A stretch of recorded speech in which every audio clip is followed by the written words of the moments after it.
Do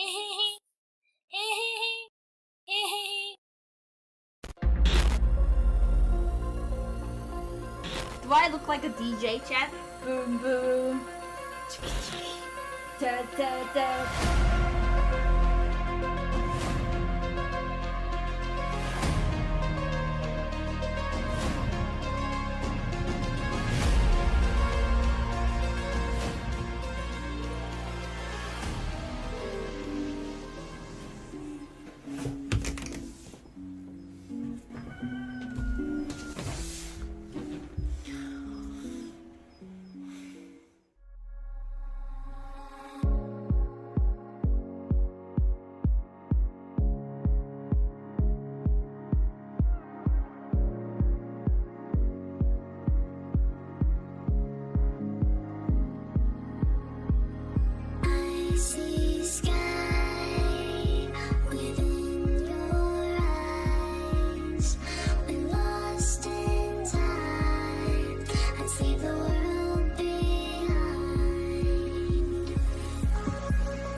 Okay, let's go.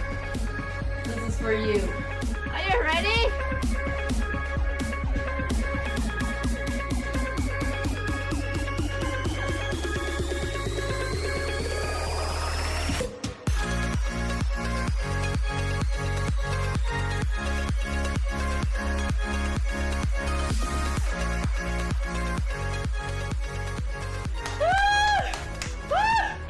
Next.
Everybody, time to enjoy.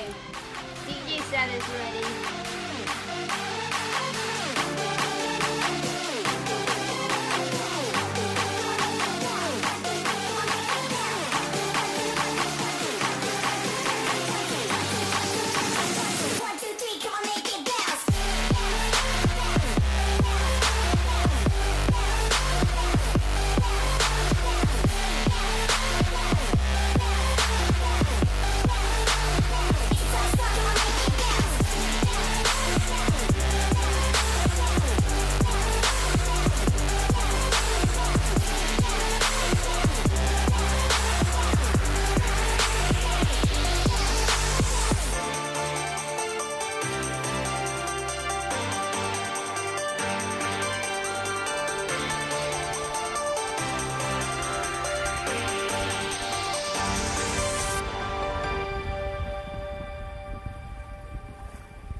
Morning, guys.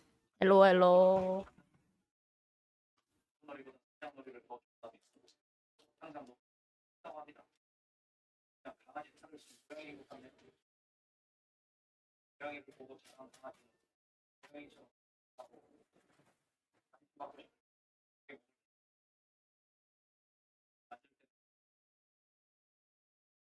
Morning.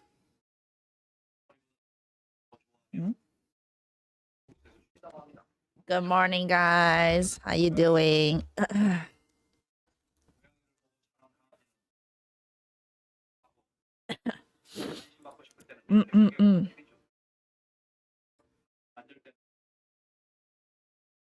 꼭 눈을 가리고 잔다는데 So 턱걸이보다 사냥놀이를 더 cute. 좋아하며 항상 높은 곳에서 쉰다고 합니다. 이 정도면 그냥 강아지 Selena? 탈을 쓴 고양이인 것 같네요. Hello. 고양이를 보고 자란 This 강아지는 video is talking about the dog 관심 받고 싶을 때는 이렇게 벽에 which 몸을 grew 뚫어주고 up together with the cat, 항상 so 앉을 it 때는 식빵을 acts 굽는 자세를 하고 the similar as a 잘 cat. 때는 꼭 눈을 가리고 Rainy 잔다는데 night. Yeah.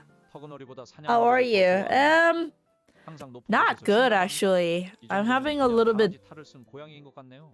difficulty with sleeping these days. Like the last 4 or 5 days or so, I guess. I can't fall asleep. So last night I couldn't go to sleep till 4 a.m. or something like that. Like, oh my god, I'm so tired. I want to sleep. I can't. So I'm actually considering about get the prescription for like what's it called, chat? The pill for go to bed. Like, cause it drive me crazy. I'm about to losing my mind, man. Anyway, yeah, sleeping pill. Maybe. Oh, so cute. 물음표 보면 단단히 삐졌습니다. Oh no. I'm sorry. Oh I no. love you.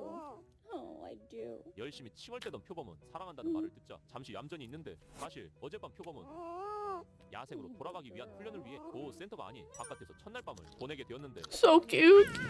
아직 준비가 안 되었는지 Tell me all about it. 단단히 What 삐지고 is it, 말았죠. girl? How was your first night outside? Terrible. Scary. Scary.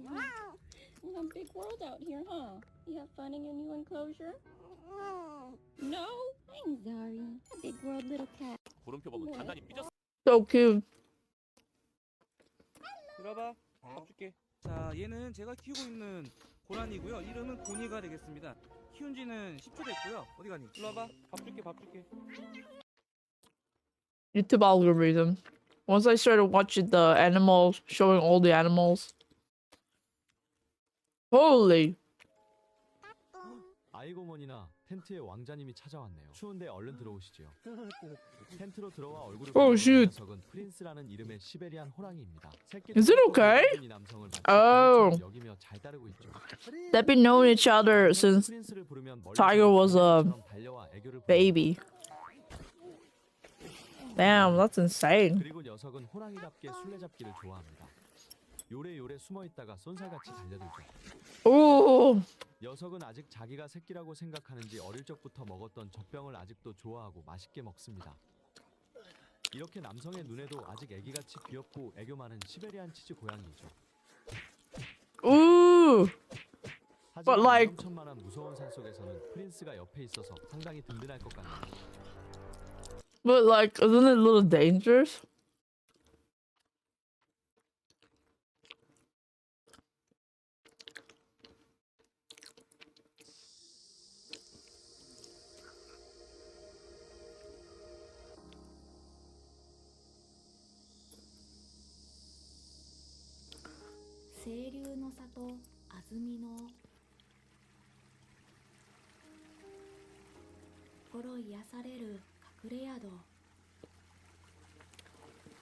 Nah, I don't think the tiger gonna eat him. Cause like, they've been knowing each other such a long time, you know?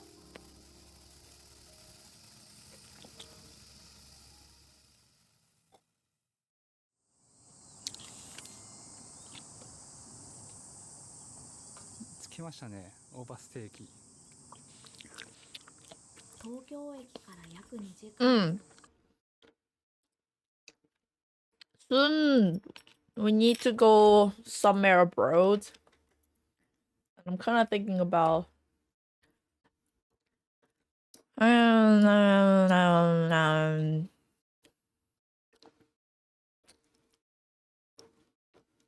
Yufuin?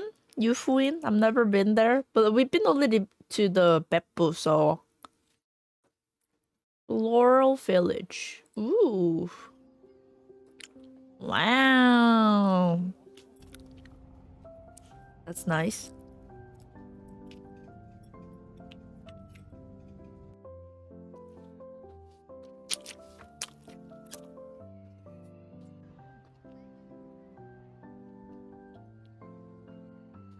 Mm-hmm.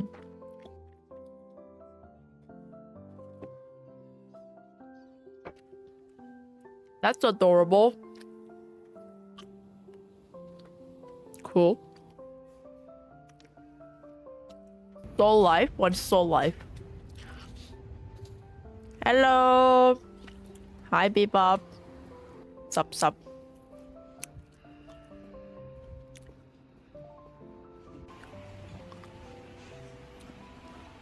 The channel? Ah, okay.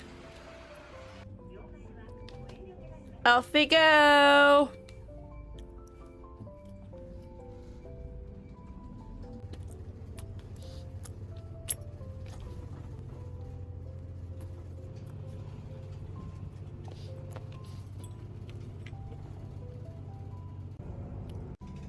I'm considering maybe rent a car, Chad.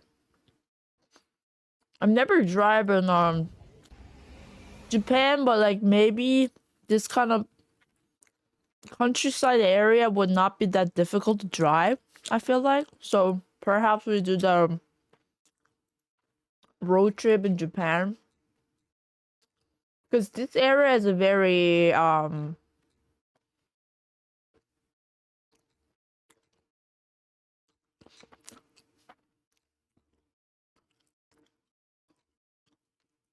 Oh! Oita Prefecture is rich in nature and has many wonderful tourist attractions blessed with hot spring resources. Here are 10 recommended spots. 1. Yufuin Onsen, a hot spring resort surrounded by greenery with an otherworldly atmosphere. Yunohana Onsen and Udera Onsen are popular. 2. Bake, one of Oita Prefecture's most beautiful valleys. The view from the promenade is spectacular. 3. Beppu Hell Tour. This shrine allows visitors to experience the geothermal heat of Beppu, including the pool of blood and Hell Sea Hell. 4. Yufuin Sightseeing Driveway. This is a spectacular driveway. Ooh! With panoramic views in Kyushu. Ooh! Castle Ruins. The ruins of a castle with beautiful remains, designated as a national treasure. 6. Kuju Mountain Range. The Kuju Mountain Range is one of Kyushu's most famous mountain areas. Trekking is popular. 7. Tour of places associated with Fukuzawa Yukichi. The birthplace and museum of the great Fukuzawa Yukichi. 8. Seiki no Gama Hall. The Rias Coast with its unique scenery can be seen. 9. Mount Takasaki Nature Zoo. A popular zoo where visitors can get up close and personal with the animals. 10. Agri Park. A rural park where fresh agricultural products can be enjoyed. Oita has many natural attractions such as hot springs, valleys, mountains, and coasts. These are all recommended tourist destinations, where you can also enjoy history and culture. Cool. Hello, Wombat. Oh, speaking of which, I saw this one yesterday.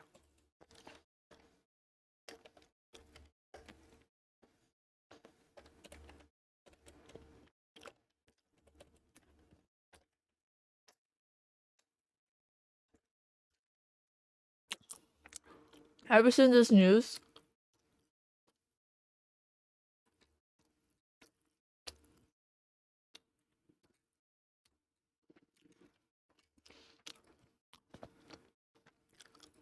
Just caught a baby wombat. The internet is ablaze with backlash after an American influencer traveled to Australia, picked up a baby wombat, and ran away from his mom in the wild. Mother, it's like, oh, it's chasing after her. I caught a baby wombat. It was definitely an incredibly stressful situation for both the wombats and also for the viewers at home who could tell how just horrible this entire situation was. Hey, Mama's right there, and she is pissed. Let's let him go. We don't know exactly when this happened, but this video was posted earlier this week by the influencer herself and has since been deleted after a lot of backlash from her followers, but also from the Australian Prime Minister himself. And you know, I suggest to this so-called influencer. I mean, why did she do that? Even, you know? Is that not illegal? It is illegal, I assume. She is out of Australia now. According to the statement Sam shared on her page, she says that her and her friend were driving when they stopped because they were concerned that the mom and the baby might be hurt, but she was very excitingly swinging the baby, recognizing that they were both in distress and the mom was trying to save the baby. It is super hard to interpret the footage as concern for the wombat's well-being. Pause to read. Yeah, it doesn't really look like that. Surely a lot going on there. As a dodo It's more likely look like she tried to detach the baby from the mom. A little bit of a Oh. As much as you can help it, you should never interfere with wildlife. That is even rosy. No? Anyway, so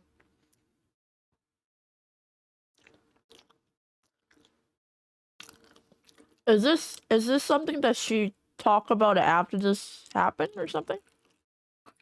Now to the influencer who shared that video of herself grabbing a baby wombat from its mother. Hey, it was literally on the sideway. Ain't no way that she tried to protect or something. She just grabbed it from the grass and then bring it to the road.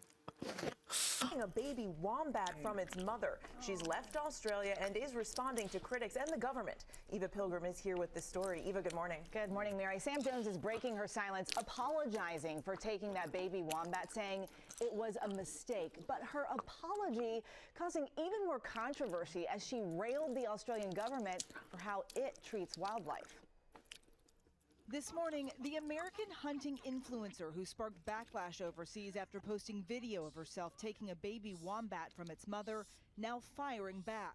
The same government that is calling for my head is the one that spends millions of your tax dollars to mass slaughter native Australian animals. Sam Jones, who is no longer in Australia, saying she has gotten death threats after posting this video. I got the baby wombat. In the video, you can hear the baby wombat screeching as Jones runs across the street with it to a car, the mother chasing after her. Jones saying she stopped to check on the baby because she saw it on the side of the road. I looked it over quickly and immediately returned it to its mother. I ensured that the mother and Joey did reunite, went off together, and that they got off the road. Okay, Mama's right there, and she is. The influencer posting the statement on her Instagram, writing, "Am I a villain? Things, dear reader, are not as they seem." Going on to blast the Australian government's handling of wildlife, while the Prime Minister wishes harm on me for picking up. Okay. Can't we just like I mean okay, well, I don't know. We all can make mistake, and what she was supposed to do is accept that what she did, and then like, I'm so sorry. Maybe I was so childish. I'm sincerely sorry about that. Like, I wouldn't do this anymore again. I think that's what she was supposed to do. Not that like, oh, I didn't mean that. Like, that's not what I tried to do. just apologize, you know? I think that's the biggest issue for the many people that, I mean, we all, you know, can't be perfect all the time. Sometimes we make a mistake, but what important thing is that when we make a mistake, we should sincerely apologize for like what we did. Like, you know, the best of animal experts. Oh. Is this you're holding here, sir? It's a marine toad. Wait, what? Really, you should probably be holding on to it and get used to this. Okay, should I just take, look at the face on this guy. Is it okay to hold him? Is he dangerous at all? No, he's not dangerous. It's an I don't really want to hold it. I might get him a little bit closer up to the shoulders there. Give him a little like shoulder support. Okay, all right. Like you're holding What am I? baby. I'm not a frog bra. Oh, like it's pretty big. These are among the largest frogs in the world. This is a toad. This one weighs. I mean, it's kind of cute, but like, I don't know what to say. Africa, or actually a frog in Africa that weighs twice as much. Twice as much as this one? It's about a yard long with its legs extended. But this is still a pretty, you know, hefty, nice toad. Where is the other Chicken toad? it under the chin. Chicken it under the chin. They like that. Okay. Yeah. The main thing about these toads is that they're hallucinogenic. What do you mean? They're hallucinogenic. People have actually been arrested for possessing a toad with the intent to lick. So do not look like you want to lick this toad. But now you make me just want to do it. This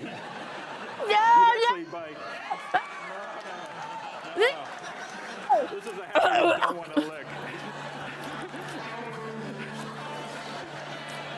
Very nice, guys. You can actually. Oh, that was disgusting. I don't know.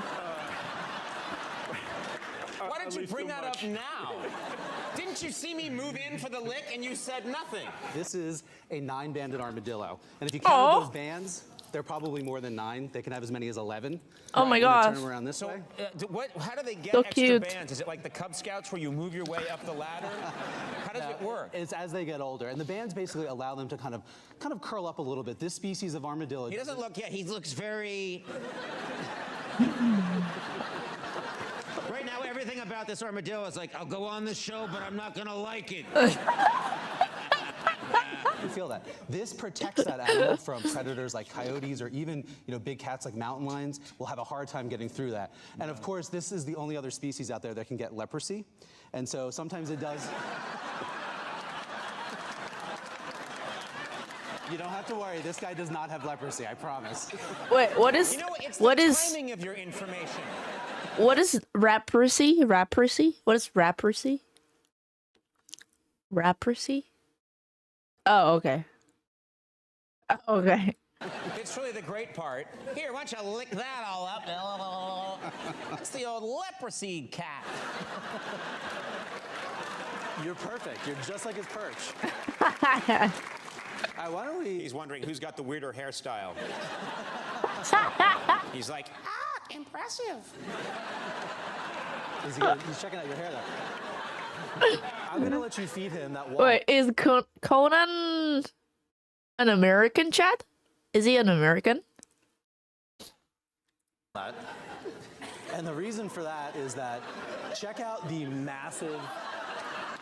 Yeah. Whoa. Okay, and that's a powerful jaw right there. Yes, I was just going to say, check out that massive beak on this bird. It's kind Irish? of parrot. It's a Yeah, black but still palm American, cockatoo, right? Native to Australia, parts of Southeast Asia. That giant bill is designed to do what it's doing right now, which is crush nuts. And they can take palm nuts, which are super. A lot of super Koreans hard, love him. and exert 1,500 pounds of pressure with that beak. He's so funny. Just crush right through that. I think your skull These is are probably about as horrifying hard. sounds. Sorry, didn't mean it. Didn't mean it. It's cool. You just keep doing it. Look how delicate he is with the tongue. Yeah, and that's getting the nut out of there, and they use that tongue. It's almost like a finger. And this species' bill is so big, that beak is so big that they actually can't even shut their mouth completely. So that tongue kind of almost works in the same way that like your thumb would work. And if you can see that, that's exactly what he's doing. He's reaching in, and he's actually able to pull that walnut right out of that shell just with his tongue. It's pretty fascinating. incredible.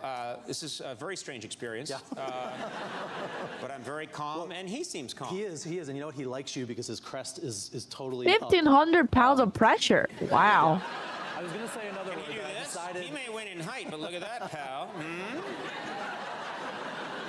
He's like, huh? Yeah. 6-month-old bobcat. Maybe one of the toughest cats we have in North America. Is it okay if I pet this cat? Absolutely. She's loving it. Super athletic. These cats will actually use this camouflage, what all these spots are. Get down on the grass, wait for birds to fly over, and leap 10 feet in the air and snap them out of there and have them for lunch. These cats live right in Los Angeles. People don't even know they're in their backyard. I mean, they're camouflaged, they're super elusive. Whoa, look at that. Finally had enough and put an end to it. I love that. Finally had enough and destroyed it. Really a beautiful animal. You know who else hates this? Andy. Look at this. Also super tough and athletic. The bobcat's like, I respect you, brother. I'm going to step over here, Conan, if you just want to stay behind me. Yeah, I'll stay behind you. This is a Nile crocodile. Okay. Do we want to let that thing go? She'll be okay once we get her. Oh, she'll be fine. It's us I'm worried about. So you can see this is even as a juvenile. This is only about a 5-foot animal. This is a species that can get to be. This animal can get to be 15 to even 20 feet long, and you know they're crocodiles. Most people know that crocodiles are tremendous predators. When they get to their full growth, they're actually able to take down animals as big as zebras. So look at that hate stare. She's just gonna hang out there. It's just like, you son of a bitch. Let's see. Wait, what's that? It's just like, you son of. Did you see that? Like the black round spot under the chin? It's like kind of like moving like this. Of a bitch. Wait, what's that? It's like a third eye or something? Let's see if we can get her to show those teeth. I loaned you $20 4 years ago. Yeah. I don't think she's gonna work for us. You know, she's not gonna open up her mouth too big there. But Well, she looks really mad, so the whole poking it with a stick thing might I'm gonna lay off on poking her with a stick. If you look at the fourth tooth, down Yeah, get in there with your finger and show me. Yeah, no, I'm not gonna do that. That fourth I tooth can't tell. I need to see specifically which tooth. sticks up from the bottom there. That's one really good way to tell alligators from crocodiles. Alligators are also kind of like a dark blackish color, and they have a big, wide, fat head. And they're actually a lot more chill than crocodiles are. And she, for a crocodile, is actually doing really well. She's almost just kind of going into a little trance there. But crocodiles, they have attitude. You don't really want to A little bit of a mess trance. with them, but I'd hate to see this thing when it's in a trance. It is so stoned right now. Look at it. Oh, man. He's just thinking about the late 60s. Some crazy stuff went down on the Nile. Morning. Yeah, beautiful eyes. Amazing. Did you see that? Look. The eyes are so big they have to spin their heads to see it. Spun its head 360 degrees there. Oh, look at that. They're made of all feather. My finger just keeps going. This is 2 eyeballs on some feathers. There's nothing in here. Yeah, the feathers are so soft so they fly silently. See that? Whoa, excuse me. Oh my God, is this these guys are both bear cubs. Oh my God. So you have a brown What is that bear wombat? cub. That's a European A brown bear, a bear. And this is a North American black bear cub. So cute. Greatest thing I've Bear ever cub. seen. They are adorable. And I have children. I love this. I have 2 children, and I love this bear more than my. Well, I'll tell you what. You love it now, but when these guys get big, again, these are not animals that regular people can have as pets, even though, believe it or not, some people try. Do you want to hold it? We're not regular people. Okay. We're on TV. Yeah. Coyote pup.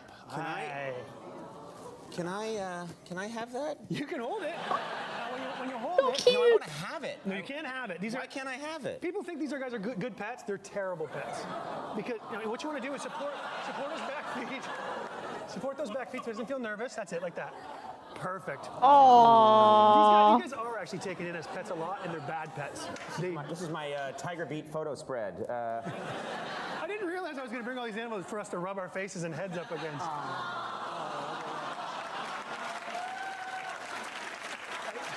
This is the same kind of Cute. that you would see all around here in California. The types of the guys that are sort of in the wild spaces up here. Now, this is, you know what? I really connect with this coyote. If I raise this coyote, would it eventually do my bidding? You know? I don't know if they do your bidding. You know, the problem with it is these guys are somewhat solitary, mostly solitary. So they're not used to like being a pack, like a dog or a wolf. So the bond wouldn't be as tight as it would be if you raise a wolf or a dog. When he became an adult, he'd be dangerous to me. You know, he'd be skittish, and if you scared him, he'd bite. You know, it's funny. These guys have got a real bad rap around California because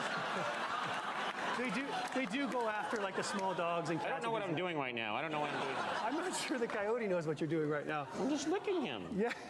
Well, if you know, its mom or dad would be licking him at this age. That's what my wife does. She's like, no. Not happening. It's actually the first time that I've worked with this particular species. It's called an African southern ground hornbill, and he's taking his time coming in. Doesn't seem to want to come in.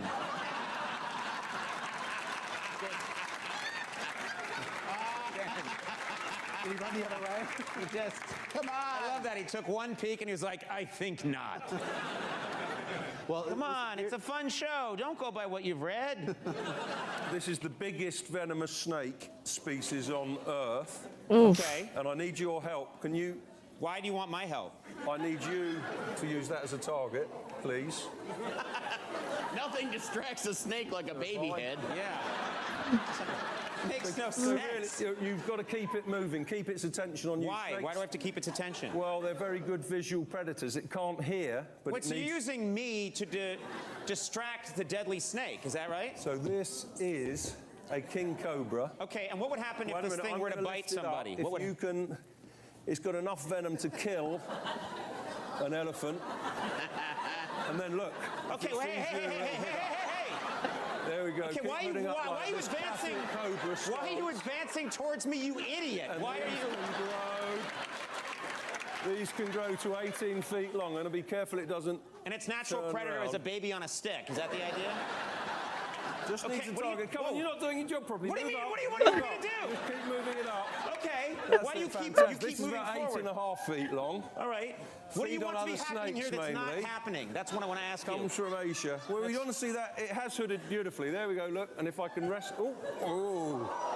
Oh shit. No, you don't want that to I'll save you. happen. Oh shit. Oh. Okay, how do we make this segment stop? Put him down here. There we go, and around we go. Oh. Bro. Sort of get him like this. Do you want me to turn the trash can the other way around? Why are you going under there after it? Okay, a bit here. That's good. Get And the I stick. think if I can... Oh, shit. Oh, sorry, it's going a bit this way. No, we've got out in the front row. Save the crowd, You save can the start audience. waving a bit, and then... No, that's fine. No, it's not doing it. That's There fine, we go. sir. Nigel, please. Terrific. There we go. Wave for the baby again. Oh, Please. oh, so scary. One last time. Try Nigel, Perfect back in the stuff. trash can. Ready. Oh. Oh, that's weird.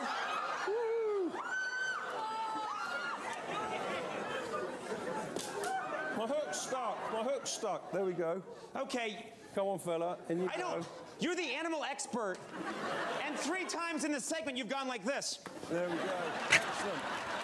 We got it. Yeah, my palms are sweaty too.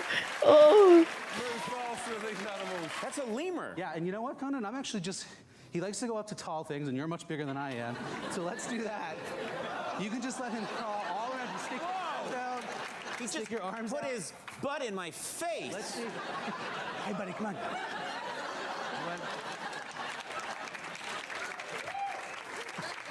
Good job. I feel like the lamest superhero right now. Don't you With control of his lemur. Lemur away! Yeah. Lemur, flee! What you're doing right now is actually just simulating where these guys live. They're arboreal. That means they live in the trees. These are a primate, so they're kind of related to monkeys. They live only on the island of Madagascar, and they're super endangered. All right, his little jelly treat here kind of flopped out there. So let's see what he does. Oh, if he he's comes safe down now. to it. Do you want me to lower myself? Yeah, go ahead and lower your arm and see what he does. Okay. Every show you lower yourself. All right, come on. Let's see if we can get him over here. Andy, I think you want him. Come here, buddy. Let's see. Man, I walked right into that one. Cool. Animals. So cute, so cute.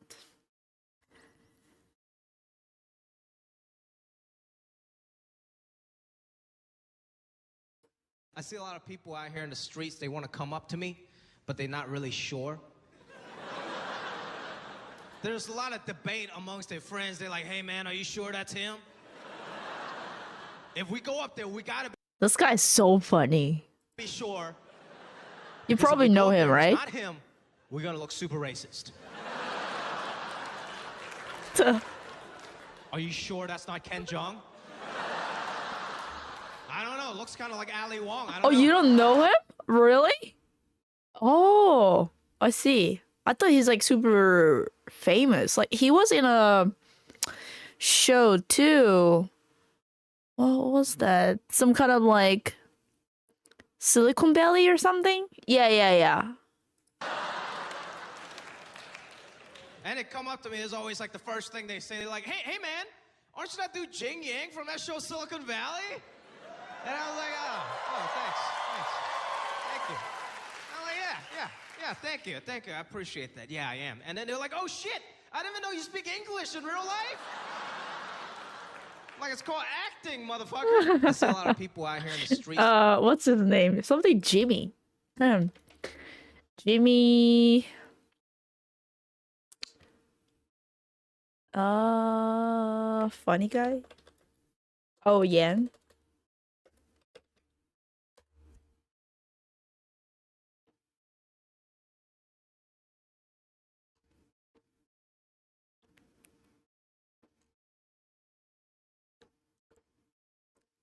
So he was at the TV show like called Silicon Valley, and then like acted as kind of weird, socially awkward top of the character. But he's actually so super funny. Like he does a lot of stand-up comedy. I watched a couple of clips. What does the O stand for? I'm not sure. I have no idea actually. I love my BTS, man. Even white people know BTS now. That's progress. That's progress. I had a 15-year-old white kid come up to me trying to explain to me the different members of BTS. He was like, oh, this is Jungkook. He's kind of like the lead singer. And that's Jimin. He's really cool. And he also raps. I'm like, dude, they look the same to me. I didn't want to say it. I couldn't say it as an Asian person. But they all just look like me with pink hair. I can turn the whole show to a BTS concert right now. All right? Yeah, this is Jimmy. This is Jimin right here. You don't know. You don't know. What the? You don't know. Bro! Like butter. No, I'm not gonna. Come on, bro! People, man, I love BTS. You guys probably heard in the news, they got to go to mandatory Korean army. Right? The most popular people in the world, they got to go sign up for Korean military. That's some gangster shit. Imagine how scared you'll be when you encounter BTS on the battlefield. You're in battle, you're already kind of shook. You're in a field of grass, and a little puff of pink hair just pops up. You're like, yo, what the fuck was that? Is that a unicorn? And then 6 more pink hair pop up. You're like, we're surrounded. And the last thing you see is just this. That's some gangster shit. My girl asked me, she was like, babe, what's your love language? I'm like, what? She's like, you know, your love language. Like, how do you convey love to your partners and loved ones? Like, for example, a love language could be words of affirmation. I'm like, words of affirmation? I was raised by Asian parents. I've never heard one word of affirmation in my life. Nobody ever told me, Jimmy, you're so great, you can do it. They're like, don't fuck it up. About this, actually, recently, there is a very famous, what's it called? Like the guy who does the speech for the people. Like usually his topic is about the family ship, how the parents should treat their kid, how the husband should treat their wife, how the wife should treat their husband, like this kind of stuff. And then he was pointing out that, like, do you know, like, how the parents would act for their kid if they he gave an example. Like, for example, your kid was playing and somehow he or she dropped a cup and then it was broken and then scattered on the ground. And then do you know how the Western people would react for that situation? They'd be like, honey, are you okay? Are you okay? Like, oh, are you okay? Like that. But like in Korea, people would react like, you son of a bitch! Like, and then like start to yell and like mad, you know, stuff like that. And then he was talking about like, let's be more like kind and gentle to our kid. We shouldn't be like that, stuff like that. And like this kind of remind me, don't they have overprotective moms now? Yeah, but still the weird thing is that, yeah, like I think in general, parents here are very super protective. Like even from the while ago. I guess it's just the kind of culture stuff that in a lot of Western culture, when they raise their kid, they try to teach the lesson of being independent. Like, I think one of the biggest difference between how, like raise your kid, Western culture and Asian culture is that in Asian culture, I feel like a lot of parents want to raise their kid kind of, how do I say it, overprotective. Like not many of the parents are teaching about the independence to the kid. Like very dependent. But at the same time, the weird thing is that they easily get mad, like how to say this, like scold a lot, like yell, swear, kind of blame type of the thing, rather than like concern about the kid.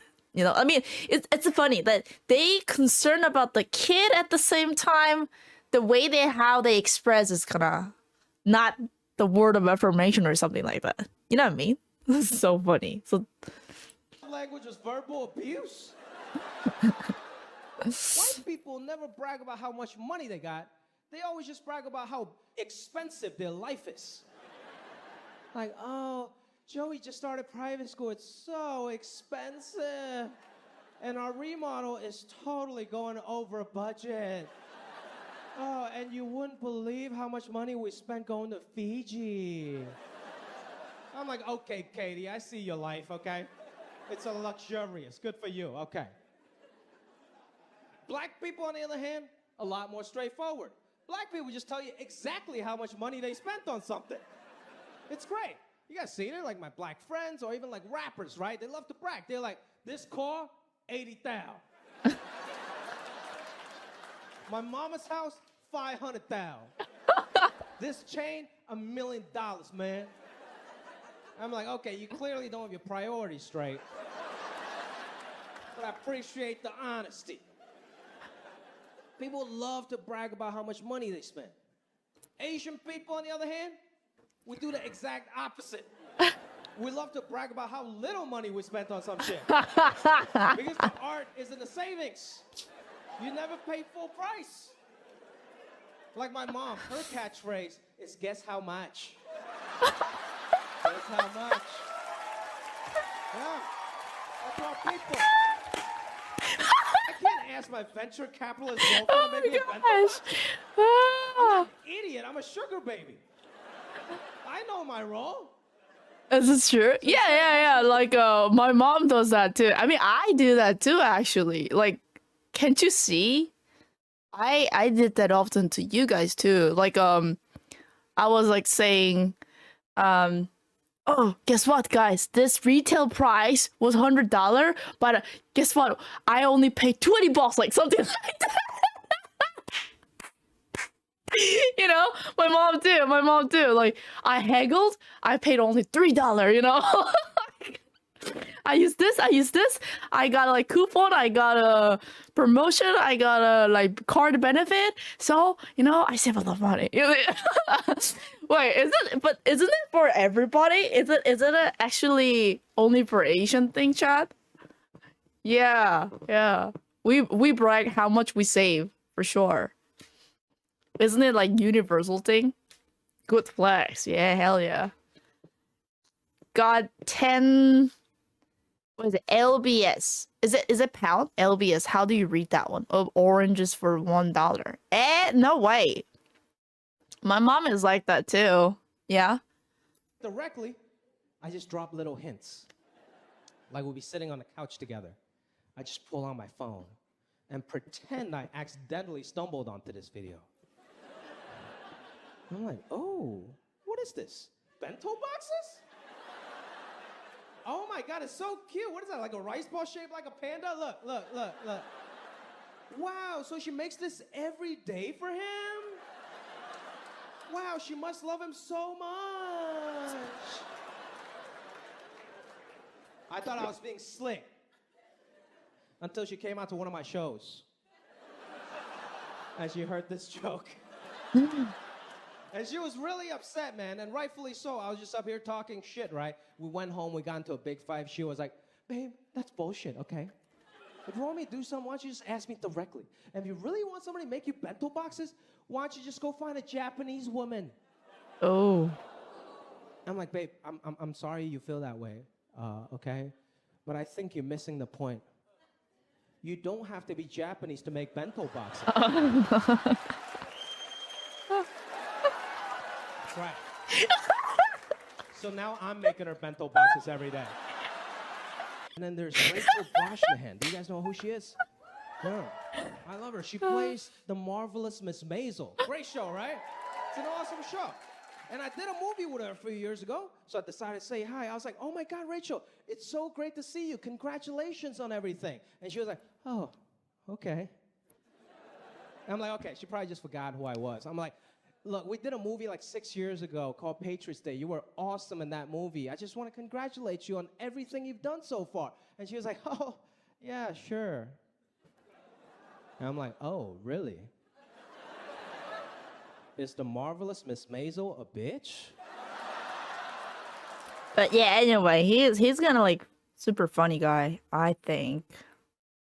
I personally think that Jimmy O Yang and Conan, they're super funny. Asian mother's legendary catchphrase, guess how much? Oh, for sure. Yeah. Like, and also another thing is that before, I've never really read the comment. But these days, I'm kind of curious, like how people would think about the videos or talking about what they do talk about the topics and stuffs.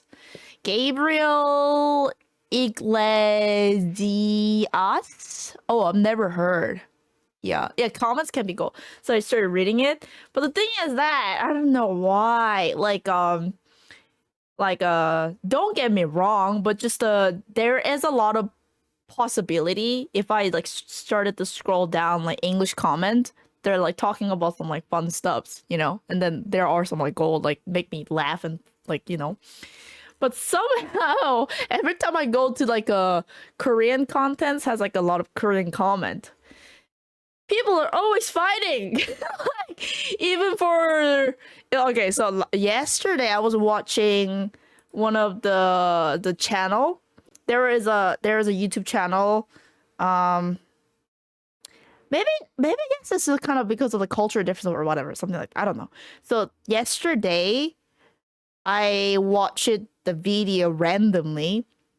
The random video, like there's a channel, post American stand-up comedy with the translation. So like, hey, Site, good morning. So that like Korean people can watch them coming to New York, probably the summer or something like that. So like, yeah. So anyway, so that Korean people can understand the American stand-up comedy, right? And yesterday, the guy was kind of talking about his episode with his wife about the sex or something like that. And I just thought like kind of like funny, whatever, like that. And then I scrolled out to see what people are talking about. And somehow people were fighting there and then like starting to make a team woman and team man, and they started to argue and fighting about it. And then I was like, bro, it's just like stand-up comedy, you're supposed to just laugh, or I don't know, like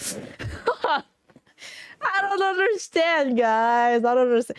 And like, okay, for example, like the dog video, like depends on what, right? The dog videos. Like let's say that there's a dog video and I don't know, somehow maybe you don't like how they treat their dog or something like that. And people started fighting about it. Like, oh, you shouldn't treat your dog in that way. That's abusing, blah, blah, blah, blah, blah. Like, I don't know.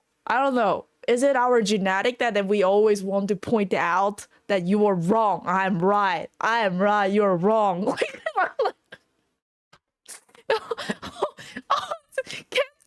can we be just like kind of chill? I mean, we're not talking about political issues. We're not talking about like war. It's just stand-up comedy. Oh man, bro.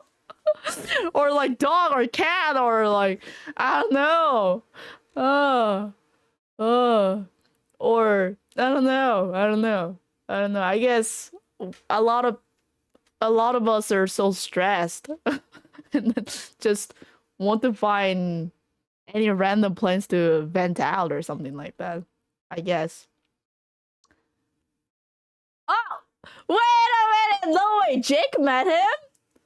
Do you know this guy? This guy's also funny. Tony LG Sign. This guy's hilarious. LG Sign Tony. Do you know this guy? He's so funny. Does he have a YouTube channel? 이건가?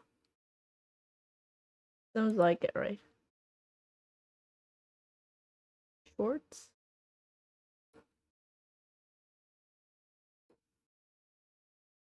Mostly TikTok. Have you seen him, chat? What's up, homie? I'm Tony. If you want to order signs from franchise stores, make sure you buy from a responsible sign company. LC Sign has 4 respectively. I assume that he's the owner of the factory. 2 million followers on Instagram. Probably super famous on TikTok and Instagram, I guess. The one that I laughed often is about how he impersonates Trump. I am my boyfriend's first black girlfriend. If you're black, then I'm the real Donald Trump himself. China, China, I know China very well. I know everybody in China. I'm proud to be black. And I'm proud to be Donald Trump. You know, I've been to China. Tremendous place, really.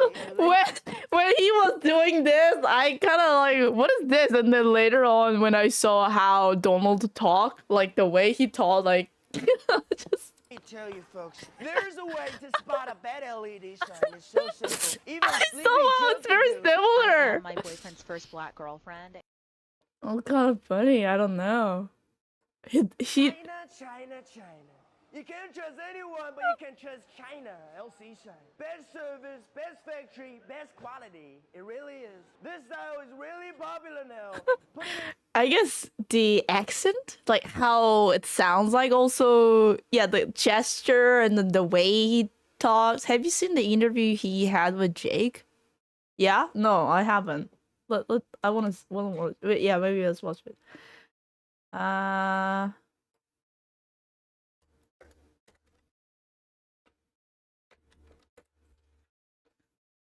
This one? What's up, guys? Today's a very special video, like always, because today I'm in Guangzhou, China, and I flew all the way here to meet the homie, Tony, from LC Sign. Tony! Chat it, Tim! Tony rolling in style, dude. This is the executive mobile right here.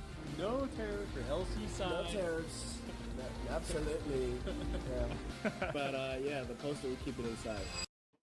I've been following his content for a while. Always had good laughs. I know a lot of people out there across the world enjoy his little random... I was actually always curious, who is she, Chad? This woman here? Who is she? For a while, always had good laughs. I know a lot of people out there across the world enjoy his little random... Does anyone know? Posts he has. What's up, homie? I'm Tony. If you want to order signs for your franchise stores, make sure you buy from a responsible sign company. And everyone's grown more aware to how amazing light signs are because of this one man. That's right, Tony. I first saw his video, I think it was, hey, what's up, y'all? I'm Tony from Texas. And I think that's the first video I saw that got passed around. And from then, he has diversified, I just made that word up, into a ton of other random content stuff. I really don't know what's gotten into me recently. Apparently, it's a lot of food. Anyways, lovely color. Is that Tony? Is that Tony? Oh, that's not Tony. All right. Yeah. Hey, ni hao. I'm looking for Tony. Tony. Tony? LC Sign? Hey, it's Tony from Texas. Tony? Tony. 这个 不知道. Okay. Mayo? Really? What the heck? Where am I? Wait a second. I found Tony. Dude. It's right there. LC Sign. Oh, Tony. Dude. Not famous in China, maybe. It's him. Oh my God. Dude, what's up, Tony? What's up, homie? Hey, how's it going? Dude, nice to meet you, Tony. Nice to meet you too. Dude, everyone is so excited. Okay. What's up, homie? It's Tony. And I'm Jake. Welcome to LC Sign. Awesome. One take, baby. One take, that's right. So this is the office. Beautiful. Is that you, by the way? No, it's not. It's not you? Actually, it means could be everyone.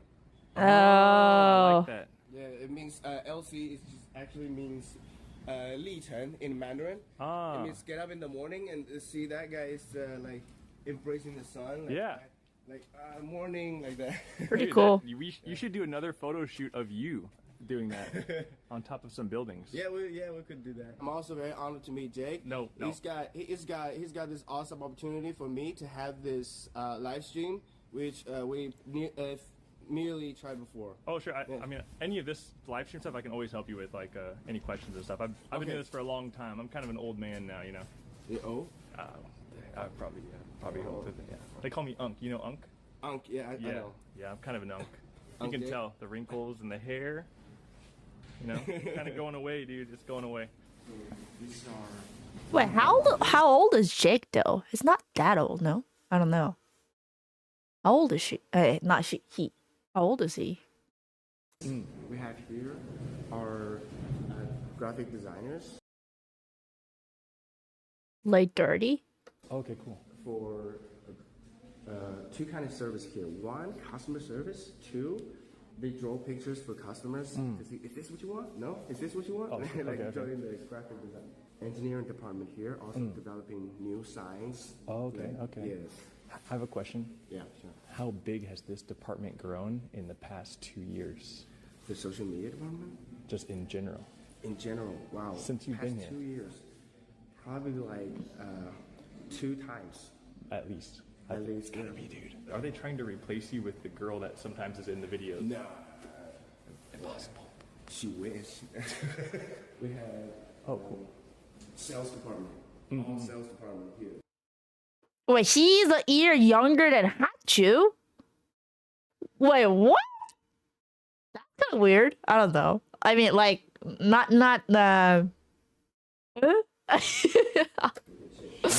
I guess it's because Hachu looks so younger. Kind of weird. Because like when I met Hachu for the first time, I was 100% sure that I'm older than her. Like, you know, she looks so young. A lot of customers say that we have very, very responsive sales team. Yeah. Like very fast response speed. Yeah. Why? Because we have a lot of sales Sure. Yeah, this is not a sales department. Yeah. And further is going to be the, I don't know how you call it, finance. Oh, finance, sure. Yeah, Okay. nothing to see Sure. there. Yeah, boring. Yeah. Do these people in this office know how big of a deal you are outside of China? Oh, they do. They do. Do they understand that you are like one of the most recognizable people on the internet? I don't think even me doesn't understand the exact scale of the content we're creating. But I'll try to put it in perspective for you today. Okay. You have bridged the international gap of social media with humor, and coming from a Chinese company, you are breaking ground here, dude. You are a sensation. All right, I'm not gonna glaze too hard. You know glazing? Glazing. It means like pong.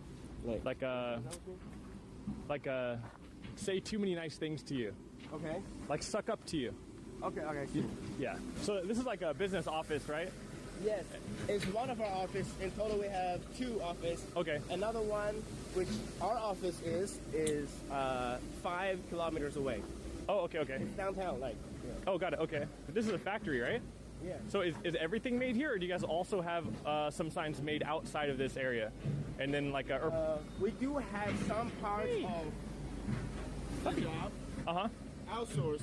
Sure. But only a few of them. Okay. Yes, we work with manufacturers. Okay. Like in the sign business, everybody help each other in China here. Got it. Okay. This is where we cut the material of stainless steel and acrylic to make the most important fundamental parts of the sign. Okay.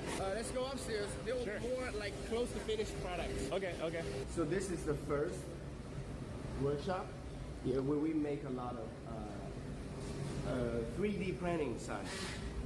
Whoa, this is cool. These are the 3D printing machines. They print signage from these 3D printers. We use a lot of them so that when we have a lot of order, we could be like all printing at the same time. So your order is going to be print out very fast. Sure. That's how we do it. No big Q. And no MOQ. No MOQ. No MOQ. No MOQ, baby. 3-year warranty. 3-year warranty. What's the warranty? What are we looking at? 3 years warranty. Yeah. Yeah. Okay. I wonder what this is going to be for. It's going to be the background for a smoke of shop. the sign. I don't think so. Oh, okay. This is something that someone in the other office like maybe helped design and had the idea for this, or a customer maybe also had this. Most of the time, a customer provides the idea. Okay. Yeah. Cool. This is probably one of our major workshops. Okay. Which build large channel. Kind of cool. I think it's my first time actually doing the tour of the factory, like manufacturer factory. Have got some LC sign before. Yes, they do. The funny thing is, we can show it, but we cannot, like, most of the time we avoid to, like, give in the direct proof. Got it. I got you. Yeah. Well, if any of those companies were very smart, they would do like an official collab with you. Like imagine an Adidas, Tony LC sign collab. No idea. Okay, Nike? Nike, yeah, Nike. Okay, checks over stripes? I agree, Yeah. I'm not wearing any Adidas today. We're good. Damn, that's a big pine tree. So this can get shipped internationally, but I mean, that's really expensive for shipping, no? Yes. It's one piece. Yeah, if you want it fast, you go to, like, by air. Got it. But it's going to be expensive, yeah. Sure. And it's the neon sign workshop. Oh, nice. Okay, cool.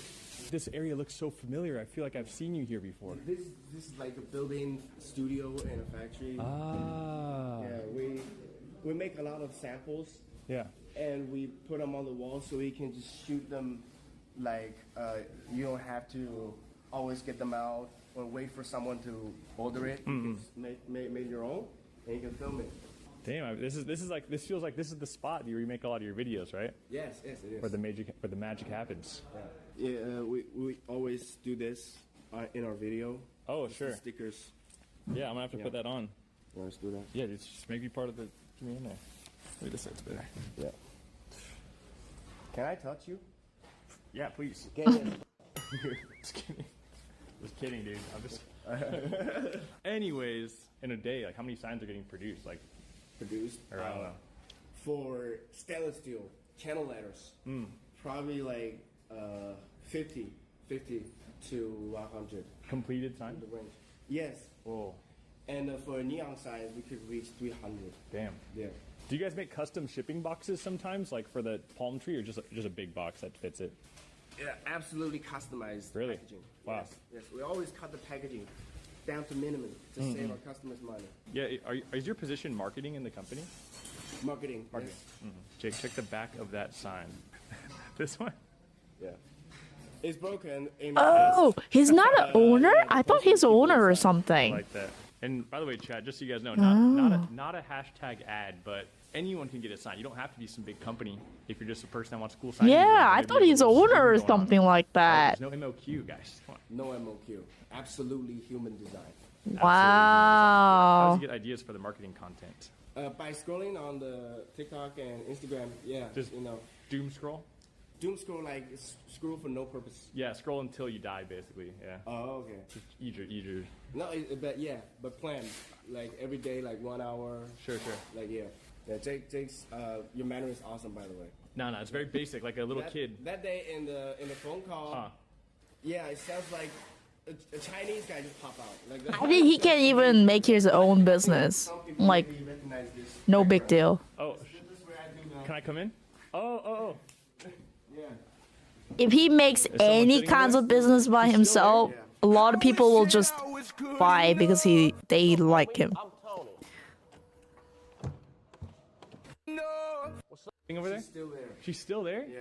I wish that I was good enough. What's up, homie? I'm Tony. He can't be brutal sometimes, you know? Dude, what the? I wish that I was good enough. She still hasn't moved. Yeah, a lot of people have questions about the sales of LC sign after your videos start going viral. Okay. Do you know Yes. that? Yeah? Yes. Is there like a graph that's like this and just goes... Not that, but we do have yes. We have a new customer growth like that. Oh, okay. Yes. But not on general. Like on total, we probably just made like 5 to 7%, 5 to 10% of growth. Like somewhere around there. Really? Yeah. I thought it would be like 500%. I think because of our products, because we generally want to sell products to people who need them, want them.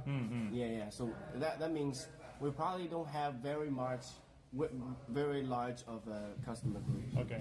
Yes. But we're still thrilled when we see comments like, I don't want to sign, but now I want to order.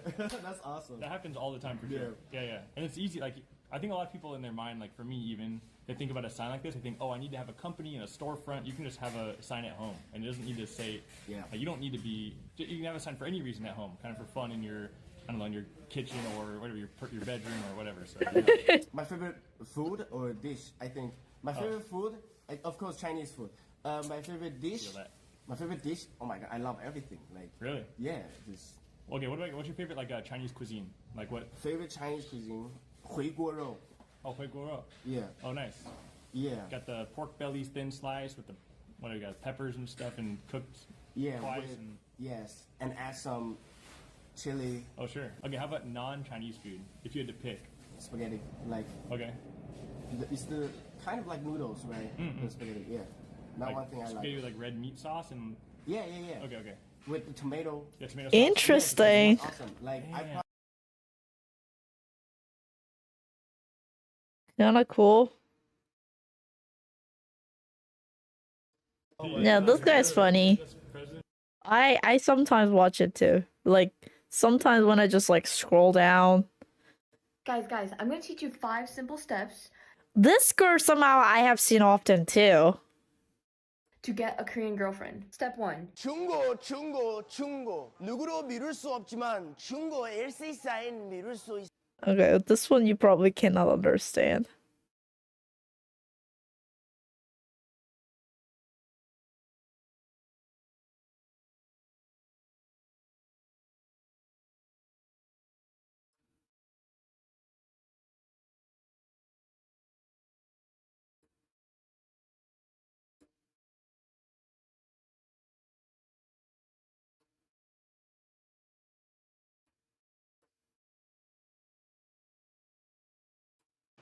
What's up, homie? It's Tony. Success is the sum of small efforts.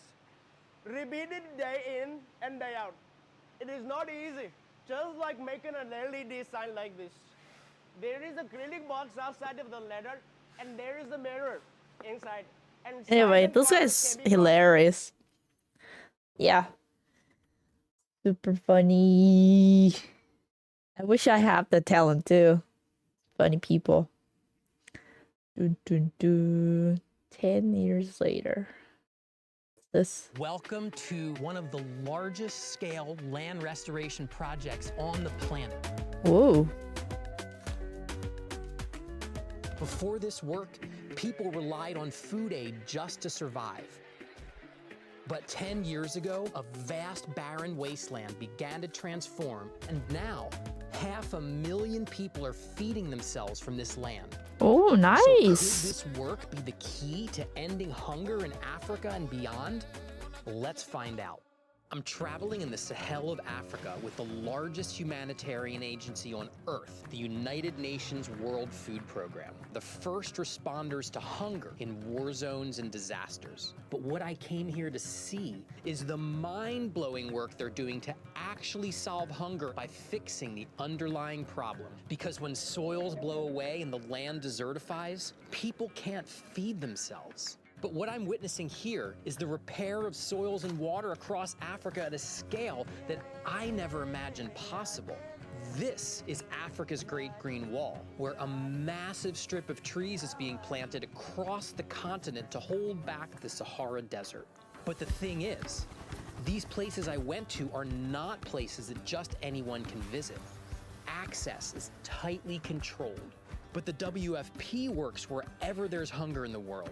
So they invited me along on this mission to tell this critical story that almost no one knows about. And in this 4-part series, I'm explaining the details of some of the most important work of our time. We are here in Niger, Africa, known as Niger. In this nearly 5-square-mile block of land restoration, 5 different villages planted about 100,000 trees, put in about 20 tons of grass seed, and we can see the land is starting to come back to life. But will the plants survive? The key is to make sure they get enough water.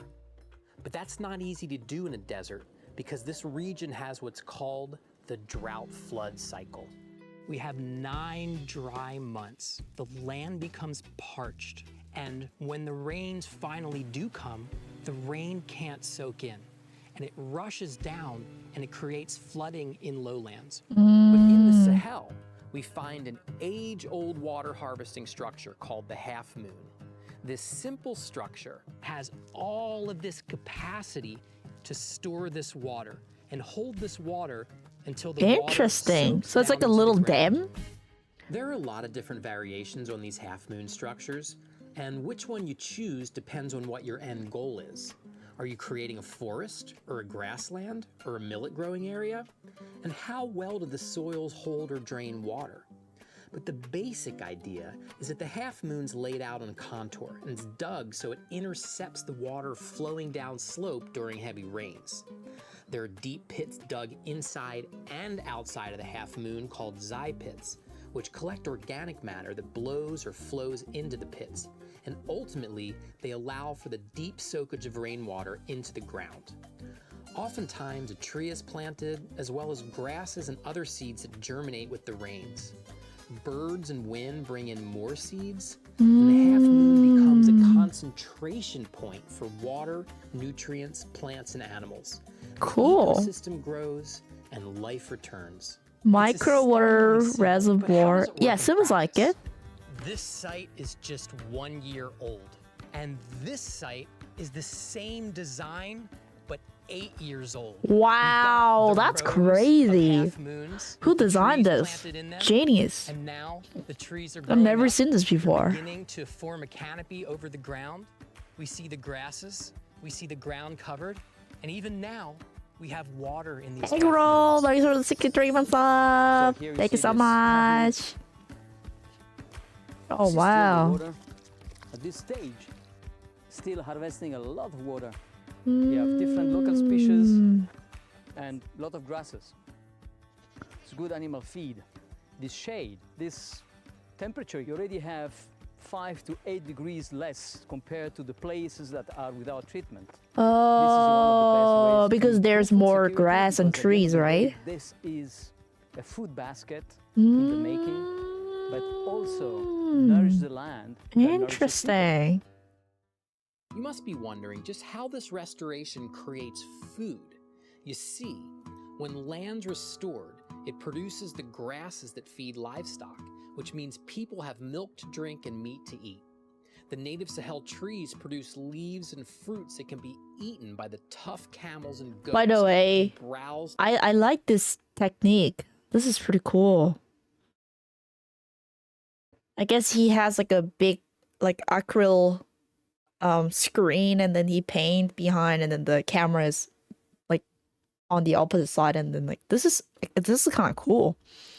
The thorny I like it. branches in times of need during It's very the long dry satisfying, season. right? And it's a very good skill to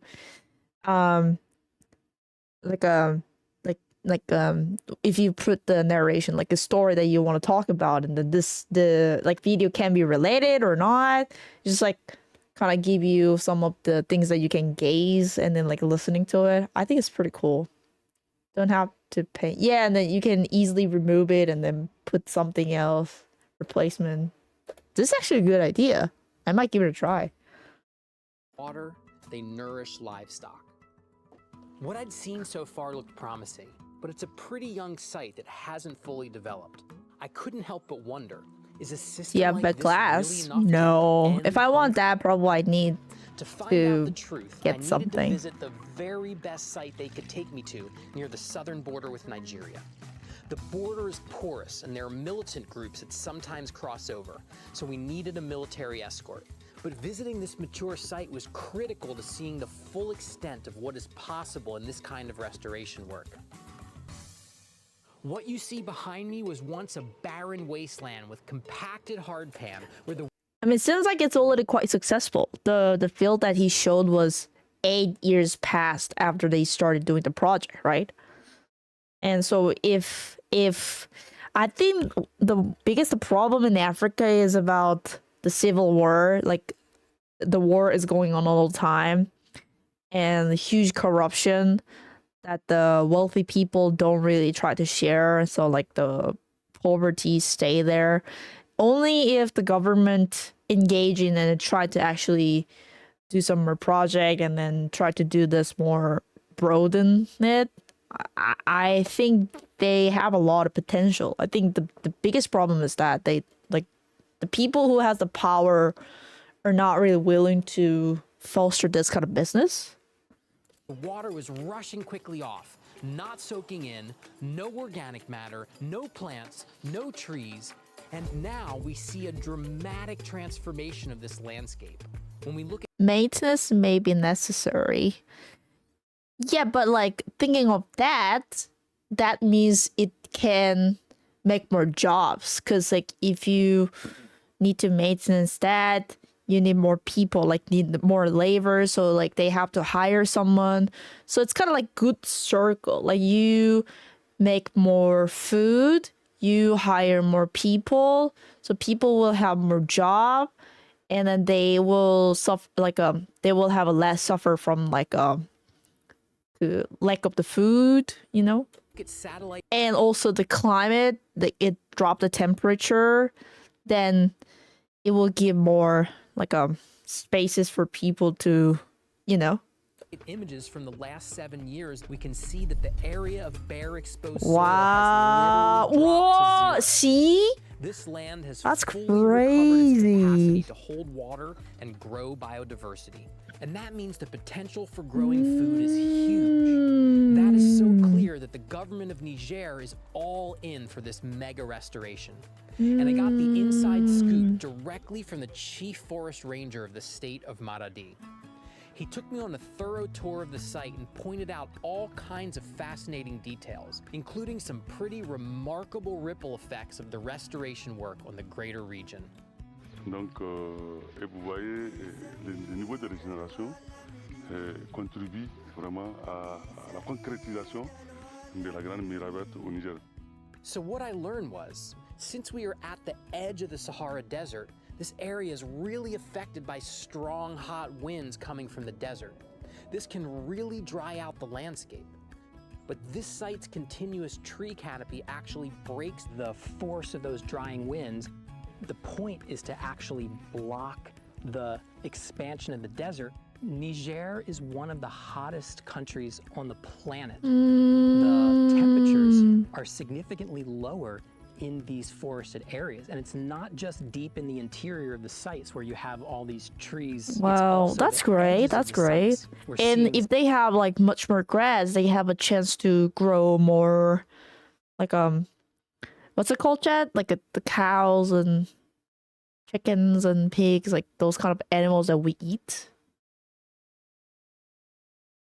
What's it called? Livestocks? Yeah. Same temperature effects. This whole project has become a biodiversity net. All sorts of seeds are blowing in, birds are attracted, they're bringing other seeds. Right now we're here in the 3-month wet season. It looks lush and green. You can see all of this fodder. You can imagine the animals becoming fat. But the critical function of this system is really in the dry season. 9 months of the year, this is dry, when there's just not a lot out there. So this diverse perennial polyculture here provides types of foods that can be harvested in the dry season. There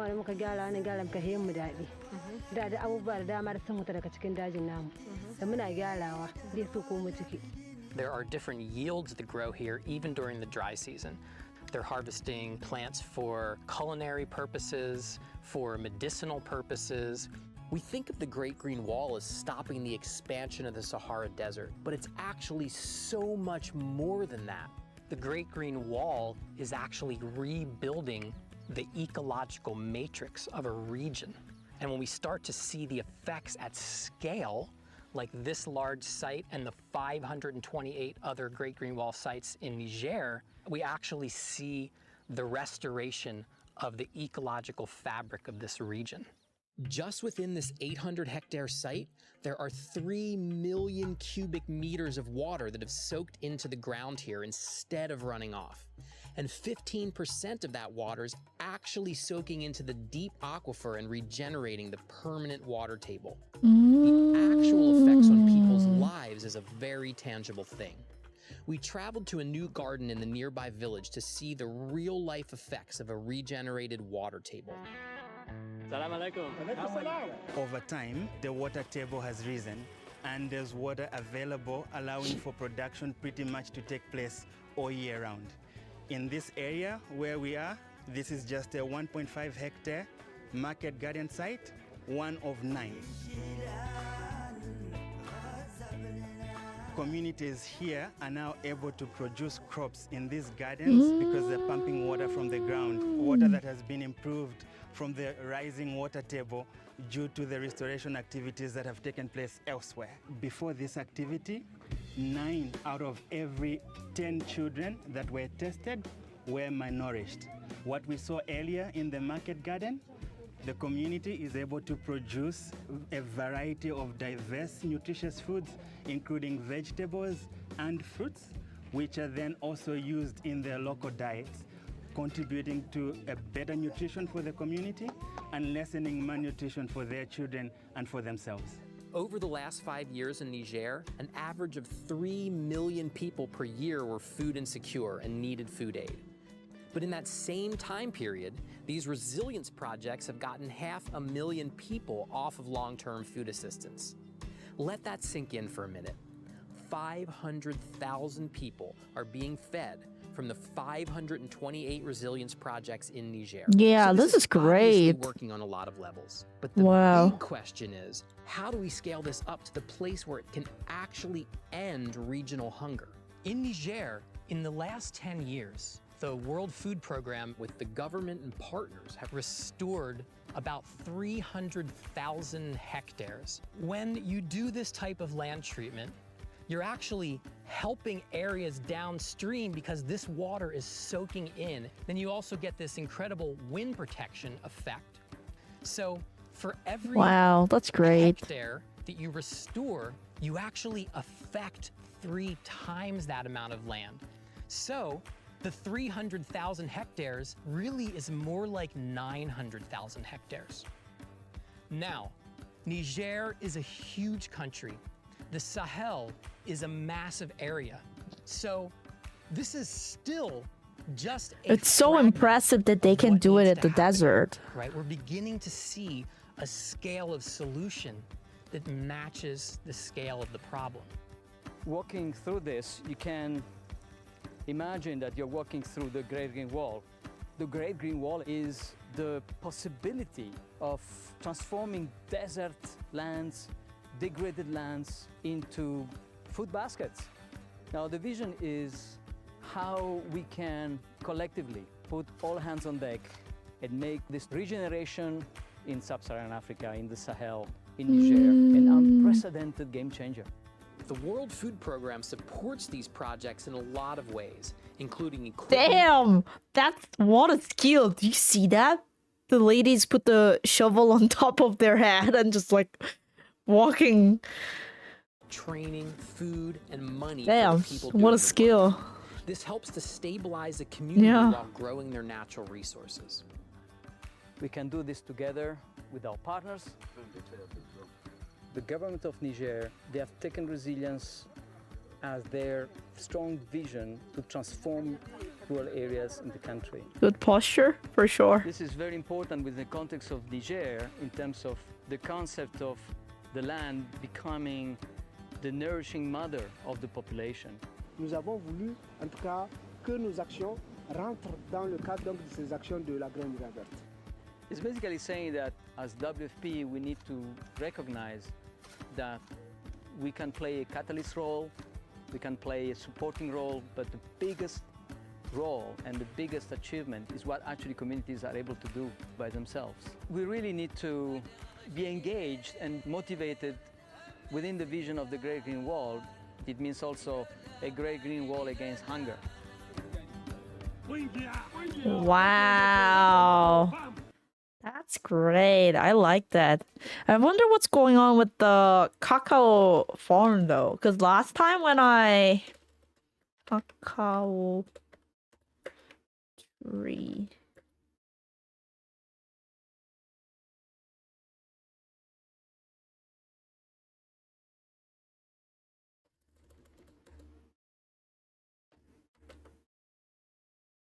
Because last time.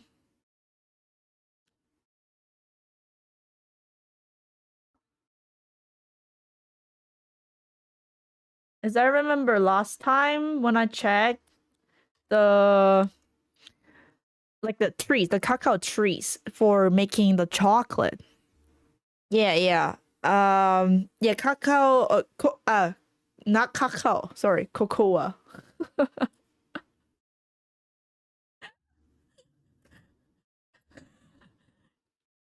Yeah. So what I heard was that wait, why did I say cacao? Cocoa. Yeah, was that it was there are a lot of problems that it's kind of based on the corruption and stuff like that they were supposed to keep invest on planting new trees like the oldest trees that they're harvesting right now are super old right now, like, and then like during the last quite a long decades and decades they didn't really invest on money for planting more new trees, young trees, like healthy trees, you know. So these are like if we compare with like human, these are all like grandparent tree, like super old. So of course they're weak. And there was a problem that happened, some kind of disease spread all around the trees, and then they were not be able to produce the amount that we need to make the issue is disease. Yeah, issue was a disease, but at the same time, on the behind the story, there was more of the problems. Like, yes, disease affected right away, but the thing was that fundamentally, it was because they didn't invest on planting more like new trees, and then it was because of the profit. And apparently, like, you know, all this like kind of project and stuffs are very corrupted project, right? So like the farmers cannot really get treated well. Only the people, like wealthy people, become wealthier, like stuffs like that. And then they just decided like, I'm just gonna take all this money and then like I'm not gonna, you know, invest. I'm not gonna like support people, stuffs like that. And I heard that also the problem is if you want to get the like beans from the tree, it takes at least 10 years or something, 5 or 10 years or something like that. So even if they start doing this project again, we will suffer for the shortage of cocoa for at least 5 to 10 years or something like that. And because of that, a lot of chocolate brand, they started to make a different snack to cover it, such as making savory snacks. And can't you see, chat, if you literally go like supermarket and stuff, we started to have a lot of kind of like a snacks, like cookie with the chocolate, the cookie covers with the chocolate, and a lot of like a harsh all this like chocolate brand that tried to promote more savory type of the snack. It's because they're in kind of danger that they cannot make enough chocolate. Yeah, so they're now started to find different way of doing the monetizing that they put less chocolate in it because they don't have the cocoa beans and stuff. So I just wonder if they're actually investing on making more trees and stuff like that. I was just curious about it. This one, right?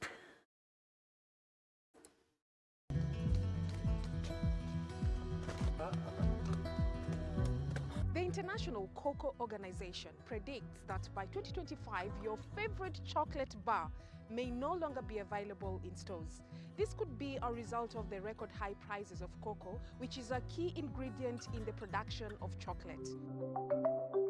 According to the International Cocoa Organization, there has been a shortfall of 374,000 tons of cocoa in 2024, causing a major challenge for chocolate producers. You would be keen to notice that the prices of chocolate at your local retail stores have nearly doubled. But what exactly is driving up the prices of cocoa in the international market?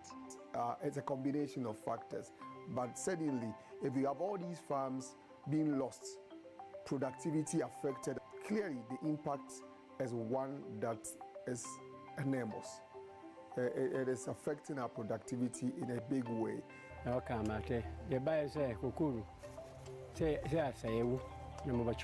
Approximately 75% of the world's cocoa production comes from Cote d'Ivoire, Ghana, Nigeria, and Cameroon. So when cocoa harvest in those countries reduce, chocolate producers feel the heat, forcing them to pass the higher production cost to the consumers. Oh, like if I compare this year to other years, sometimes within this time, like I'll be buying, Yeah, right? say 30,000, but for now, I have So my question is, are they putting some effort to solve this crisis, or is it still about the same? I just get curious. I just wondered.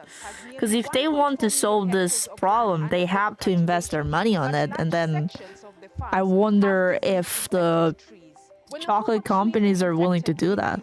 Farmers are advised to remove and destroy it alongside other surrounding trees to prevent further spread. It's out of the trees that we have our pods, and through the pods the beans.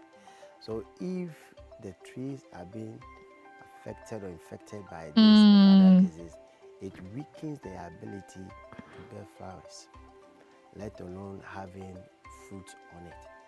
So if it's not coming, it means therefore also that we are also losing supporting the national quota of the kind of bees that we supply into the system. And in the process, it's costing us. In 2023, Ghana was hit by unusually heavy rainfall. Higher prices, so more profit in the end. That's This year, the West African nation has that is not really true, because if this happening again, and then in the end, if they cannot have enough amount of the cocoa, then they're gonna have a problem. But they have to spend more on production. Super chocolate, but it's not good, or it's expensive normal chocolate. Yeah. Producer globally. Cocoa trees thrive in humid equatorial areas like West and Central Africa regions that experience predictable bouts of sunshine and heavy rainfall. Climate experts warn that cocoa-producing countries could experience higher temperature if carbon emissions. It will become for privileged people who can actually pay. Oh my god, what was that? The Dubai chocolate? Do you know how expensive it is, Chad? What, like, what was it, $70 for just a bar? Crazy. One day that can happen. Like, we cannot afford chocolate anymore. How expensive to buy chocolate? Like this one? Dubai most expensive chocolate bar. This is it, the fixed chocolate bar from Dubai. All the rave. I'm gonna try it. It's the pistachio one.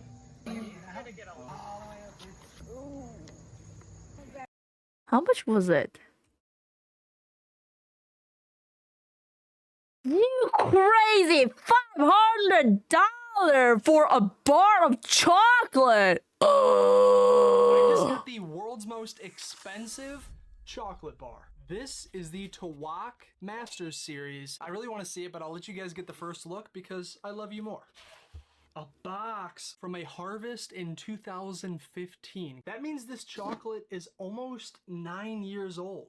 Oh, the box smells good. Let's take this out. So this is the box with the chocolate, and it is number 68 out of 500. It looks like it comes with a bronze and wooden plate. Oh my gosh. I'm gonna very carefully open up the chocolate bar. So big! Just kidding. There it is. The world's most expensive chocolate. And I have to say, the smell of wood and dark chocolate has completely filled this room. That was really easy. And there it is. Moment of truth to get the full experience. They gave the little tweezer too. Cheers. I wonder. I don't think I've ever tasted anything like that before. I just got the world's most expensive. Well, that's it. Well, look at that. Okay. But anyway, as I remember, but like this Dubai chocolate or something is quite expensive. Yeah. Wait, you can't even. 밀크 초콜릿 어떻게 만드는지 아시나요? 대부분 사람들이 모른다는 걸 알게 됐거든요. 캐슈가 어디서 나? Cashew comes from? Did you know it's this weird little thing that hangs on top of a fruit? There's so many foods out there where people just don't even think about where they come from. But that's why I'm here today. And I'm gonna show you exactly how all of our favorite candy is made. But to start, this stuff right here is no good. Now, we're gonna make it ourselves. But first, let's go grab some cacao pods, the fruit where chocolate comes from. Oh, one thing we forgot to mention, we're actually flying all the way to Ecuador to pick up the cacao pods ourselves. We do it big here, so I'll see you in Ecuador. Yeah, I was actually wondering where you're gonna get that, you know? We should do this, chat. This guy's insane. I love it. In Ecuador now, we touched down late last week, so I didn't want to film anything, but we're getting a quick cup of coffee right now.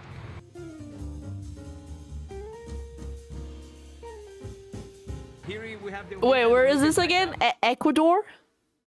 Like South America? In South of Ecuador? This is Ecuador? Right? Is it easy to visit from America, chat? Mexican tamal. It's made with corn and with Where cheese. is Ecuador actually? Wonder.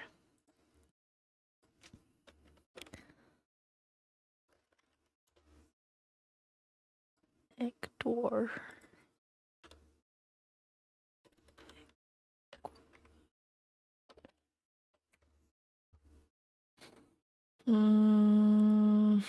It's here. Ah, okay. Right next to Colombia. And Peru. I see. Sweet, and it's very common to have it here for breakfast or for lunch. Wow. I usually have it for breakfast, for lunch, for dinner, and for a late night time. I love it so much.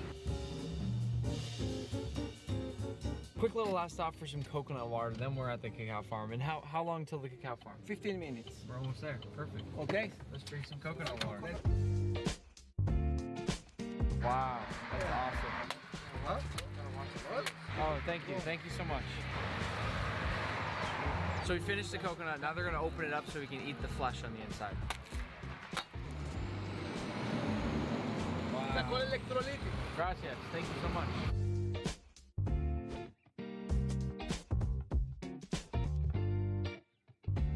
This reminds me more of me. And Oh wow, that's crazy! Oh my god, that's so cool. You hit the small pod, it's 1 week. So this is the stage 1. We have 6 stages.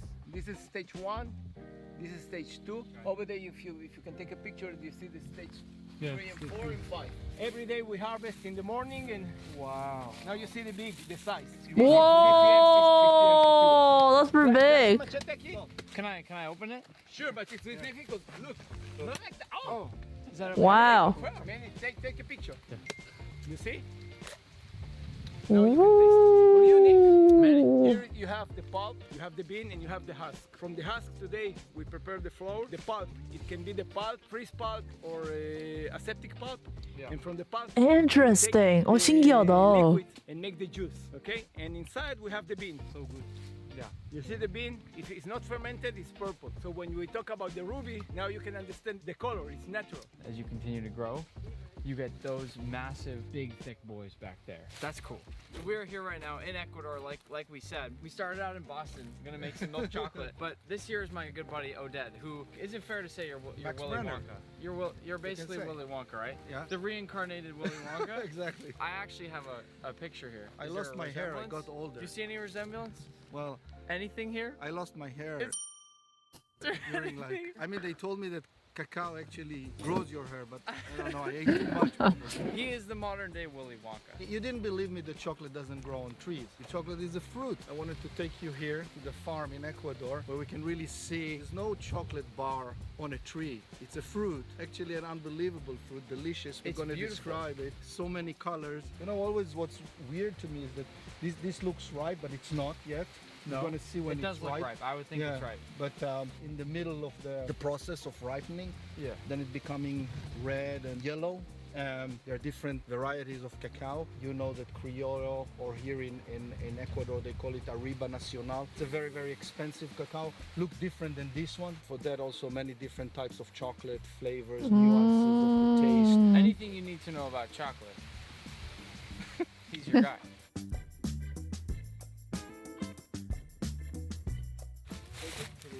Don't open it with your hand. Oh, I was so ready to karate chop it. You can try, but we will take you to the hospital. You see the difference? Oh wow. Oh. The size. Oh. You see the husk? sap? Manny, go ahead. You can take a little bit. It's okay. Sure? Yeah, you won't be fired. You're fired. No. The moment you cut it from the tree, it's like the umbilical of the mother. Starts fermentation. Now, when you eat it, let's say here you can see the evolution. Why human beings are so close to the monkey. It's like, that's the closest you can see. That's the closest evidence. Wait, so you're eating that? He's eating the The whole white seed, thing? The whole thing. It's in your hand. I love cacao. I love it. I love it. $400 bar. They make it from this, from They make Nacional. a $400 chocolate bar from these pots. Look, Oh. this is a disease. Oh, Disease. Okay? Yeah. Tom Brady is throwing this one to Oded in the Super Bowl. That one should be that. That should be a Yeah. commercial. It's actually like a football. A little spiral. The flavor of this is, I can't even begin to describe it. Right off the trees, it's like a little bit gooey, but it's almost like a carbonated taste and texture with like citrusy, sweet, almost a little lemony. I don't know how to Really? describe it, but it's incredible. Look at that. Interesting. Amazing. Crazy to think that this turned Oh, a into little chocolate, right? disgusting. Sweet and citrus and gooey, huh? Can't imagine. He's too fast.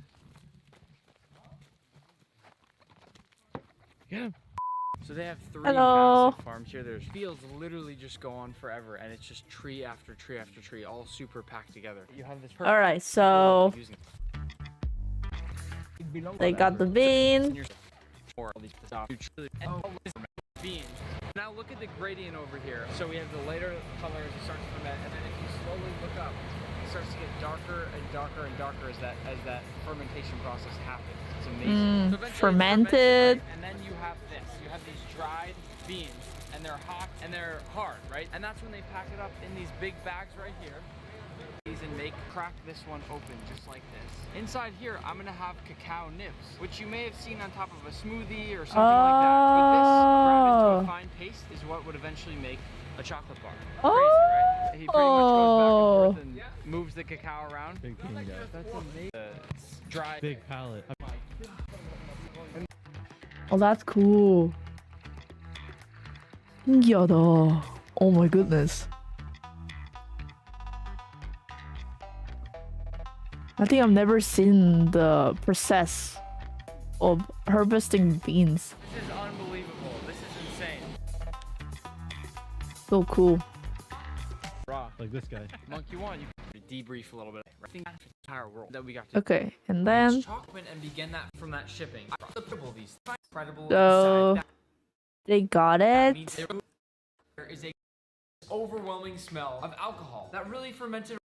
After about a week of fermentation, the seeds have changed quite a lot. Unfortunately, Hello. during the Hi, process, some Sebby. of them started getting a little bit of mold at one point. So I rinsed them off with a little bit of alcohol. Culinary wars? What's that? Culinary wars? Overwhelming smell of alcohol. That really fermented aroma that we smelled on the farm in Ecuador. No, we're watching how to make the chocolate.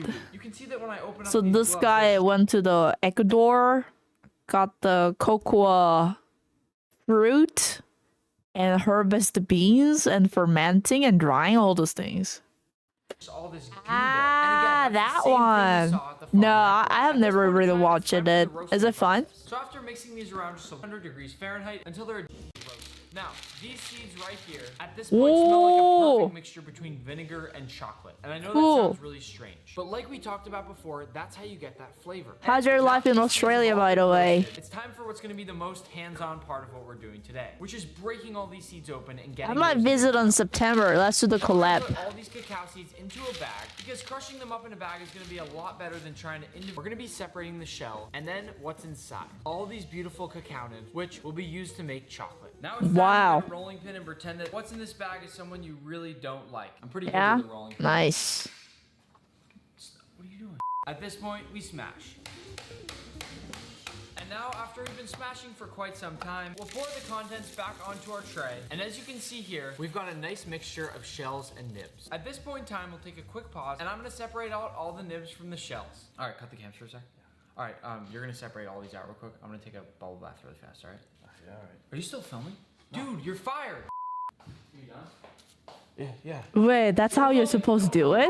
At this point, after about an hour of separating all these cacao nibs, Damn. we have our roasted nibs. In general, I'm sure some of you have seen these before. They often put them on top of things like smoothie bowls, acai bowls, that kind of thing. But we all actually know them from being liquefied into chocolate liqueur, which is ultimately transformed into all the chocolate bars you know. That's so cool though. Wow, Super 개쩐다. excited because we have a real stone grinding machine here with us right now. Just before we roast, I want to show you a perfectly peeled cacao bean here. It's beautiful and looks just like a dinosaur egg. So this right here is the whole bean without the shell. And then when I crush it, we have all those nibs. I am very excited about this machine right here because this is a stone grinder. These beautifully polished stones on the inside are gonna go for hours and hours to grind those cacao nibs into the perfect smooth chocolate that we're looking for. Before I put anything in there, watch these spin for a minute.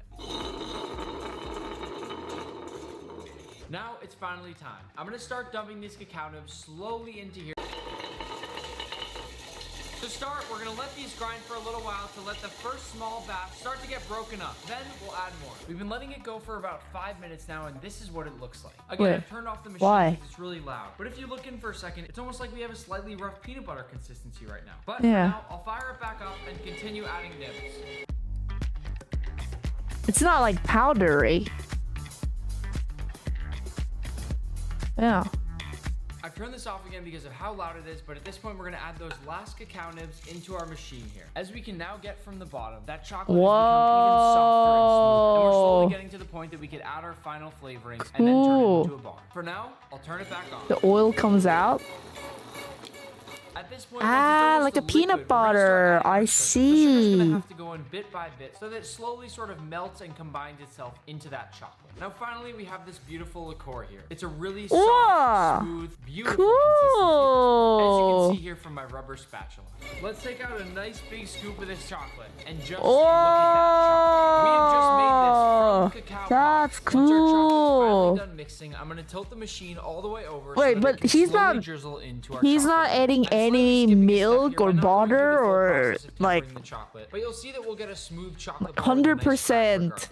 Once we let pure all that nuts. chocolate flow into this beautiful mold here. Oh, we'll that's let a it dark spread through our chocolate? mold. This looks incredible. At this point, we'll run a bench scraper across Mm. all the chocolate, making sure that our whole bar will be perfectly level. And once we've cleaned off all these edges, we'll set it aside to cool. Now for our milk chocolate bar, we're gonna go ahead and sprinkle in a little bit of milk powder across our cacao and let this blend again.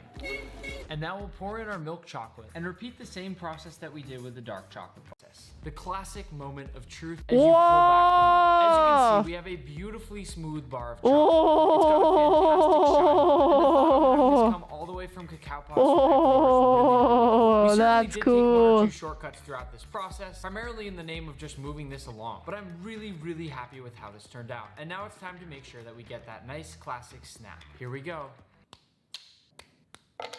Our milk chocolate also looks absolutely gorgeous. Here we go. First, you must let that chocolate melt slowly on your tongue and let it slowly melt with the heat of your mouth. Once that beautifully soft cacao and cocoa butter begin to melt across your tongue, you'll begin to pick up all those flavors. This chocolate is, not surprisingly, absolutely delicious. It was such an incredibly fun trip, and I hope you learned something about how all this stuff works. I mean, it really is crazy that most of us have no idea where any of this kind of thing comes from. I'll try to think of more examples that we can go and show you firsthand to really give you an insight into where some of your food comes from. But I'll first pause to say one quick thing that I'm really excited about. Before we close things out, I want to take a moment to give you a great offer, and before you go... Well, does it mean that if we try to make chocolate with any alternative other nuts, it can happen too? Like, so for the chocolate, traditionally we're using the cocoa beans. But if we instead use peanut, almond, cashew nut, like something like that, then it will become some sort of something like that, no? Let's see. Peanut bar.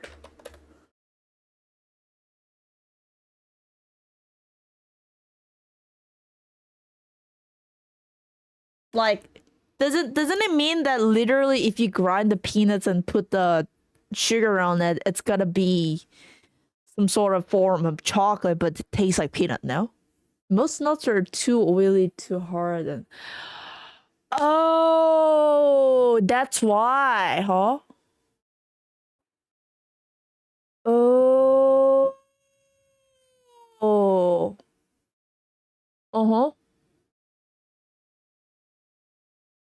Oh, I see. If you love peanut butter, mix it together with maple syrup and oat flour to make peanut butter bars. And if you really love peanut butter, mix it together with chocolate chips and melt it together on top of the peanut butter base to make these easy 4-ingredient bars. Cut them into 16 squares and they will last you all week for some really good snacking. Damn! If you love peanut butter, mix it together with maple syrup. That looks yummy. Yeah, I love peanut butter. Hey. You've probably received a lot of spam calls that sound something like this. This is Amazon.com. You have been charged $379. Now behind this harmless sounding call is a $20 billion scam industry, and today we're gonna roll over that log and see what crawls out. Because for the past Do you actually get this scam calls, chat? It's a huge issue here that a lot of the Chinese people who illegally immigrant to Korea, they make some sort of like a scam business, you know? And what happened is that they do the role modeling or something. So you just call, like, for example, let's say that they call to my mom and then like, hey, I got your daughter. Like, right now, send the money or else I'm gonna kill her. Like don't you dare even thinking about call the police or something like that. And then they do the role playing behind like the woman like crying like mom help, and then they give you the account number, and then like some of the parents get panicked like okay, and then they actually like send it. And then other case of scenario was that, what was that? Other case of scenario is like, hello, this is the department of the court, and like, mister, you're in trouble right now, that blah blah blah, and then like kind of scare people, you know, scare people that you are in trouble, you're in danger, like legally you have the issues, and for that to investigate on something, you need to send the money, or sometimes like bank that like, mister, you have some problem with your bank account, blah, blah, blah, like that. And somehow I was very surprised that somehow a lot of people actually trust them and then actually send the money or something like that. You know, crazy. So I just wonder if the same thing happening in your country too, guys. is it a big problem? Is it a big issue there? So a lot of campaigns here that when you get some kind of scam call like that, just call the police office right away. Like, do not send money, like, you know, giving all the guidelines and stuff like that. Grandparents. Yeah, right. It's always, but the thing is that I think no, it's for everyone, but maybe more highly, like high chances for the grandparent generation. Stuff like that. Such bad people, you know. 5 months, with the help of my trusty glitter bomb, Yeah, which old I pork's typically definitely just more reserve at for porch risk. Pirates, I've worked my way up every rung of the slimy chain of command involved in.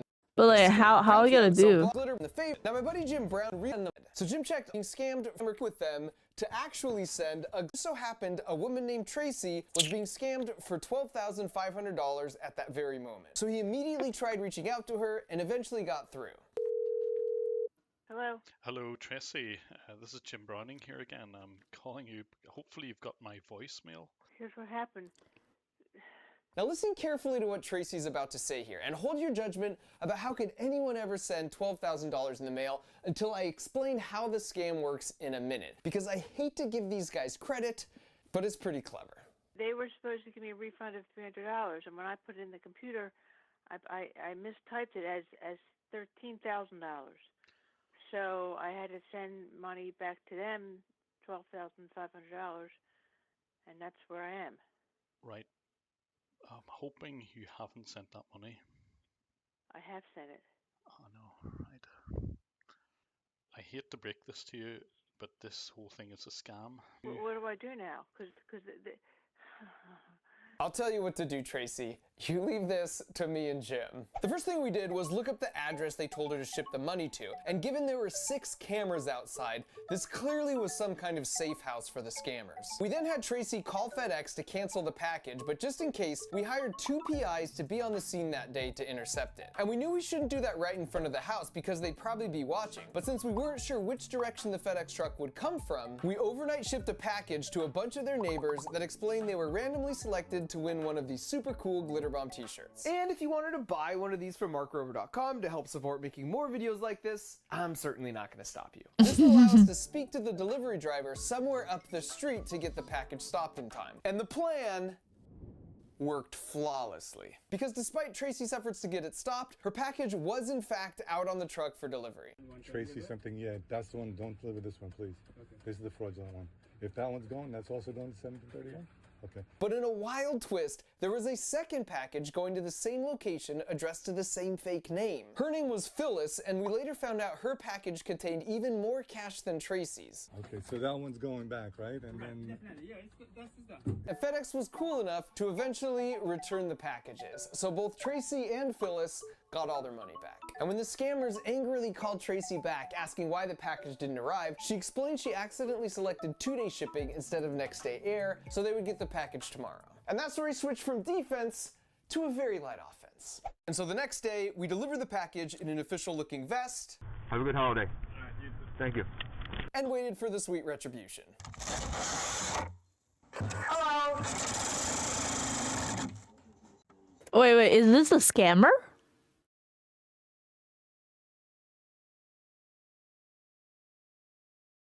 Can you explain what happened, Chad? I kind of lost the story.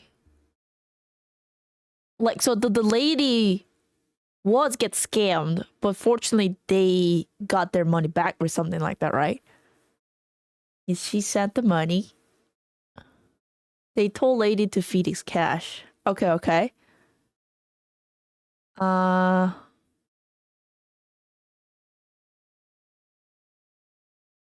Lady got scammed. Stopped package, send money back, so they becoming scammers.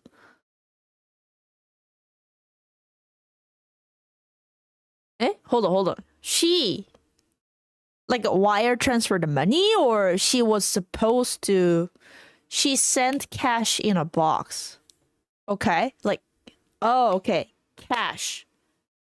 Sent it. Got it. Got it. So they stopped the package to save her. Okay. What? Like, hold on. Like, was she sending the cash multiple times, not just once?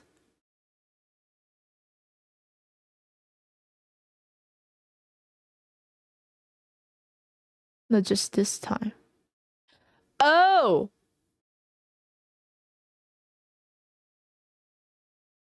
Are you saying that she was about to send it, but they stopped her, and then instead of sending the cash, they sent the glitter bomb, or what? She already did?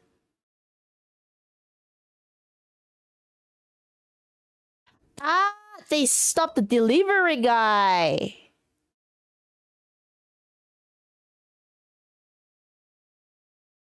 Oh, okay, so she already sent it. So they stopped the delivery guy. Oh, and then they just change it to something else. Got it. Got it. You guys give up, or you're thirsty for more?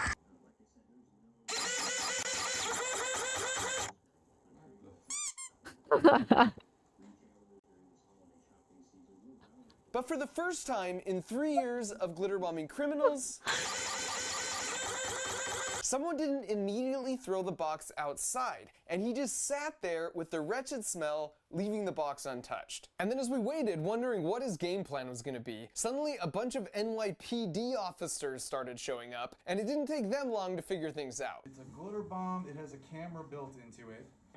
There's a camera built into this. We had a phone number on the box, and they called us up, and I explained the whole situation, and I'll just say there was some mutual admiration for each other's work. The one question is, Chad, the glitter boss thing, the thing that he's doing right now, this is not illegal?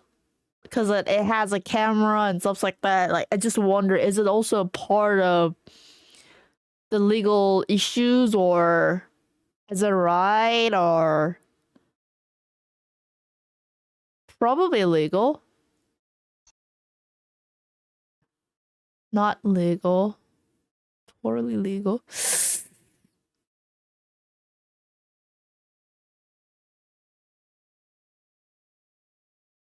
He didn't steal or anything. But like, think about it. Think about it. Think about it. Just okay, so blend out all this like stories. Just focus on the fact that someone sent the camera to your house and then it's recording it. And then you can also do the GPS tracking. And it's just kind of like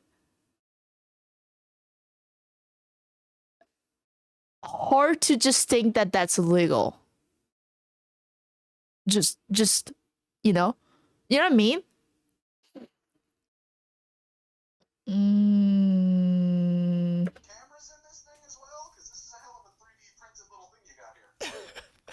I mean, there might be cameras on there, officer. And as it happens, the reason a scammer would call the cops on himself is because he isn't a scammer. This is Gary, and it turns out he's a super nice guy. But Gary runs an Airbnb, and once you go in that door, there are 2 rooms upstairs that he rents out to people. So this wasn't a safe house at all. These scammers would use Airbnb to get a temporary address they would only use once. But if that's true, that meant the scammers must have been there yesterday. So Gary showed us his security footage, and we saw this woman in an orange jacket who appeared right as the PI was talking with the FedEx driver up the street. She also looks directly at the camera and then decides it's probably cold enough outside to zip her jacket all the way up. Once the FedEx truck passes and she realizes he skipped by her, she hurries over to talk to him, and when he told her he had nothing for her for that day, she walks right back to her car, never stepping foot inside the Airbnb. The PI's got all the license plates on the street that day, and it turns out her name is Crystal. You should remember that name for later. So then Gary showed us who booked the room. It was this guy from Utah with a brand new account and 0 reviews. In fact, when the reservation was booked, he sent this message in awkward English at 3:06 a.m., which happens to be just after lunch in India. So shit. It's crazy, man. The store is going like. I did some more research and learned that after the scammer in India found a willing victim, they would use a money mule and have the victim send the cash there. So Crystal in this case was the mule. But instead of sending the package to the money mule's house, they use an Airbnb. Then the mule gives the package to a supervisor who deposits the cash and wire transfers the remaining money back to the scammer. Oh my goodness, this is terrible. Oh my goodness. Such bad people. And they must have got spooked because Crystal was long gone the next day, which meant we caught poor Gary in the crossfire. But he Oh no. wanted them caught just as much as us, so we compensated him handsomely just for being cool about everything. So we'll call that round a tie. We stopped the scammers from receiving 2 packages containing $30,000, but they were still glitter-free. But before I show you exactly how we tip the scales in our favor, let me explain exactly how this scam works so well at tricking so many people. There's an email that goes along with the scam that basically says the same thing as the robocall, which is Amazon just charged you $200, but if you don't recognize this charge, please call right away to have it refunded. So when you call, they say, I'd be happy to walk you through the refund process on your— Oh my gosh! Terrible! What? Just a shithole. Wow, I'm so sorry for you. So it's like just all around, not just Korea. Oh my god, this is even worse. your computer. So just type this here and simply install this, and then I'll be able to fully help. Oh no! Heck no! 와, 진짜. Help you out. And most victims don't really comprehend. They've just installed a remote software program that gives the scammers full access to their computer. Now they're ready for the scam. They tell her that some accounts have actually already had their refunds automatically processed, so she needs to check her bank account to make sure the $200 refund isn't already there. And when Bessie here asks if he can see her banking info, he explains in technical terms. It's a 3D page, so I cannot see anything. Okay. And so sure enough, she has 와, 진짜 대박이다.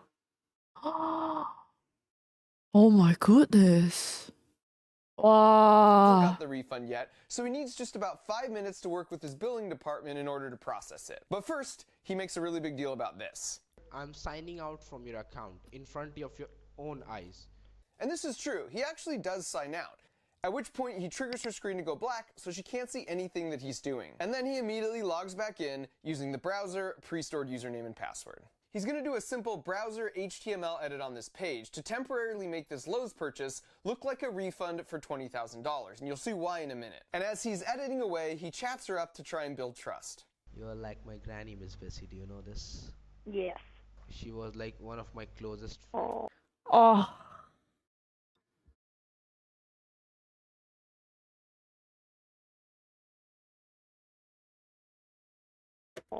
I used to share each and everything with her. You mean Shut the fuck up, you. What you do for a living? And you might be wondering, why doesn't he just wire transfer himself money while he has unrestricted access to her account? But the problem there is that it's traceable and it would likely get flagged by the bank's fraud detection system anyways. But if you can get an old lady to mail you cash, it's so untraceable, the authorities don't even begin to try and track it down. Now that he's finished, he unblinks her screen and he informs her that unfortunately, the billing department couldn't process the refund, so they have one last option to try. This is the Chase online refund server. It's actually just a text window that does absolutely nothing. It's pure theater. It is an irreversible form. Whatever you are typing it over there, put it in a correct manner. Nothing would be changed over here. Basically, he makes a big deal for 3 minutes that she's the one that has to enter all the information, and anything that gets typed there is immediately permanent. Maybe you can see where this is headed. So her name, last four of social, zip code, and finally refund amount. Please enter your refund amount.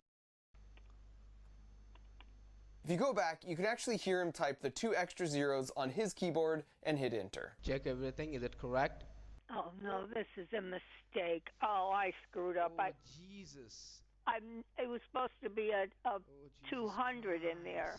Oh, God almighty. I'm exhausted. I can't do this.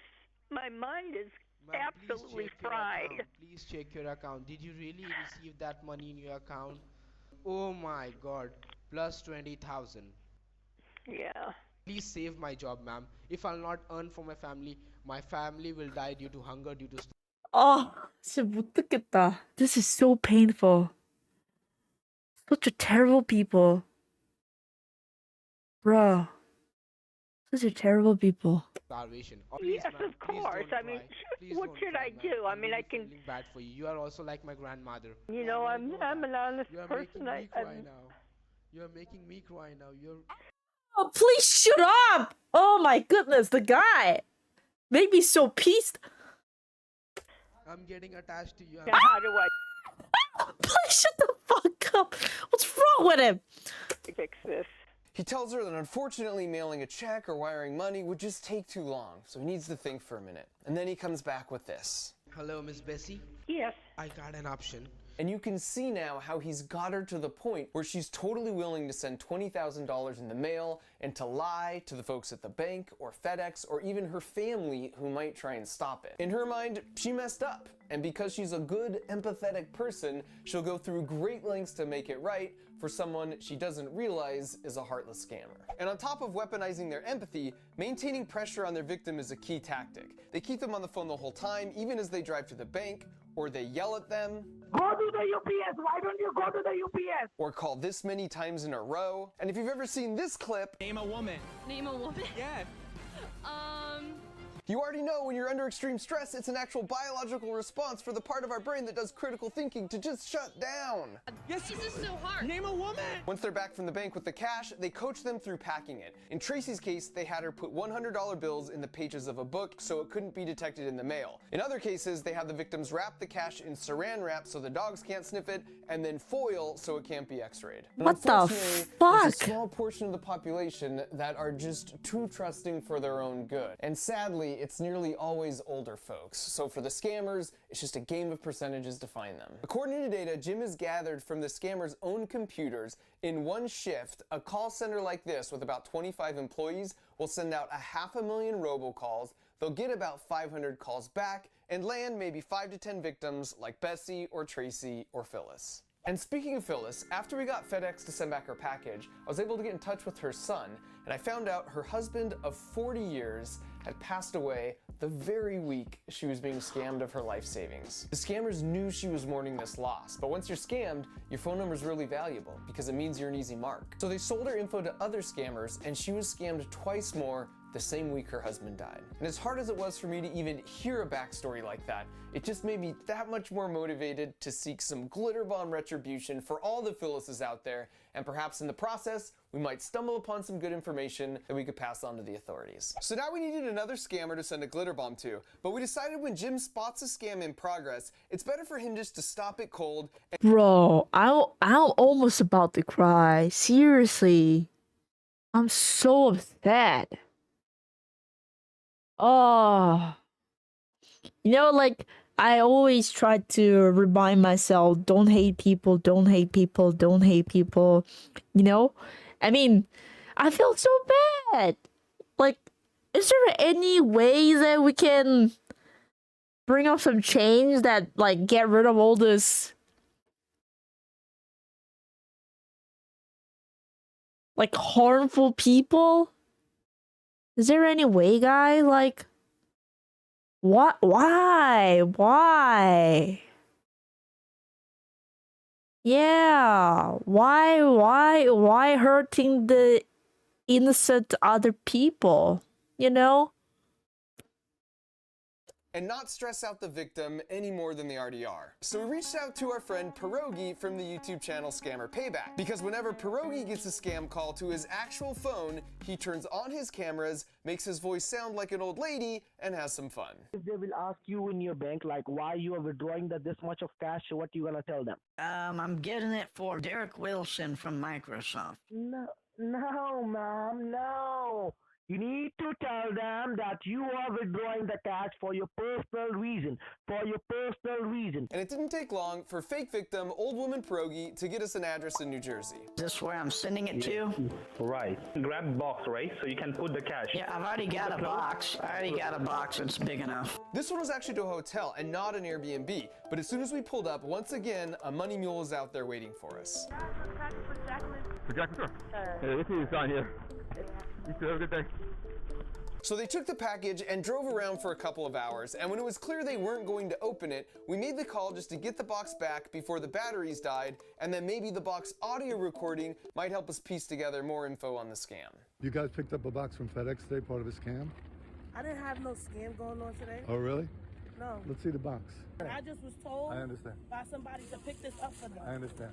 Yeah, I don't know what's going on. I'm being honestly and truthfully, and I don't want no trouble. And when I first heard that, I was like, oh, well, now I feel bad. Sometimes these mules don't even realize they're participating in scams, and they might even be victims themselves. But then I was like, look, not that I don't believe her, but maybe just in case, we just have a little peek at the audio. I'm waiting on so many packages. I don't even know which one is which anymore. Then she got on the phone with her boss, James. Yeah, I know. I got one with me right now. I took the picture and sent it to you. I'm gonna bring it to you.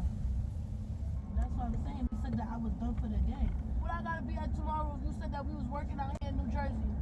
I don't know. Wherever they give me an address, that they don't even have a B&B address or nothing for tomorrow. This is the first time they split me and Crystal up like this in New Jersey. That's right, Crystal. Apparently they're a team, which means Jacqueline was probably in the car the other day in New York. She in the car watching. She don't do shit. By the way, Crystal, hate to say it, but Jacqueline was talking a lot of trash about you. In fact, I'd watch your back, because her cousin in the car that day might be gunning for your job. I want to be a driver. How much did they get paid? How much you get for that one parcel? $500. Everybody get paid the same. So we get 7 partials, and it's $75 or $100 for each partial. Everybody's getting $700. You're gonna be back and forth. You're gonna be either in Florida, Delaware, Maryland. You're gonna be here, there. So you'll be looking like you on vacation, having the time of your life. Yeah, I don't know what's going on. I'm being honestly and truthfully. We learned 2 key things here. The first is that a supervisor will have multiple mules reporting to them who apparently get flown all over the country, and just one mule could receive as many as 7 packages in a day. And the second is that this address was from a totally different call center in India. So that same supervisor can work with multiple unrelated scammers as well. And so in the spirit of avenging Phyllis, if we were gonna glitter bomb and fart spray anyone here in the States, we really wanted it to be a supervisor. And thanks to Pierogi, not long after, we would get another chance. Get the $50,000 in cash with you, get in your car. Once you're in your car, let me know. Make sure you don't involve any third person, nobody. So I don't need to tell my husband? Your husband, your daughter, anyone. This one would be in Illinois. And the delivery address this time was to a Walgreens. It was interesting to see them experimenting with different package drop-off methods. And right away, we heard some good news. Meet me at the gas station then. Yeah, I see you. Come park in front of me. In the black one. The Walgreens was here, and the handoff occurred here at this gas station. And with that, we had our supervisor. They tailed the supervisor for a few minutes and got a good look at his 2019 white Honda Passport. And then 20 minutes later, he stopped here in a seemingly random parking lot and opened it. Hello. And even though he kept it by his feet, the camera's got a perfect shot of his face here. There you The two guys go. assessed the situation and felt safe enough to approach him right after he opened it, but then he took off. And they let him go, and we just used the GPS and the glitter bombs to once again locate it in the ditch snow. And right after that, Pierogi got this message from the scammer in India, which shows 2 things. The supervisor and scammer are in close contact with each other, and neither one likes glitter. And that seemed like the end of the story, until we ran the plates and realized his name was tied to a business really close to where he opened the box. So we went back a week later to get footage to show just how close. Here's where he opened it. You can see that dumpster and house for reference, and then you pan over, and that's the business his name is tied to. And wait a second, that's a 2019 Honda Passport. And wait another second, that's the same guy whose face is on camera opening the glitter bomb. So this was a nice little package of intel we were able to hand off to the authorities, because the supervisor is sort of the hub and a direct connection between a bunch of mules in the States and a bunch of scammers in India. Pierogi came through with one final address in Texas, and this one was back to the MO of being delivered to an Airbnb. And like all the others, the mule was right there waiting for us, and then she took it inside to open it. Hello. You guys give up or get thirsty for more? Notice how she films herself opening the package. Apparently this is pretty common because I suppose there's no honor among thieves and the scammers will demand the video to confirm she hasn't taken more than she's allowed. As we learned before, the money mules make a flat amount per package, like $100, but I ended up reading somewhere that the supervisor gets a 10% cut and sends the rest back to the scammers. This lady later admitted she herself was exchanging the cash for Bitcoin to send back to the scammers, which meant she was actually a supervisor, and for the sake of Phyllis, that was a lovely surprise. She took off and parked about a mile away, but the police were alerted and were on her tail pretty quickly. You have your ID on you? Oh, yeah. I cannot park here. I love that attempt at just getting away with the parking warning. So she gets out of the car, and I have to applaud the effort here, but as every parent knows, the only way she's getting rid of the evidence from her pants and car is by burning them both to the ground. Well, you got all the glitter on your pants for? Yeah, so I just... lawyer, because I'm in the probation officer. I don't know what's happened. Okay. So I want to contact with someone. And so after she was taken into custody, the police returned to the Airbnb to gather evidence. The dude on the left there is a detective, and they already had her under investigation for another package scam. So now they're bringing charges against her, and the actual glitter bomb and footage is being held as evidence in the case. We did one more in Illinois and two more in California, but I've decided against showing those because damn, this is a huge issue in state too, huh? In fact, over the past 4 months, Jim, Pierogi, and I have been in contact with investigators from the respective local police departments, the Department of Justice, Homeland Security, and the FBI, and we've turned over to them every last bit of evidence we've stumbled upon. So hopefully, like me, you now have a better understanding of how these scam calls operate, and here's why that matters. The authorities are cracking down more on these guys, both here in the States and in India, but it's sort of a game of whack-a-mole, and another one will just pop up, guys, both here in the States and in India. But it's sort of a game of whack-a-mole, and another one will just pop up because the financial incentives are so great. The only way to truly defeat this is by spreading awareness, thereby making it ineffective. So if you have someone in your life who's older that means a lot to you, please educate them or even share this video with them. I put some resources in the video description if you've been exposed to fraud, but all the experts agree it's much better to not be reactive here, but proactive by spreading awareness and understanding what this looks like. And speaking of being proactive, I will close with some good news, which is that thanks to Jim, who explains how he did it in a video he just released on his channel, we have the identifying information of the folks over in India who scammed our girl Phyllis. And by the way, everyone in India hates these guys too. And so over the next year, of course, working with the proper authorities, we'll be executing a multi-phased operation that will be, as always, relatively harmless. And I don't want to give too much away, but we already have some informants working for us in some of these call centers, and the first phase might include a door handle and actual poop from Phyllis's actual dog. So make sure you're subscribed, because it's gonna be a banger. Damn. You can set your plant on this box, and it has some electronics inside to measure the soil moisture level, and then talk to you when you walk by. I need a little water over here. That's delicious. I need that. Sometimes I forget to water my plant. When was my last time? Genius, man. I'll later short. And this machine measures how long it's been since you've stood up and employs the kid sitting behind you on a long flight method to encourage a stretch break. This is a game to motivate exercise during a lockdown, and this is a secret safe for your most valuable possession. Wait, this one's so funny too, look at this. And this machine measures how long it's been since you've stood up and employs the kid sitting behind you on a long flight method to encourage a stretch break. This is a game to motivate exercise during a lockdown, and this is a secret safe for your most valuable possessions. And finally, this is a G-dang Lunchables assembly. Oh my gosh. And what do all of those have in common? They were created by people who took my month-long creative engineering course. I just launched this class for the first time a few months ago, and it was so freaking rewarding to see what everybody learned and created as a result. For the most part. And because we got so much overwhelmingly positive feedback on the course, we're doing it again. You could sign up for it now. This class covers my full engineering design process, all the way from how I come up with an idea, so cool, to prototyping, to finalizing the build and giving it character. I show you everything that I'm thinking, everything that I'm doing, and I do it 3 times. Over the course of a month, you're gonna watch me design and create 3 totally original builds, and I'm gonna guide you through finishing 3 creative builds of your own. And this is an online class, so you can take it from anywhere and work it around your schedule, but it's fully immersive and intensive. So whether you're a working professional or you're taking the class as a family, whether you're a complete beginner or an experienced engineer, this class has been designed to meet you where you're at. Did you do like engineering kind of experience when you were a kid? Actually, when I was like in elementary school or something like that, I really enjoyed this kind of project. And there is like a after school course, stuff like that. And I remember that I always asked my parents to, can I get the kit? Like there's like a engineering kit or something like that. And then like always making something like so fun, you know? It's pretty cool. Wow. That's crazy. Oh my goodness.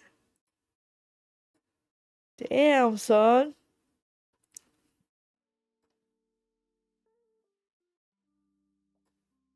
Wild. Science kit. It's so fun. Yeah. Robot kit with motor. Yep. Oh, nice.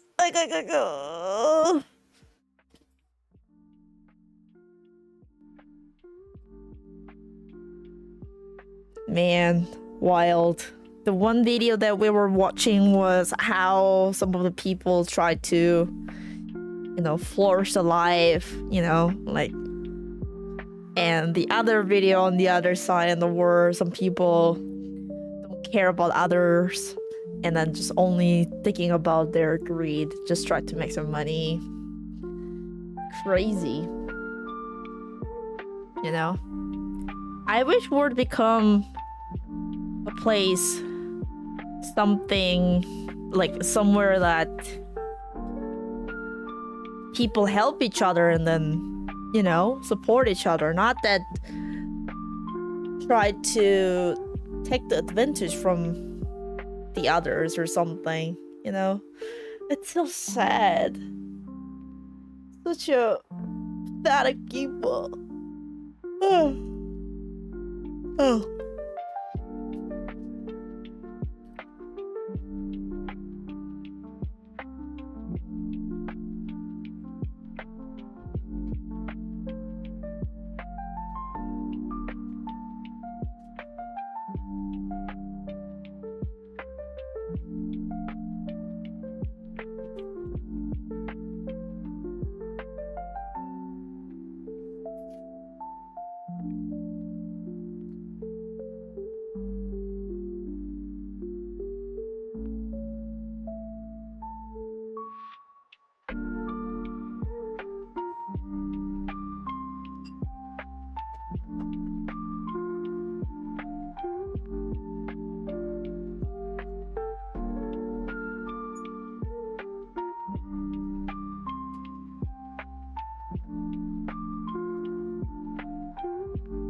Why can't they be born in a Christian country?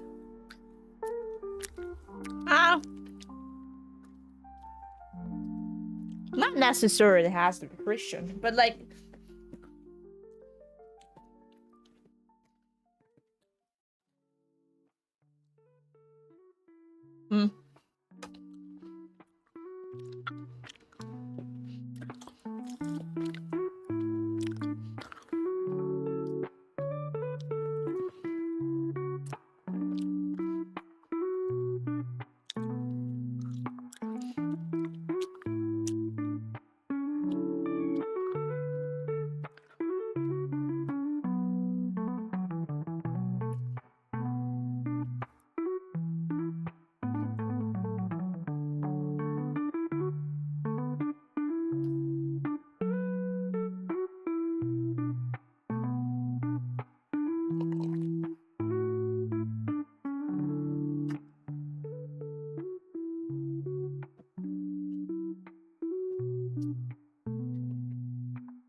Good night, kiddo. Rest well. See you next time.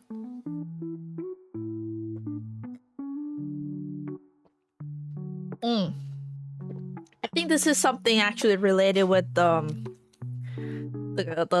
topic that I was watching yesterday.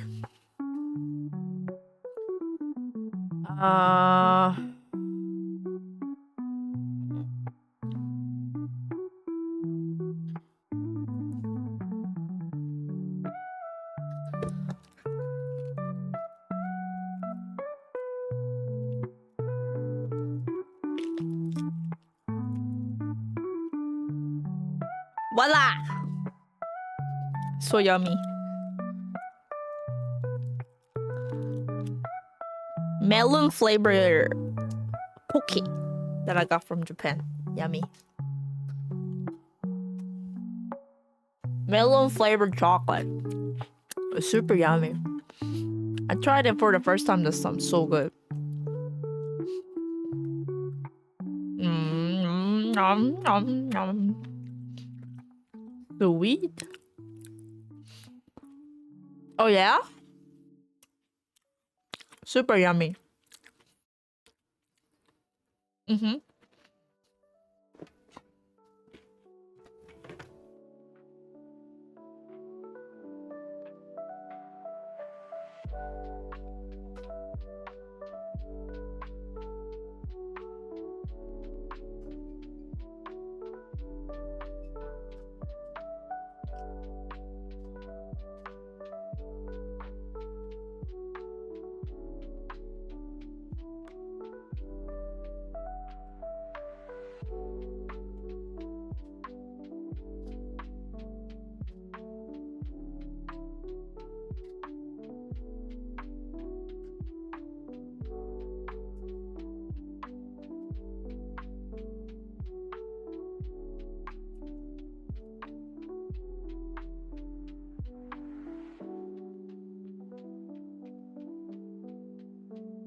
Got a new dress.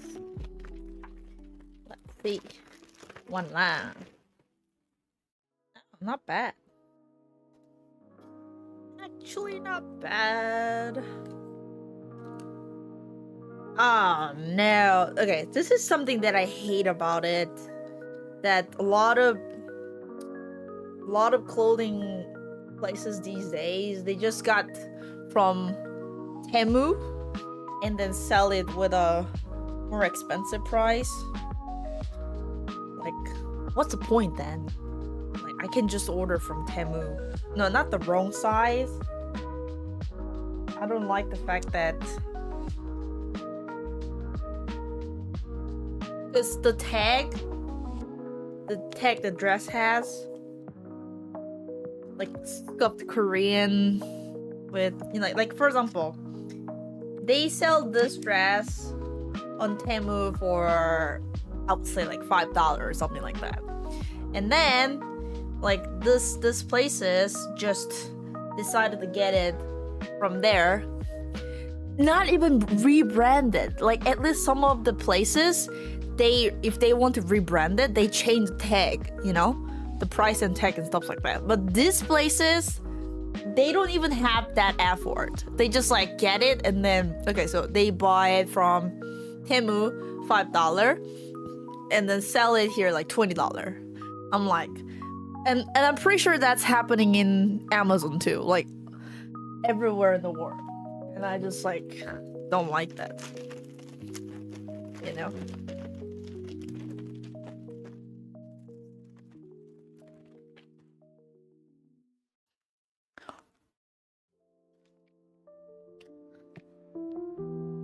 Dun, dun, dun, dun, dun.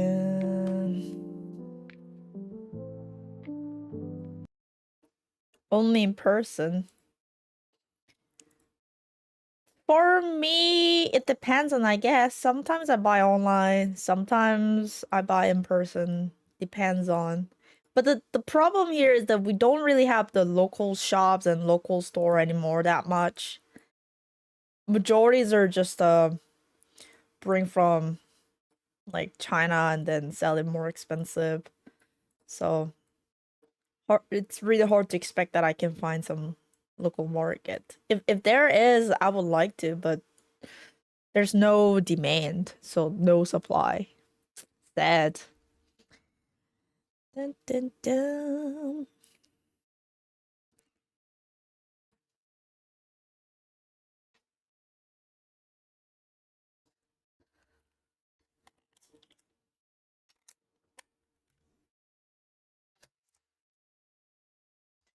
Dun, dun, dun, dun, dun, dun, dun.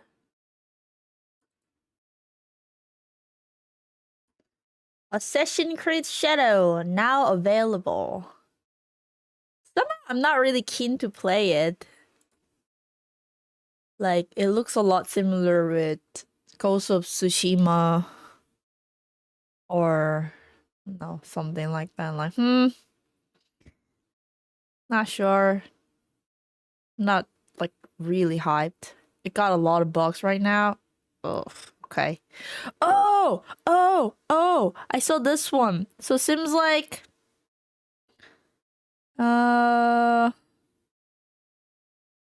of the art museum in Korea, which is located in Daejeon, they recently brought up a lot of paint from like paint by Van Gogh.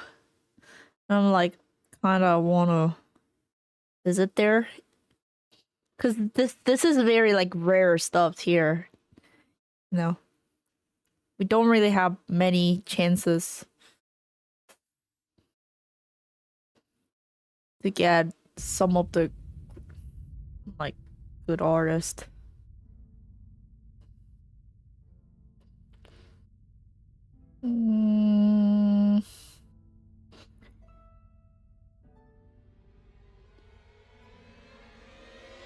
Yeah, Daejeon City Museum, I think.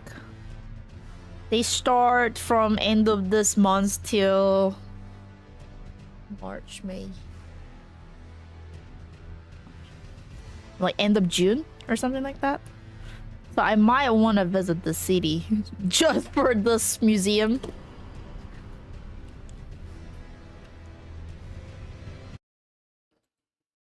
Mm-hmm.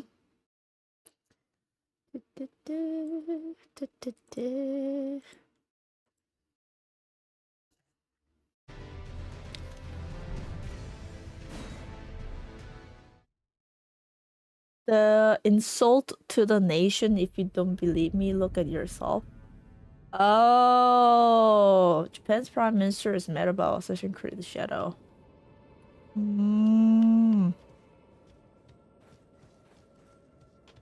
They don't like that you can destroy things in temples.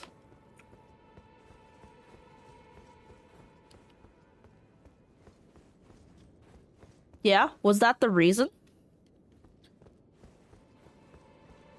Or was there like historical like distortion, something like that?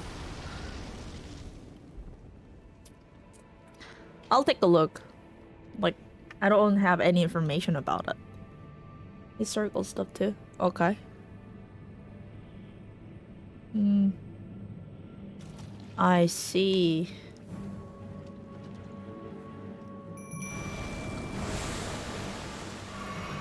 All right, let's get it.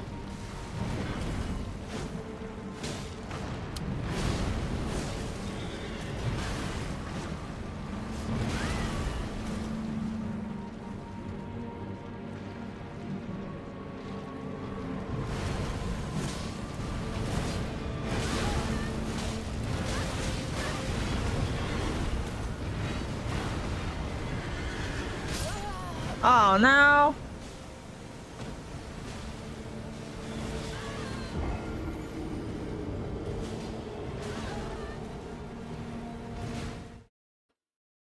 Oh no.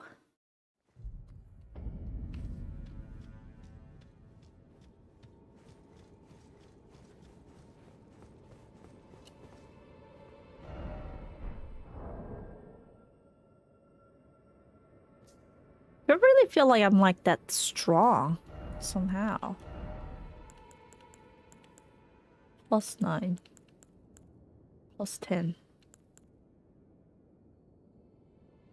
9.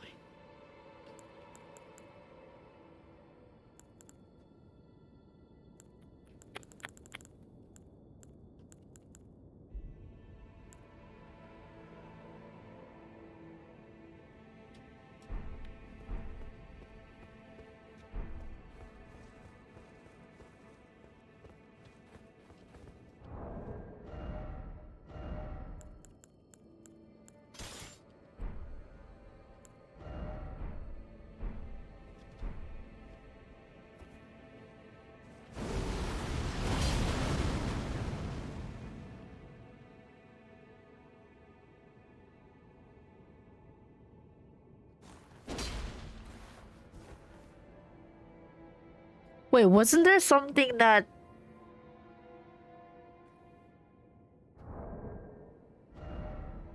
Can't remember.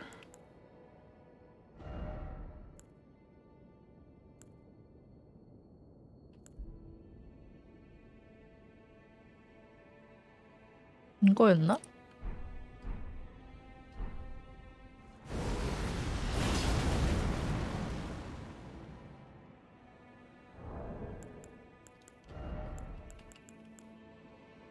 Boost FP restoration from the flask.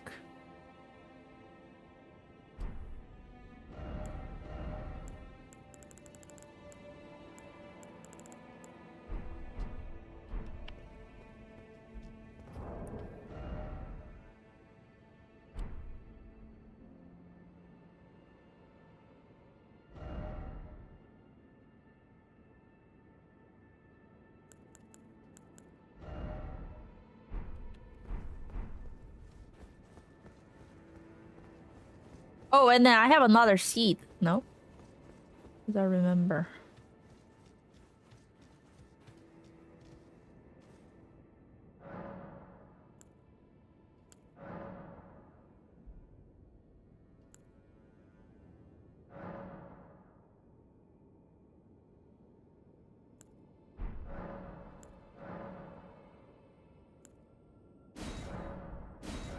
Eh? Wait, but I got it last time, no?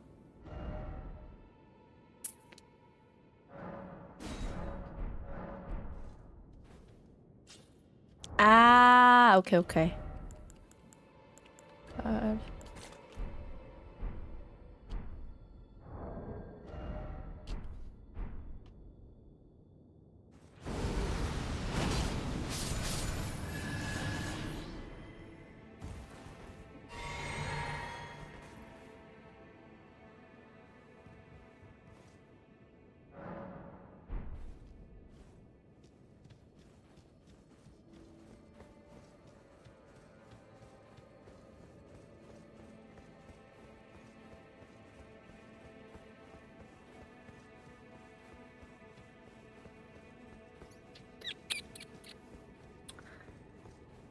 Whee!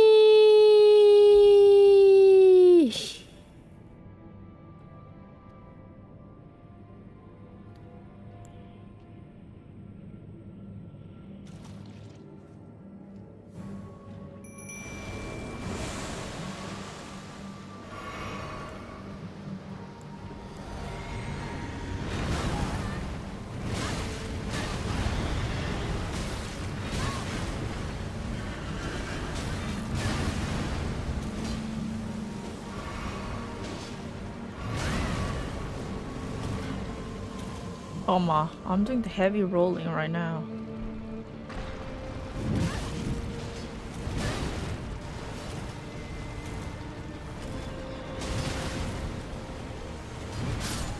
Ah, damn! Dead!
Boom.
젠장.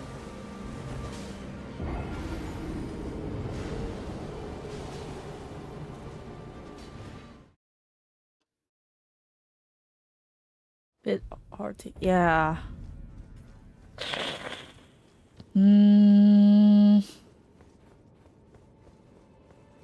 But I feel like somehow this one was a little easier.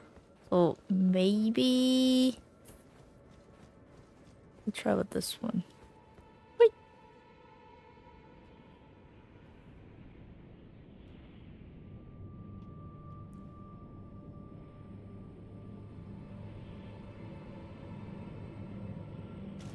Summon it.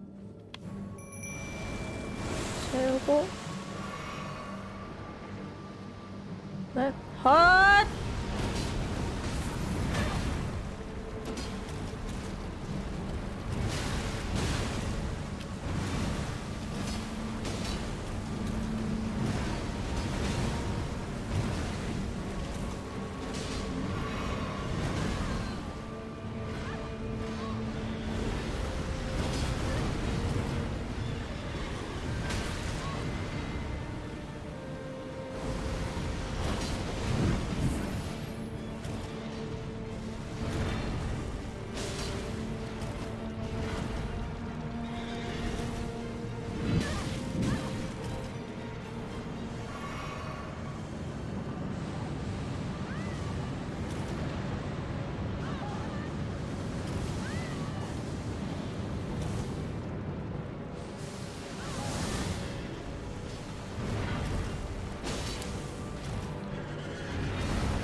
아, 뭔가 나쁘지 않은데. It wasn't that bad. Okay, okay. Oof. Okay, okay, okay, okay, okay. Well, I got it, but I guess to be honest, none of people here are not really interested in the game. And I assume that including me, we don't really know much about the stories or information that you try to talk about, so this is not like really appropriate place to discuss about. Yeah, but like he's tried to talk about the controversy. And if I know about it, yeah, I would like to talk about it. But the thing is that I have no idea about it, so it's not really the right place to talk about.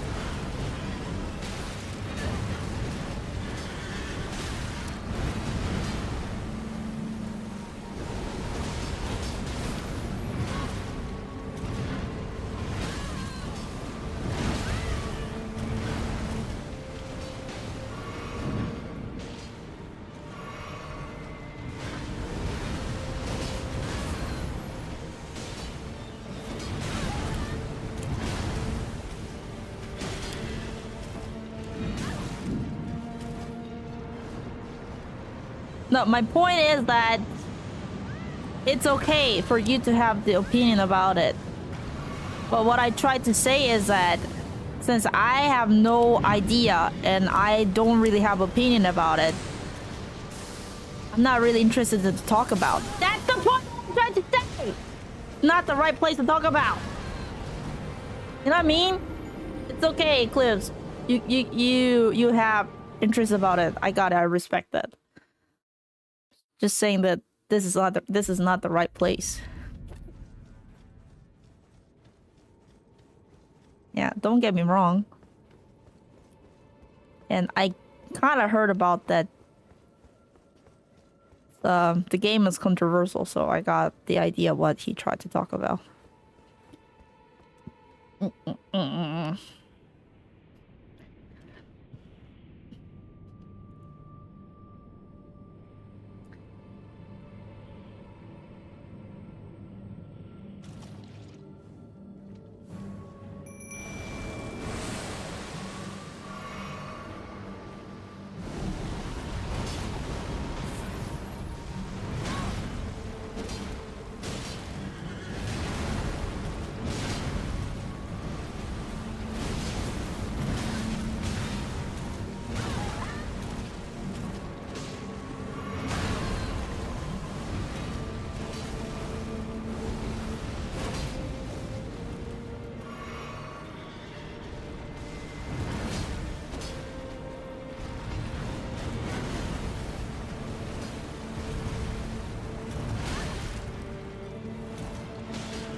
No, no, no, no, no, no, no, no.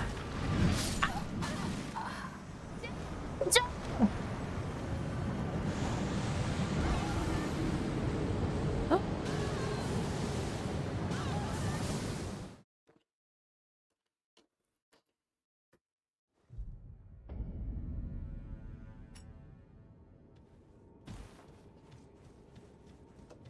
Oh, by the way, chat, today is the day the dance class start.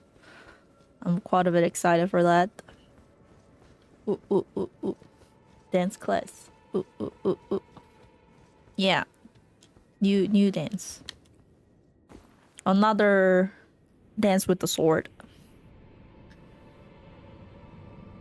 Bum, bum, bum. Happy birthday. Feel so old. How old are you? Fan? No, sword. Another sword. Maybe next time I'm gonna try with the fan.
was pretty good though. That was pretty good. Woo! Me and the Lauren too. Oh, happy birthday, guys! Happy birthday! Happy birthday, guys! Any special plan? Birthday plan? Birthday treat? Birthday gift? Birthday party? Birthday bar? Birthday beer? Birthday cheese? I don't know.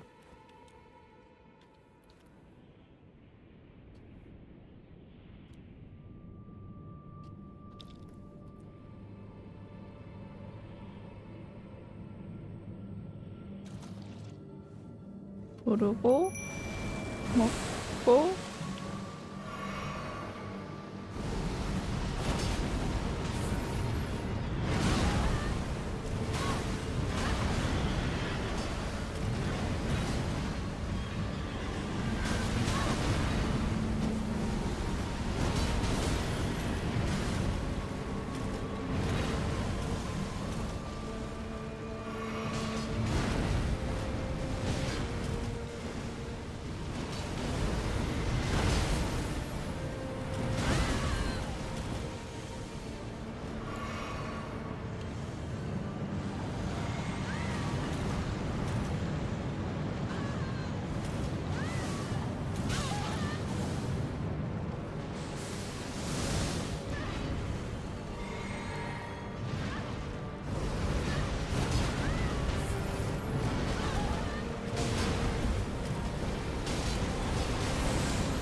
Oh, finally! I made it!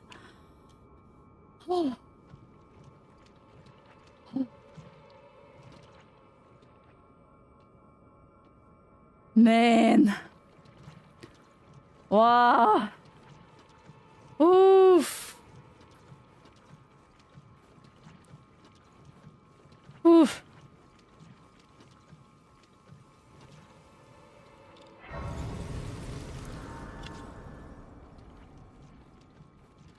Uh-oh. Maybe take some rest. Thanks, thanks. Well done. Well done. Nice.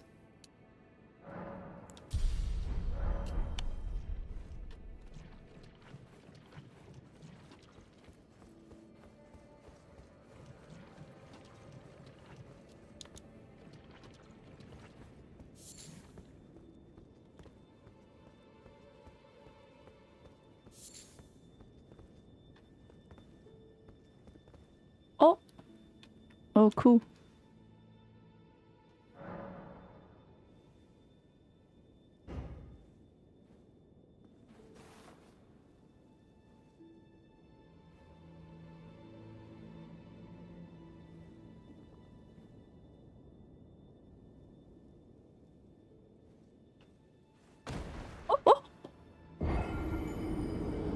What?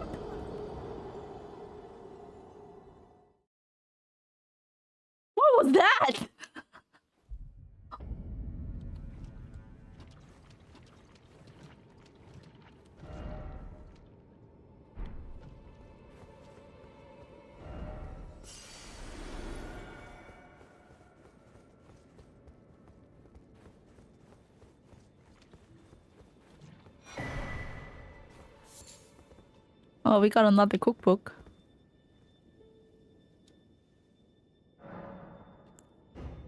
Eh?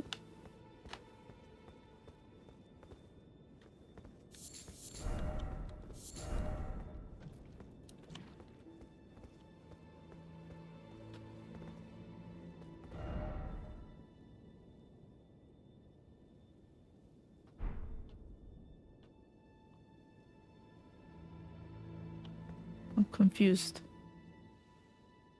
Do we need to try again?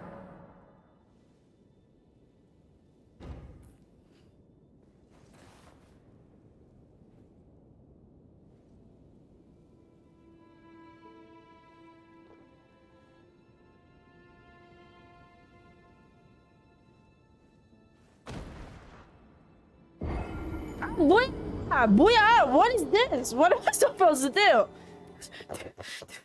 I guess we need to do something else, right?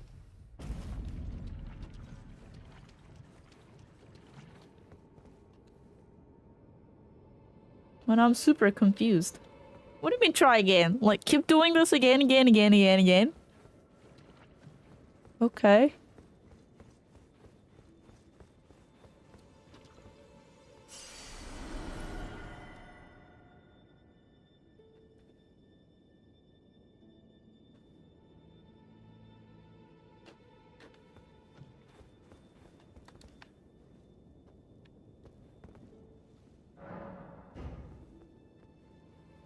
No, I'll try again.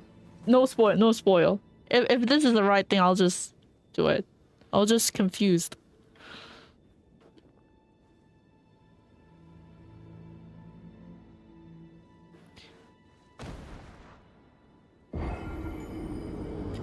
Am I sucking her poison up or something like that? Like to save her or something? Like I don't know.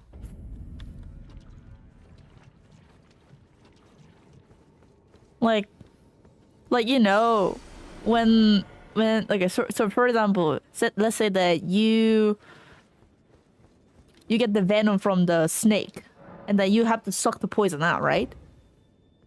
Is this some kind of something like that, or I don't know?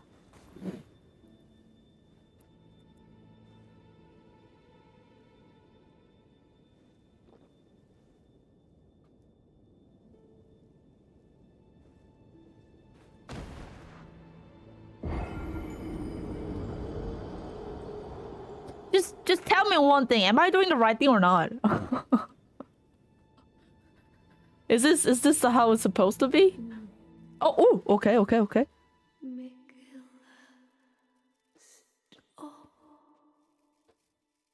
Finally.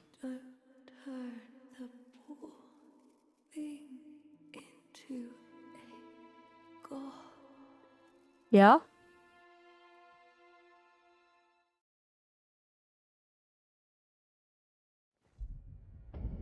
Okay. She answered something.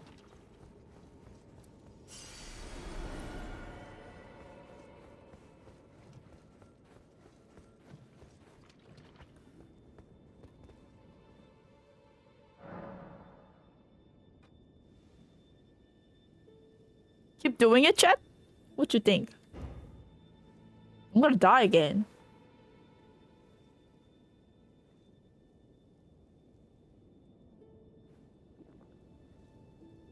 This is a little annoying.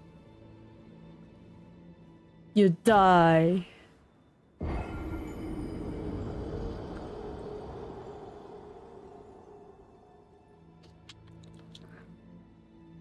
Or I wonder if there's any item that...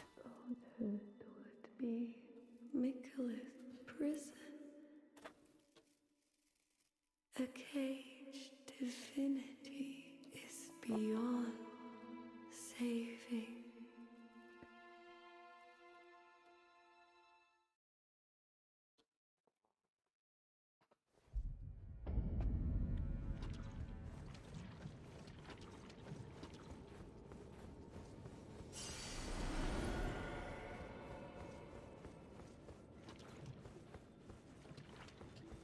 No, we'll see.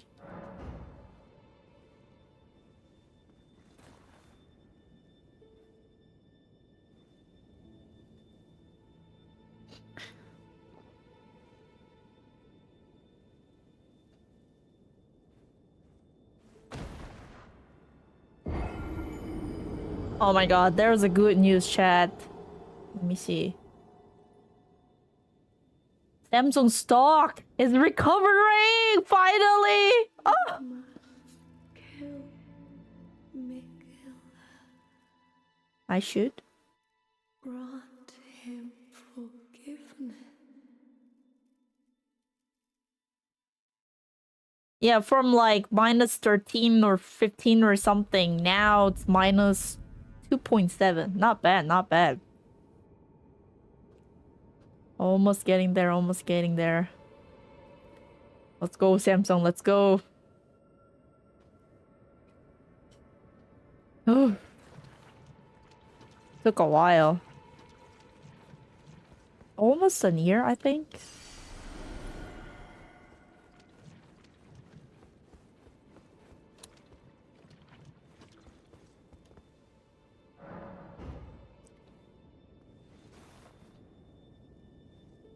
Mm-hmm. Fortunately.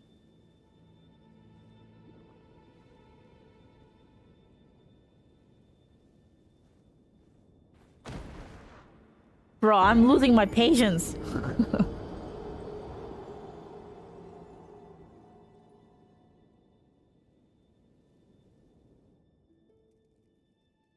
You must kill Mikhail. Okay, same thing. Grant him forgiveness. Yeah. So it seems like I'm done with this.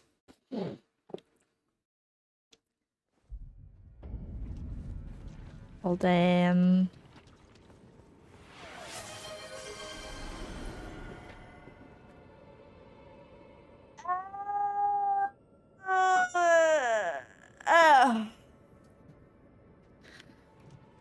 Yeah, seems like it. Alrighty. So this is done.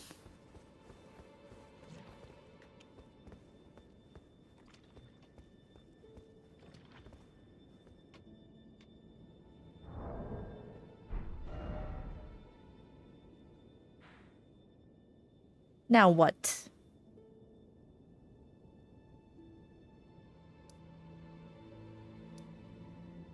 I still need to kill the dragon, no? As I remember, right? There's like 2 dragons, right? Alright. Where is the... 어디였더라? I forgot.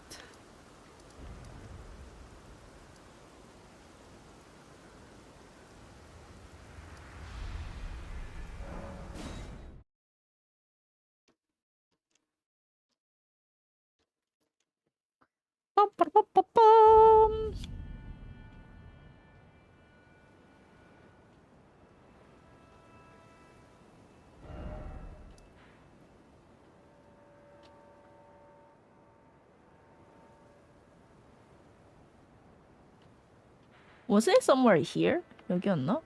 No.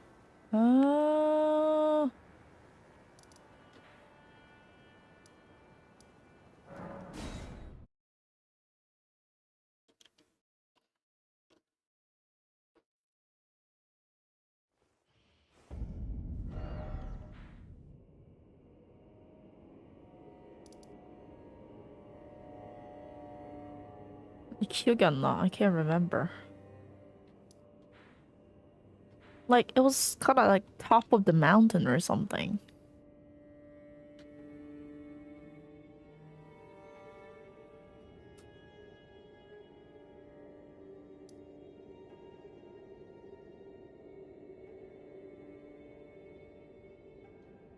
Bro, where was it? It was a while ago.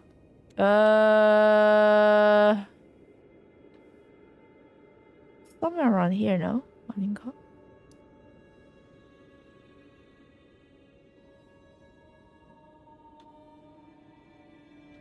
Here?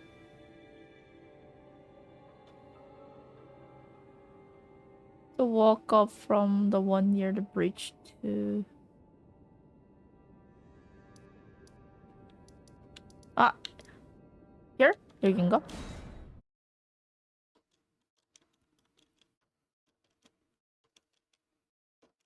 More?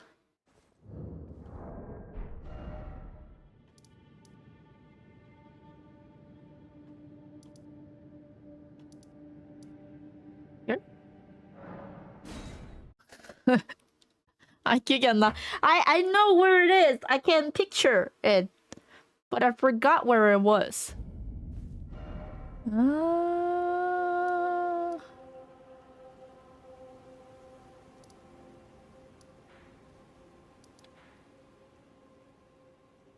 어디지? Bruh.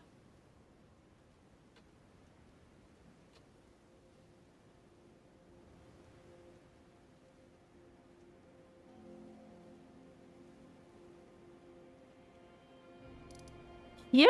Really? Aish, I'll use the...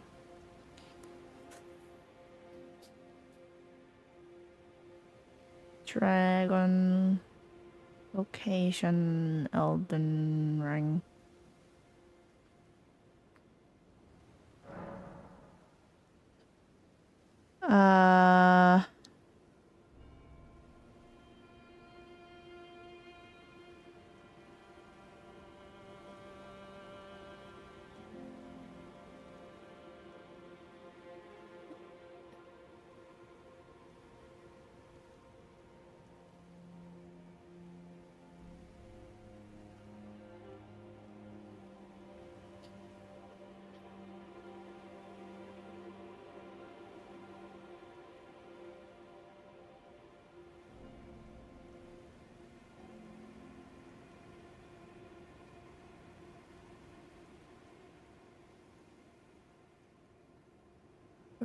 that...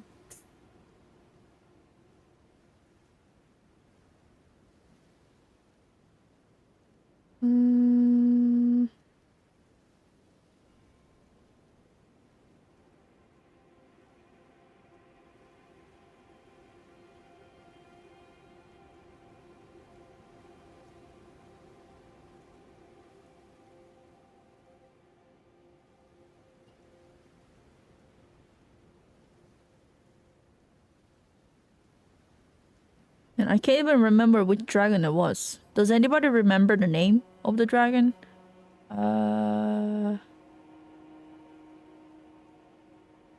Grand Altar of Dragon. Grand Altar...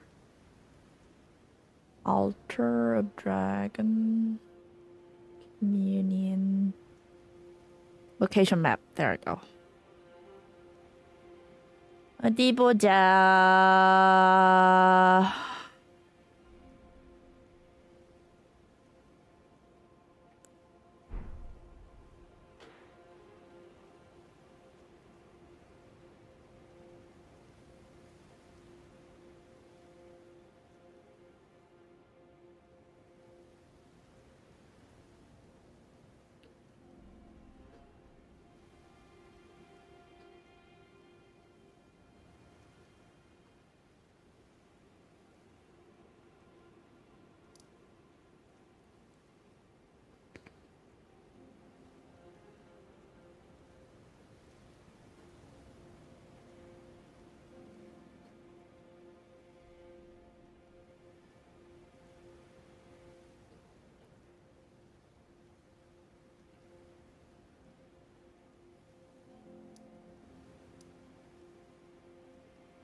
네?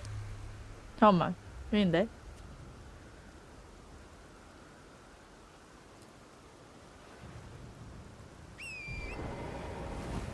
Go up and right from here. Go up.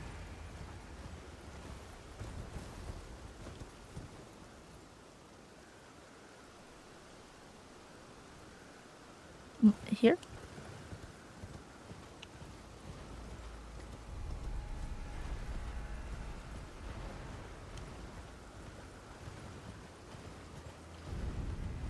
Ah, maybe there. 여긴가 보다.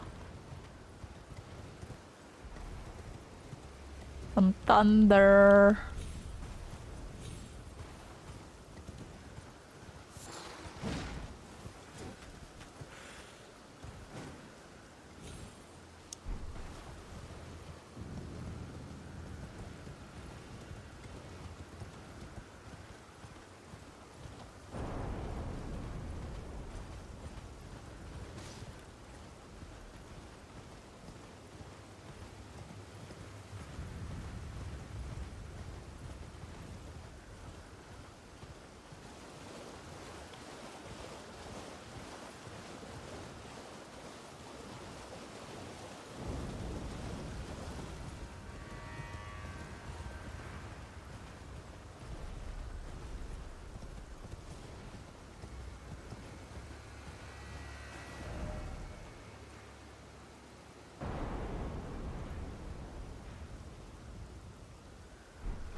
Wait, is my saving file messed up or something? Why do I feel like...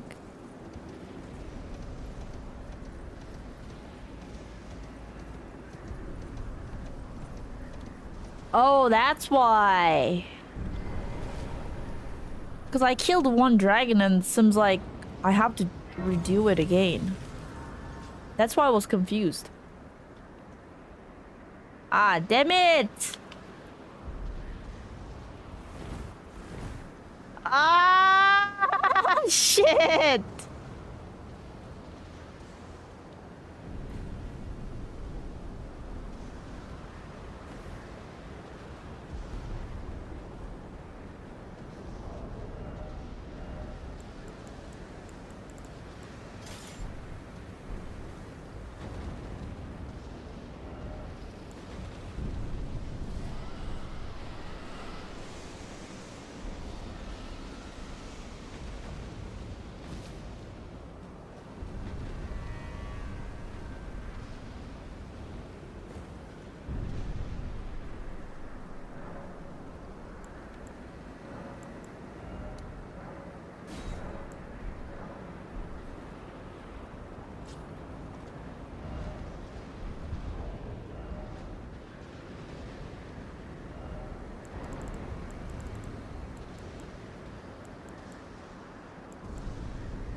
Mm-hmm.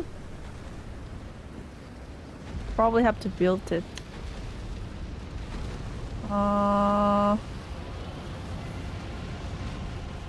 Is this the one? 이건가?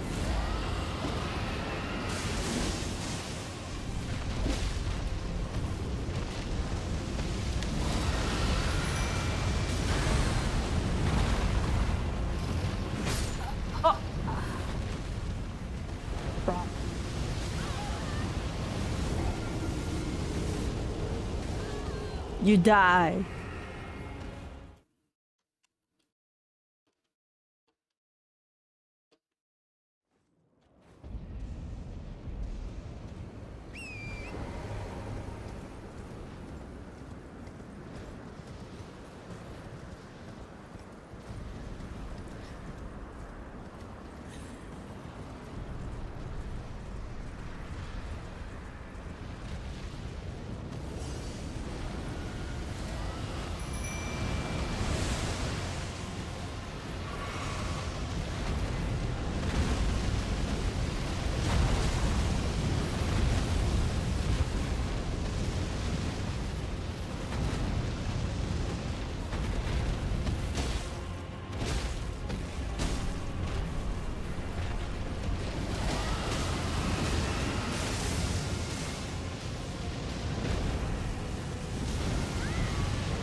Nice.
Shit.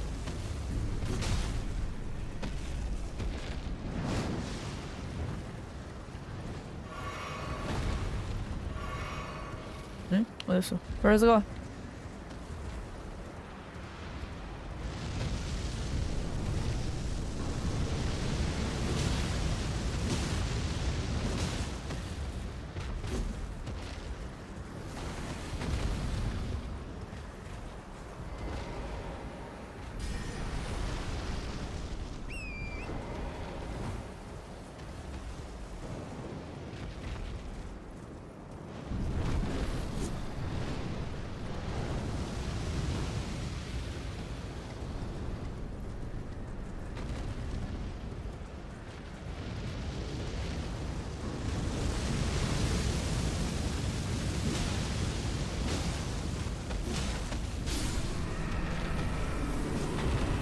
됐다! Yay! Finally! And then... Talk to the guy. Drake grabbed me to take this for skate. Summon me. My limb, but a drake and mice. Okay.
Uh...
Now, if you go to the...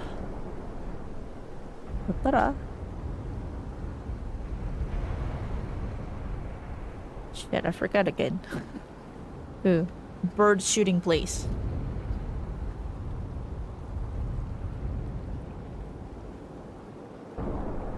Three fragment? Really?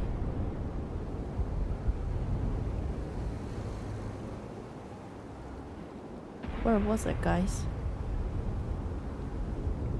I might want to level up and come back because it's almost there. Where was it? My brain sucks. Can't remember where it was. Switch to underground. Ah, there we go. Here we go.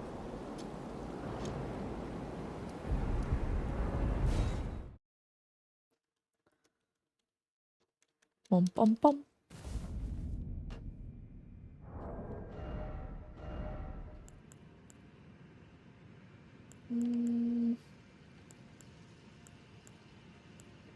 That's some kind of...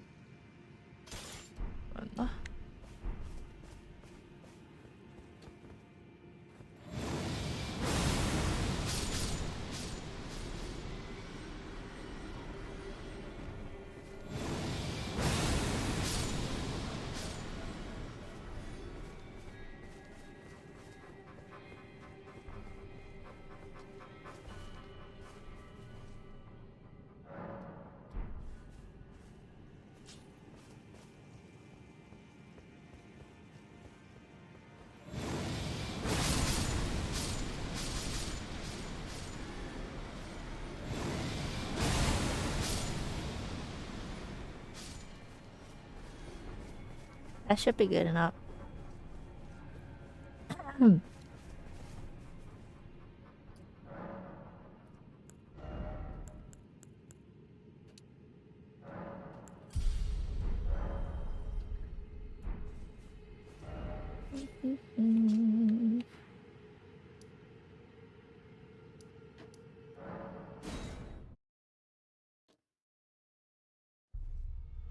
Yeah, do 3 fragment before the dragon you run past if you want it. Yeah? 뭐랄지. This. And...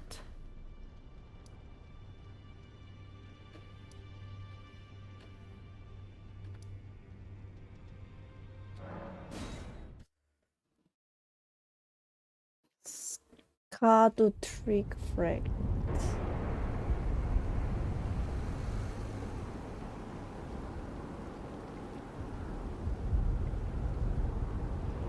Scadu tree.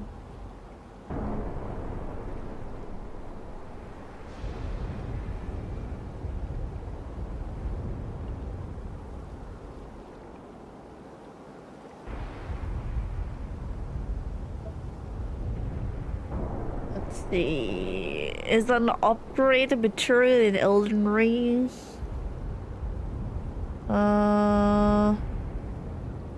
Optional consumable that can be used to simultaneously enhance offensive and defensive capability at any site of grace, acting like a permanent boost to your damage dealt and damage negation in the land of shadow.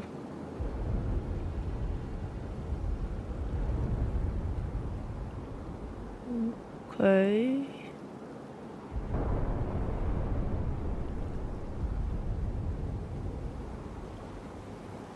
Skidu? Skidu? That's how you read it?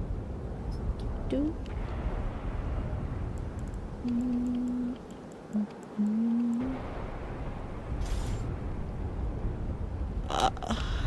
Excuse me.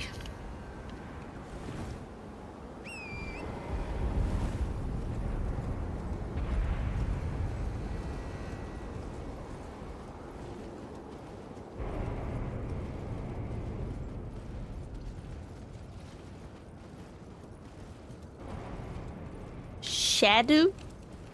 Shadow? Shadow?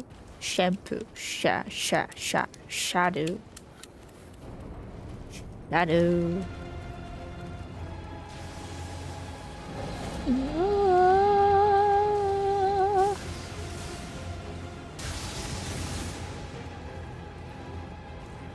I passed it? That one? 이건가? There we go.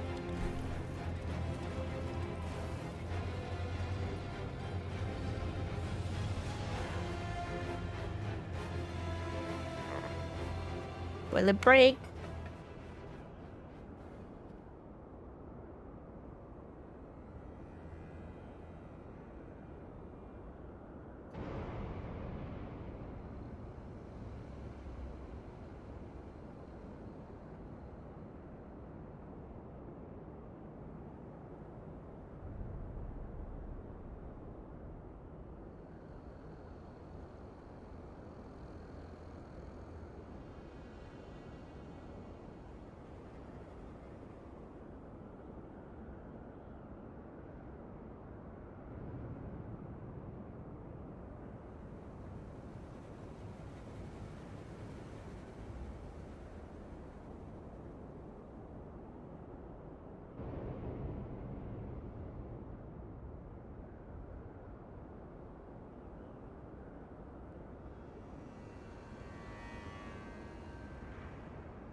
Okay, here we go!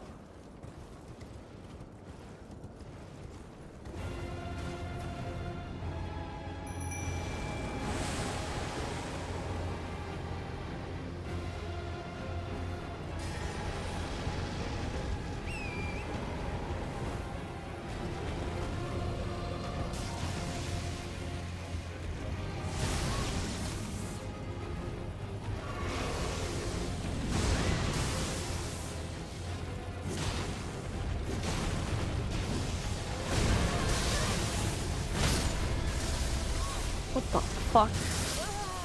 What the fuck? 뭐야 이게 씨.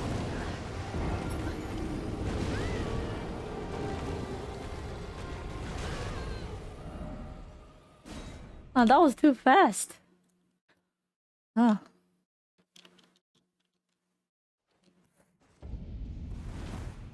Guess jump attack?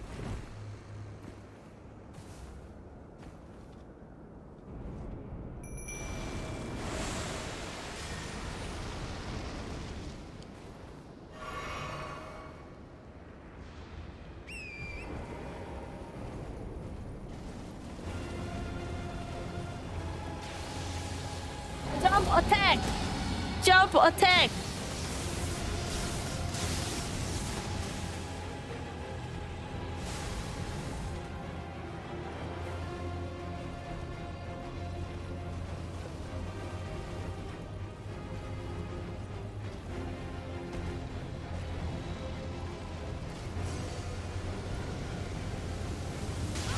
Oh, what? What?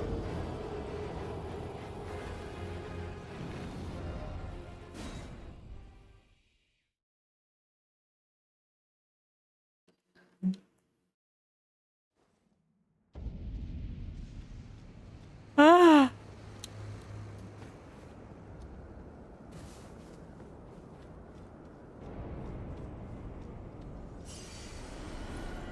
Bullet. Yummy.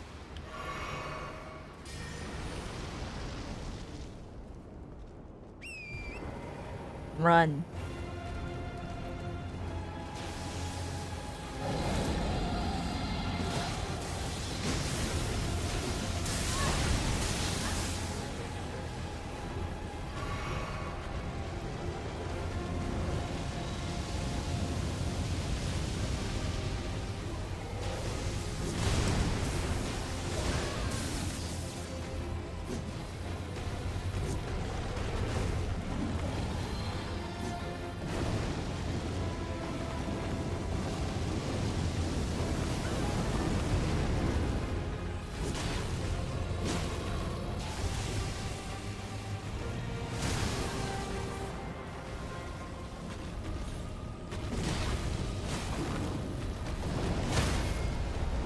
아, 나 진짜.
아니!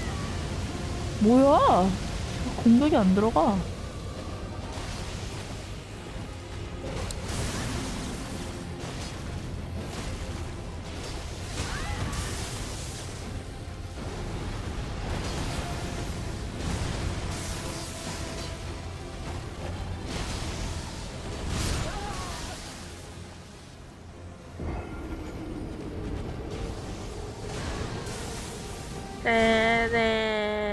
세네사스. 세네사스.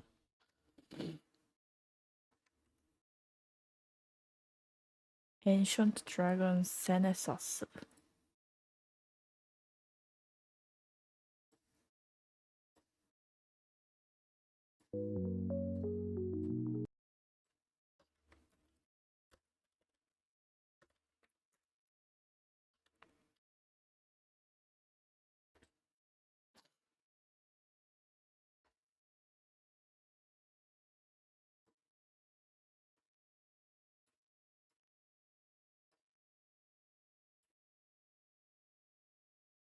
In this Shadow of the Erdtree video, I'm going to be giving you some tips for Ancient Dragon Senesax. This is another dragon fight that's located on the Jagged Peaks, past the Jagged Peak Drake there, kind of in a cave. And it can definitely be a difficult fight if you're not prepared. So the first thing I want to mention, compared to some other dragon fights, locking onto the head and trying to go for head attacks will just usually lead to you being underneath his belly, unable to see what he's doing, and can get you killed. So don't lock on if possible.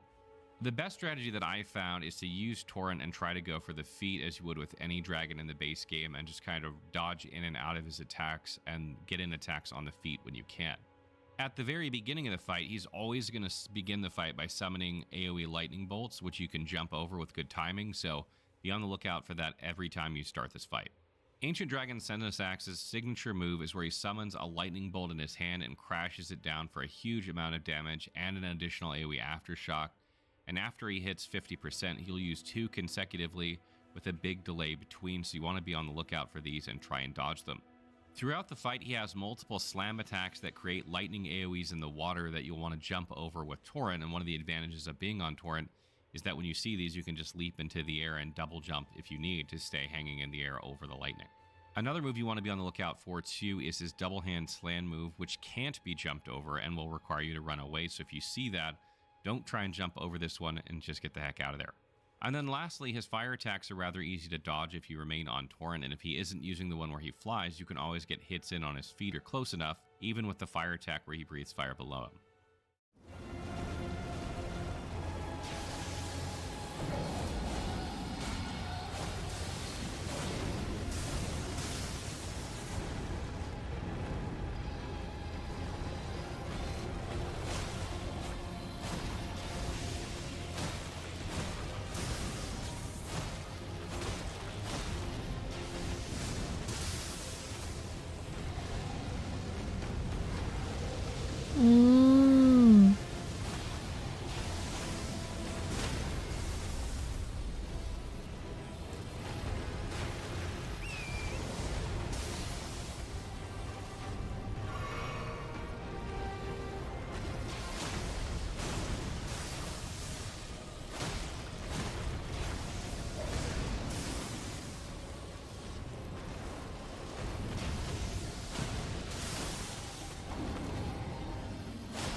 Hello.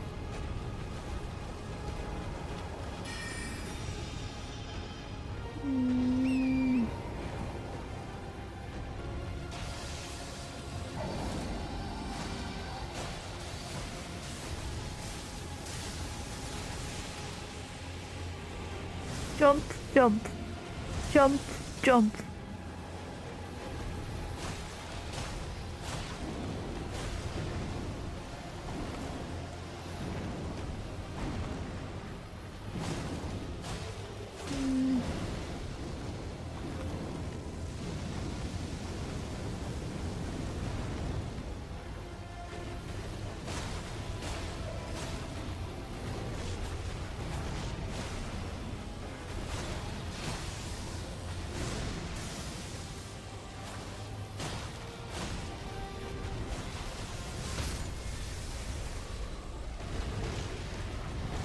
Okay.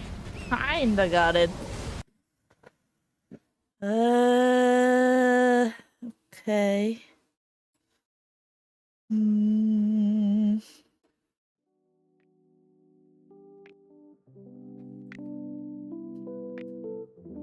Looks easy. I mean, it's always easy. Just dodge and kill, right?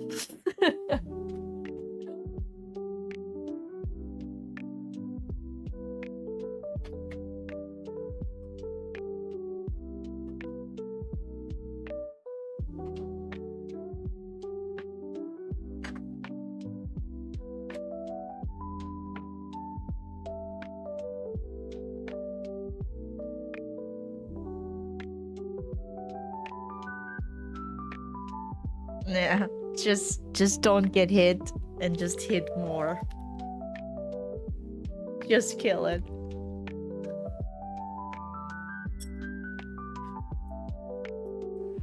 Oh my gosh, chat. Recently, I found amazing dumpling. So this one is like a frozen dumpling, but such a good kind of like snack or something, or can be meal.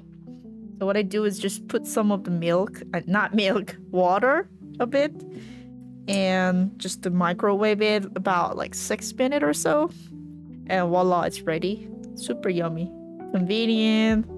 I don't really have to cook. No, water. Like super yummy.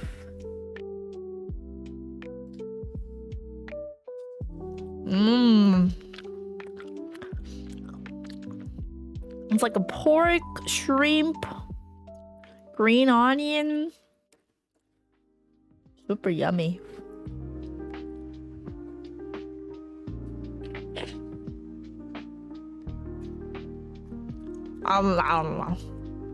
Uh-huh. Do you also microwave dumpling, chat? Such a convenient food. Ah. Better than the mushroom stew?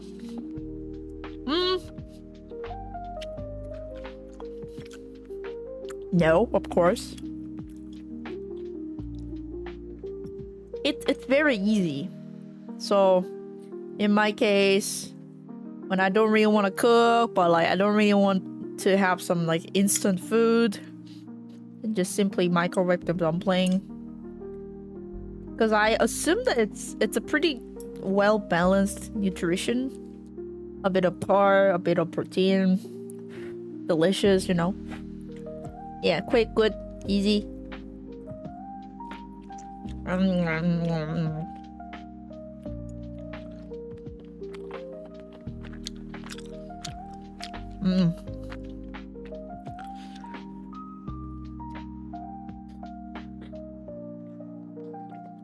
Super juicy somehow.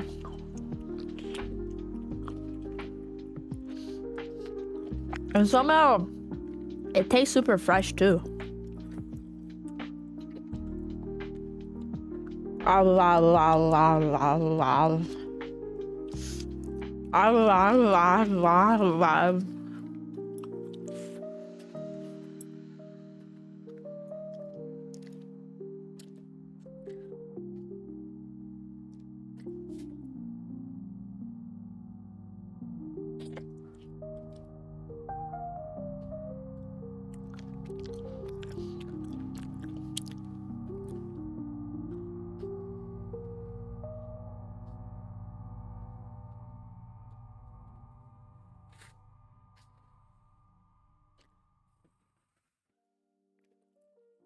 Oh, ha ha ha.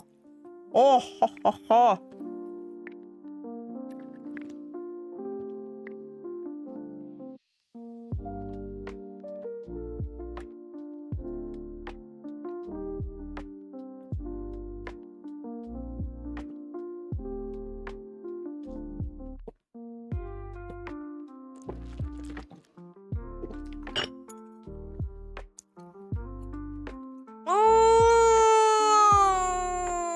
Wow.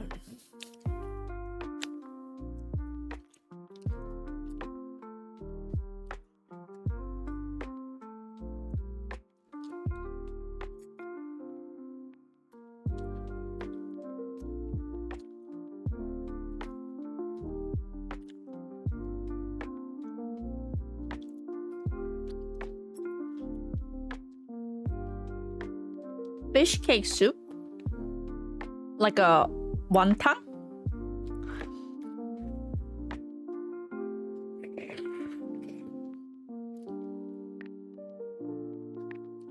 Odeng? With dumpling?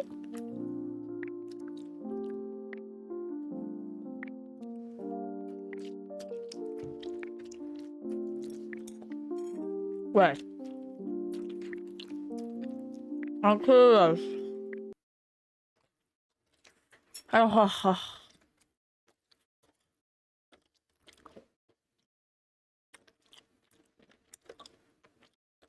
Because if you try to make the dumpling by yourself, it's so tough. Eh? Wait, I thought there's some kind of machines to make the dumpling, so it turned out that it's made by people. Holy moly. That's crazy. Amazing Korean food massive production. Korean food factory. No way.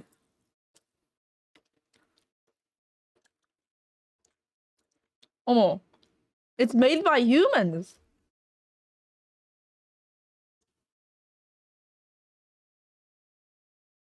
와, 미쳤다.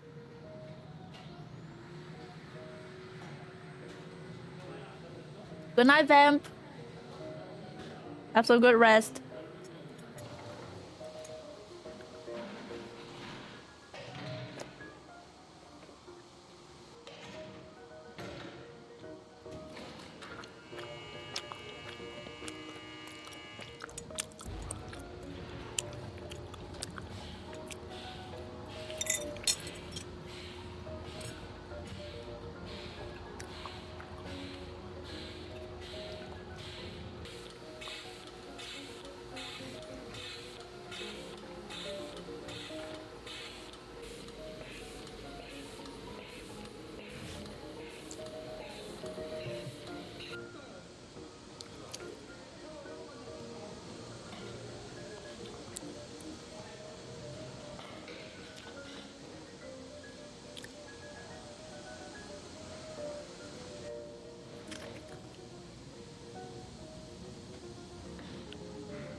What's that thing on top of it? Like some kind of powder? Flour? MSG?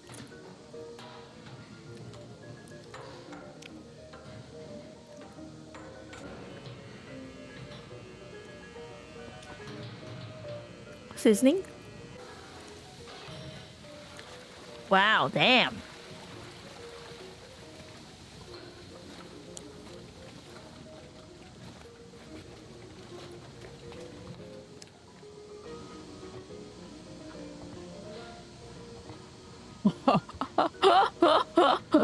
미쳤다. 와우.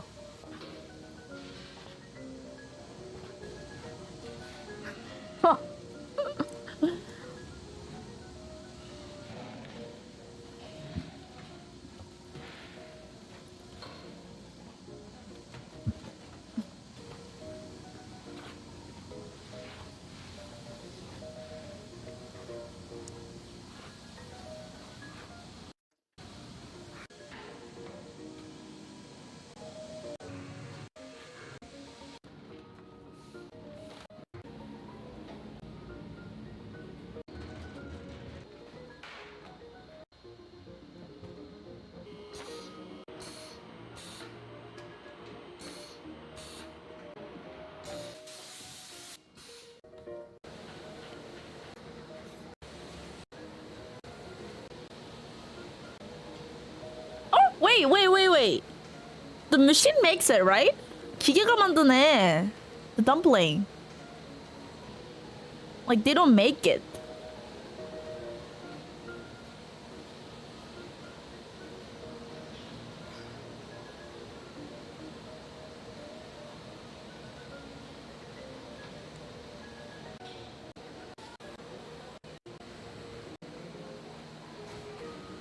Oh, cool. 와. 야, 씨. 우와. Look at that. 오, 신기해.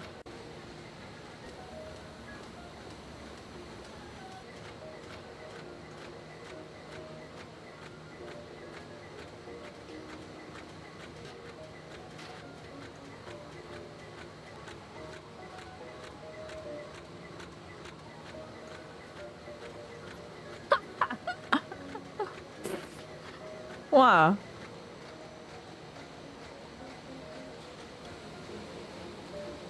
어머 어머 어머 어머 어머 어머.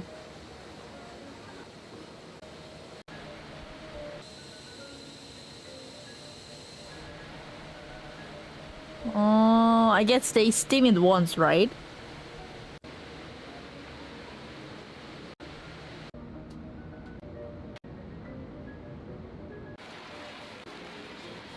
Then freeze it right away.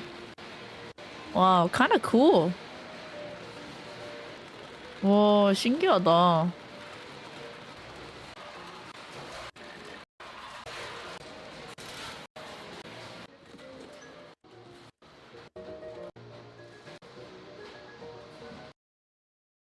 Because it seems like here in Taiwan, they do it by themselves, like using the human labor. You see?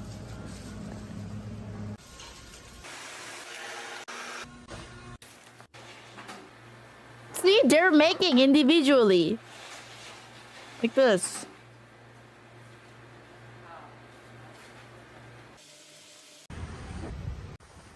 Cool. Maybe this is a restaurant, not like a factory type of the thing. Interesting.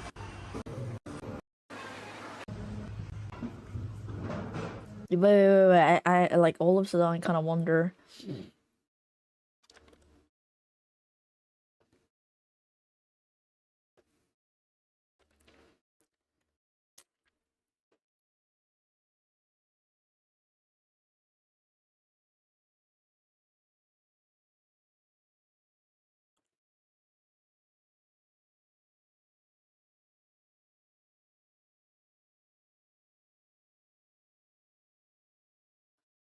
Welcome to the mesmerizing world of McDonald's food. Did you ever wonder what goes on behind the scenes of the world's most iconic fast food of how McDonald's food is made? Delectable sauce phenomenon. Food. The beef suppliers to ensure McDonald's has a rigorous selection process and works with a group of trusted suppliers to ensure that the beef is of the highest quality. Once the beef arrives at the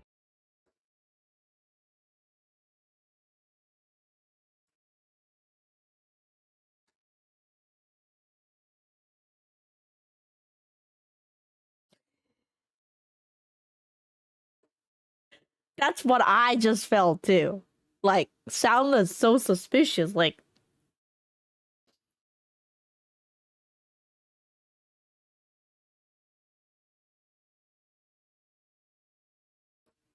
We visited a meat factory to find out how McDonald's burgers are made. The process begins on cattle farms, where thousands of cows are raised. McDonald's burgers are made with beef. Cows are slaughtered in slaughterhouses, and the meat is sent to McDonald's suppliers. McDonald's has assured that their burgers do not contain preservatives. However, many people believe that McDonald's burgers are filled with preservatives. In this video, we visit a factory of McDonald's supplier, where an average of 5 million burgers are made daily. The factory is approximately the size of a football field. This factory produces the meat used in the burgers. This company is one of the world's largest suppliers of burgers for the fast food chain. Around 90% of their production is for McDonald's. Check for bones in the meat. The first step is to check for bones in the meat.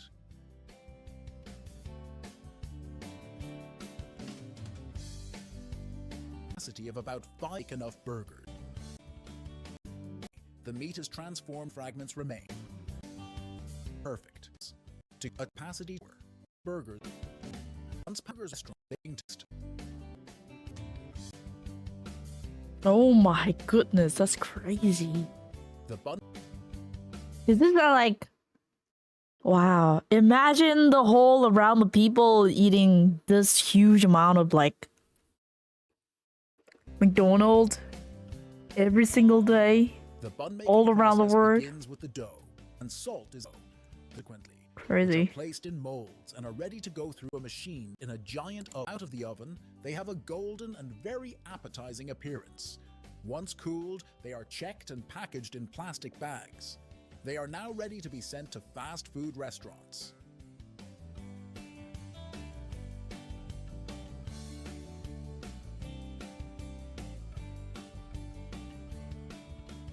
Once in the restaurant, the employee will finish browning and heating the patties in a special oven. Lettuce is also prepared. Freshly harvested lettuces are sent to a factory where they are cut into smaller. I don't know. I mean, I don't know. I'm not like a fan of the fast food industry, so I might be biased, but I can't really believe that. Fresh? No preserve? You sure? Hard to believe.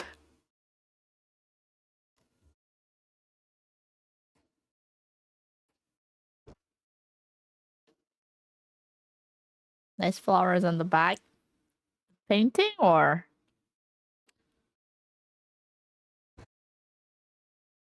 I don't know why, guys.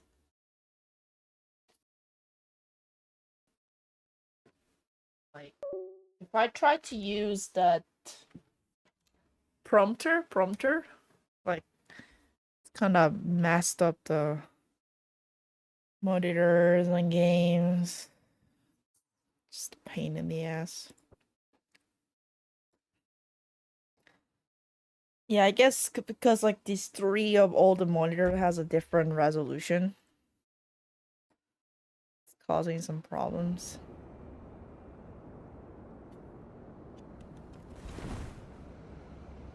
No.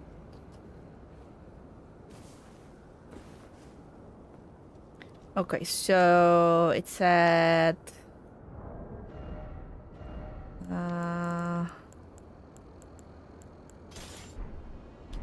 I just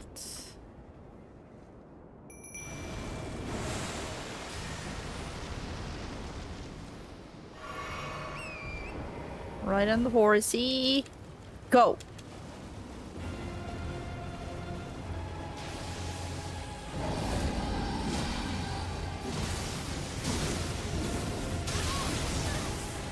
Done.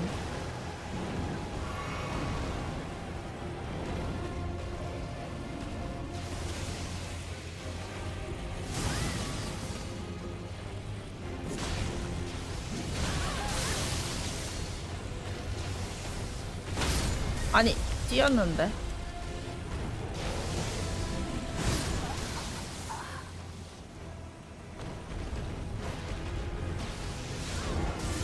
Try again.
아이고.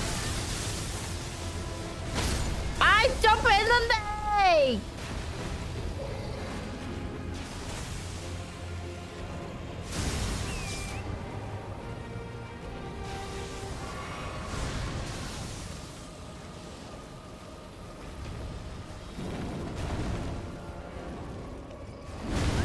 아이고.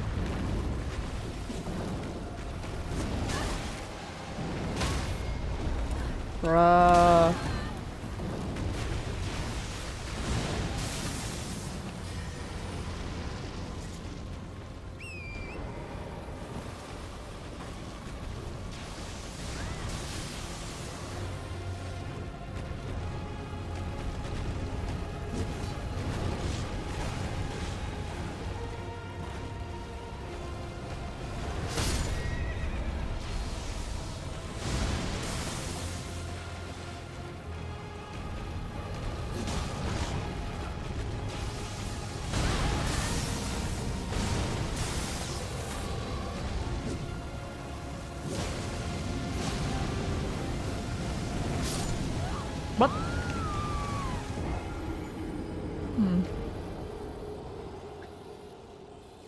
I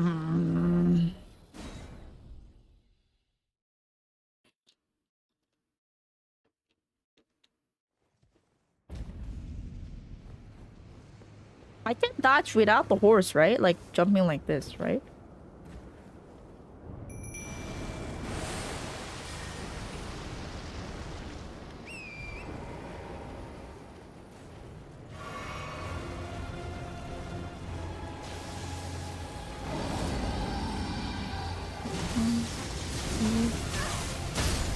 What?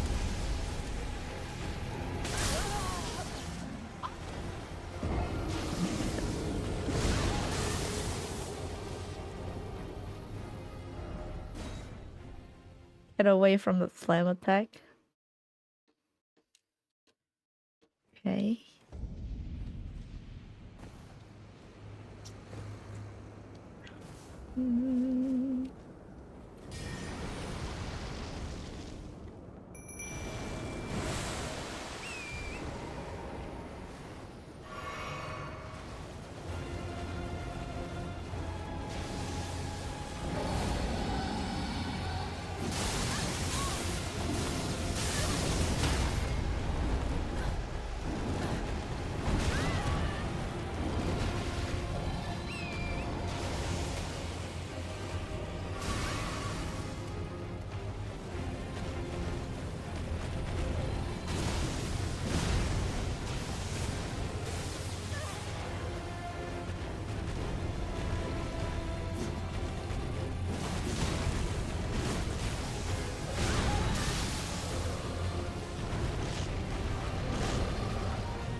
아이고.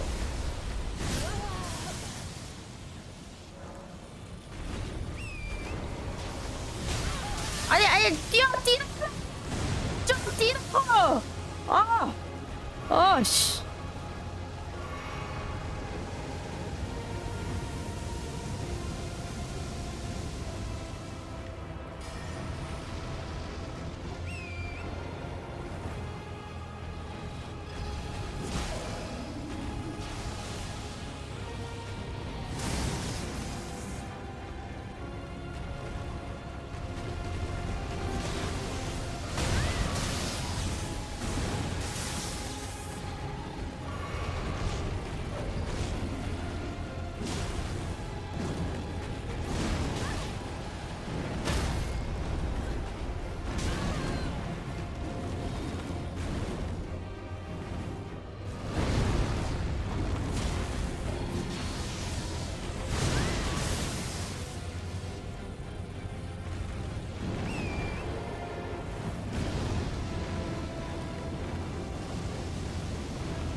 Yeah.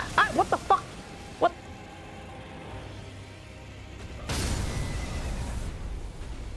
Bruh.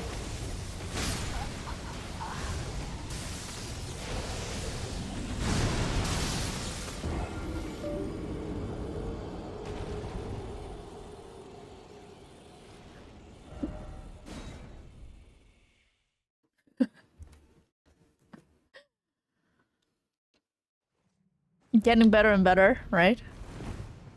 At least.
What?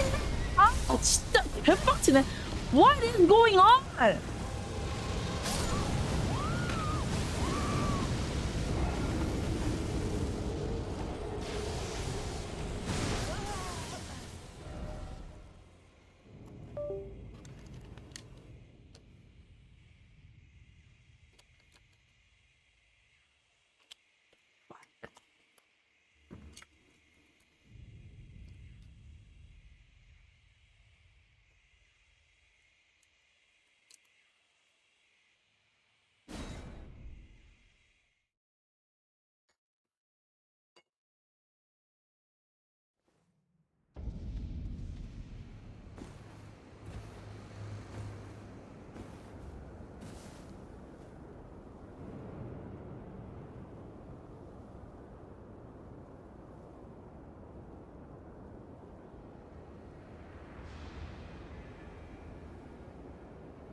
Maybe my laptop is overheating or something.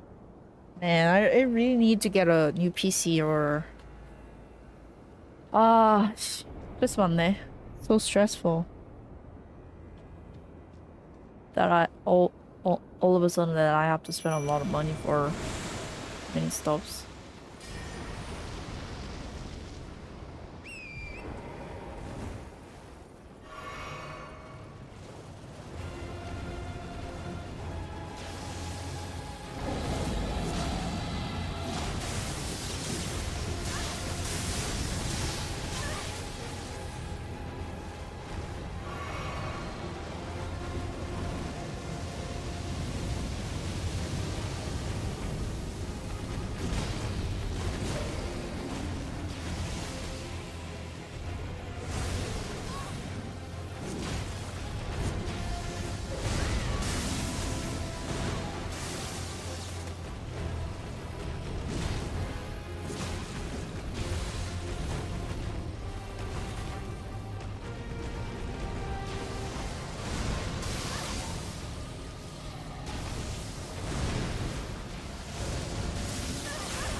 Padina, thanks for the 3 months up.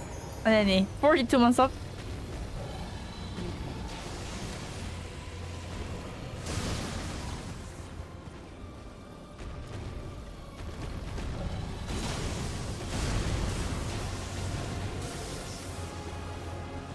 너무 세월이지 않노?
Ah, shit.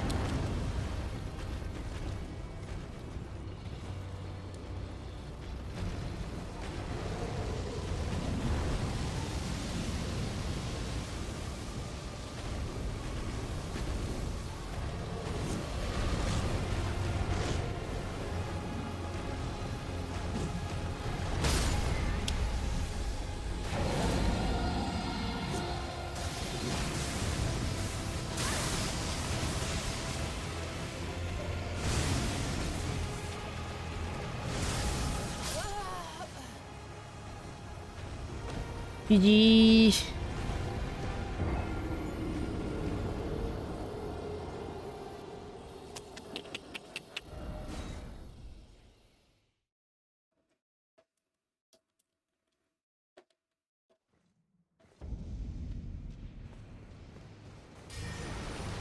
잘못 눌렀다.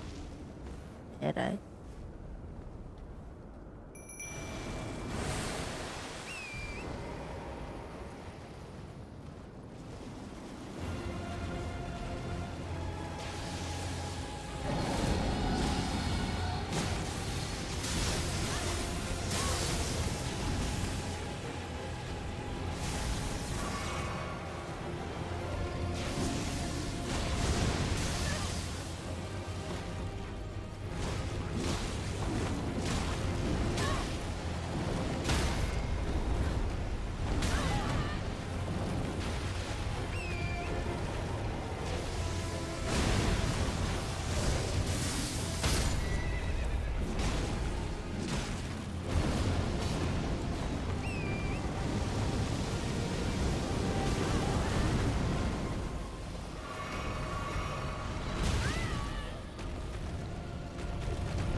오, 뭐야?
Oh shit.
Go. No. 아니야. 잠깐만. Call it. 제발. 안 돼.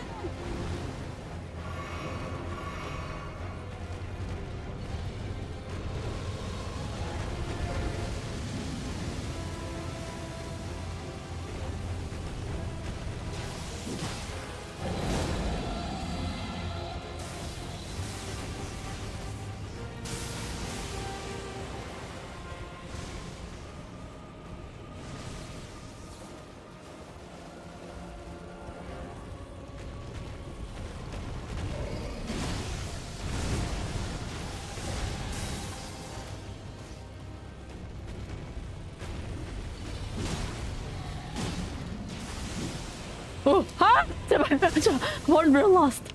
한 대만 더 때리면 된다.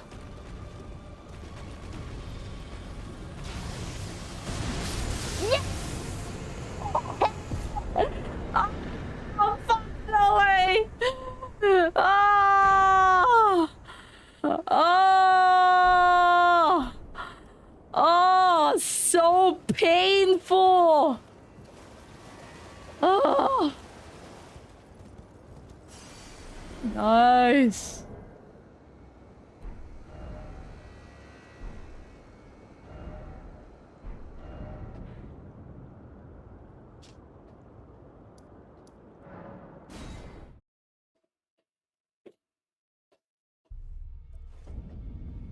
Texas boy, thanks for the 24 months of thank you so much. Yay!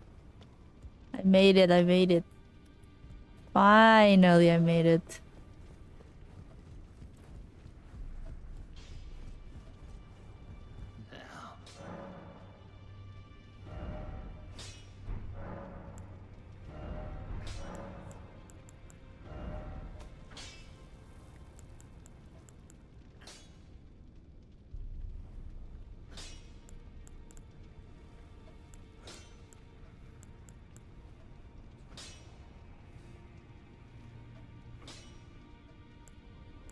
I don't know, guys.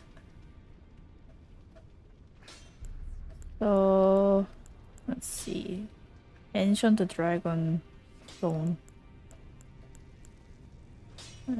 So much. So,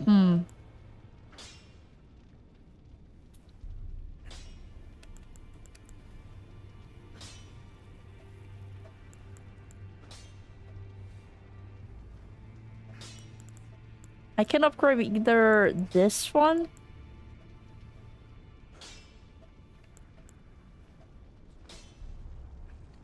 or this one. What you think?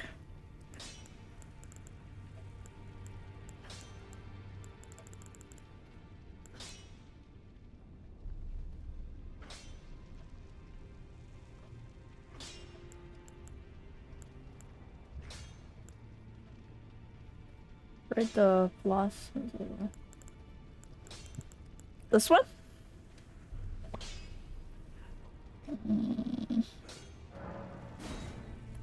Okay.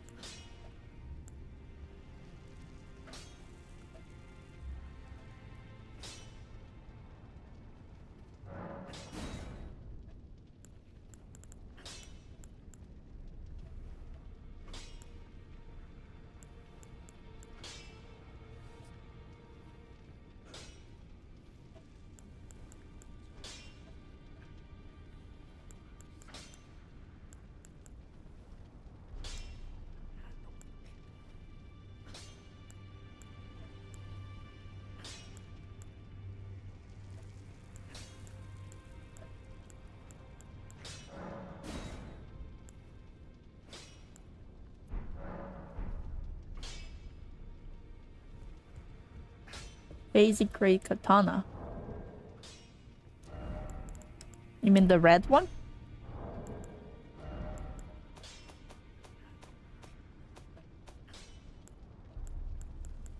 This one? Or...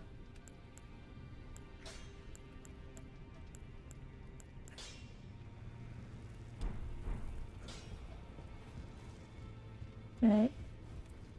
Picked up the grade yet. Oh, okay. I see. Where can I get this one, by the way? Goes to... Is that right? So, Master, you have my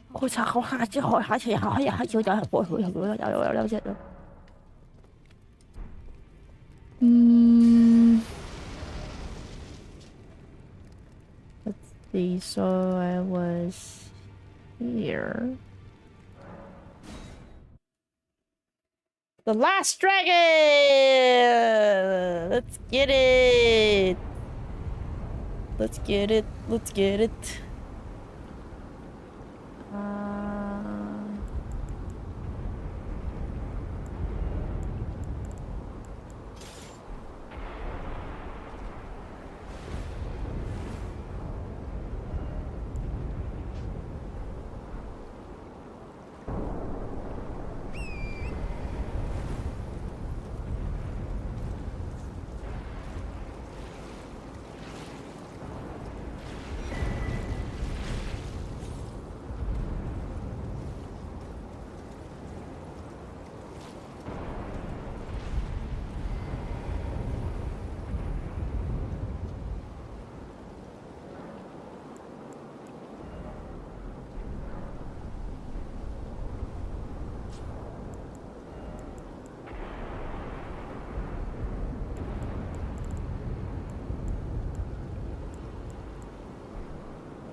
Tarogami, thanks for the 51 months up. Thank you so much.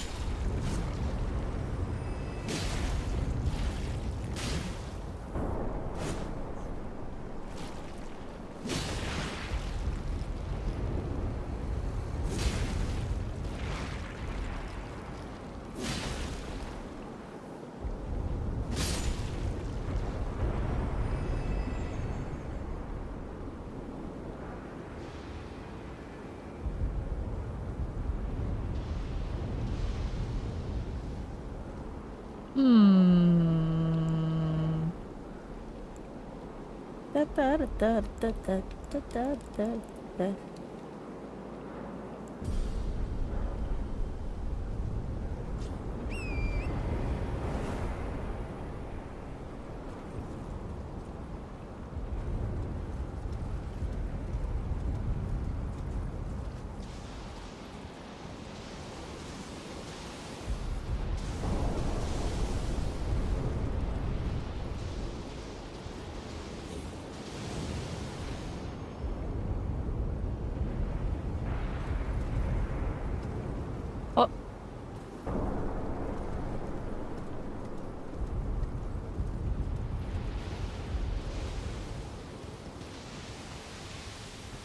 Wait, where was it?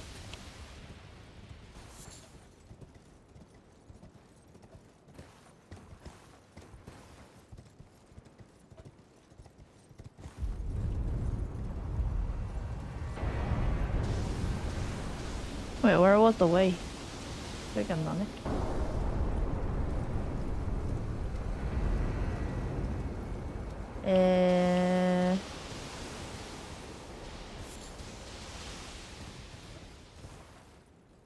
만나는 거.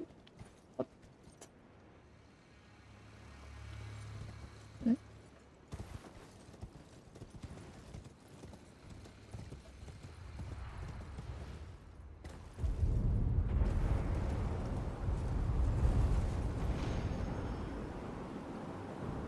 아이고.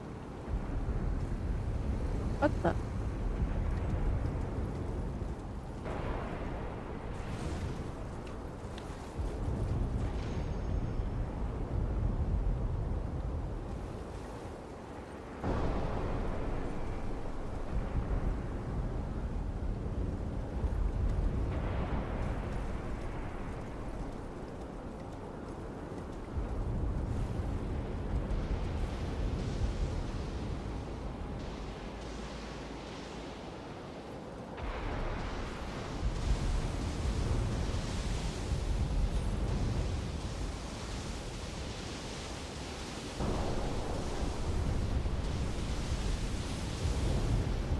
에이씨.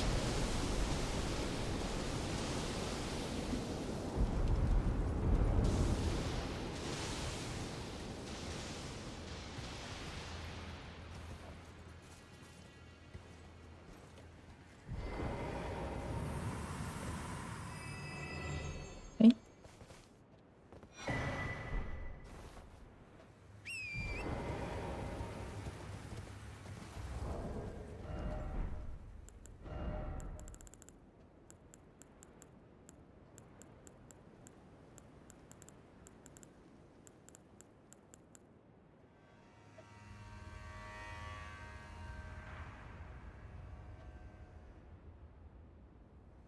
Reusable.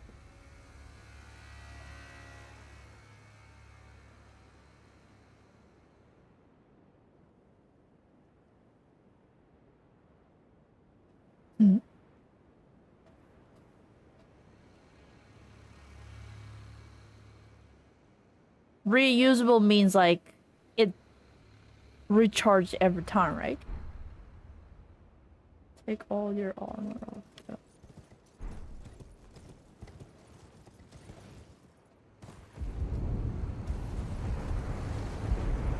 Pretty cool.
Thank you, Mika. Okay. Thanks for the gift sub.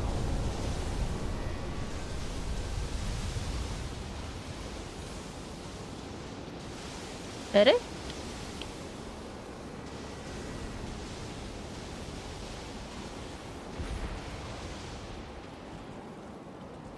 아니, where's the way? 인가?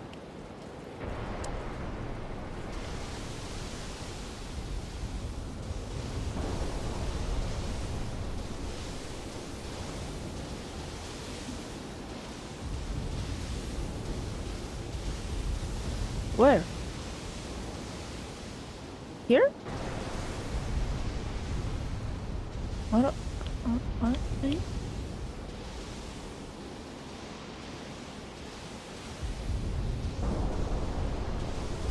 Go up.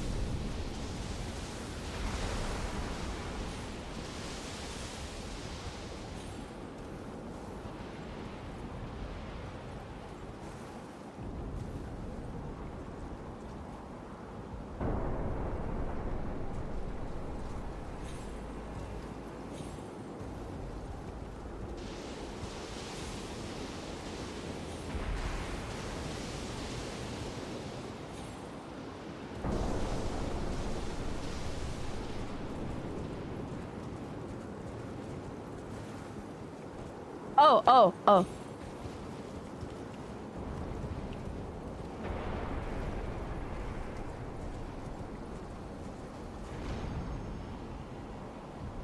Phew. There we go.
Oh shit. No mercy.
Am I under level or something like that? Like we're hitting like this much.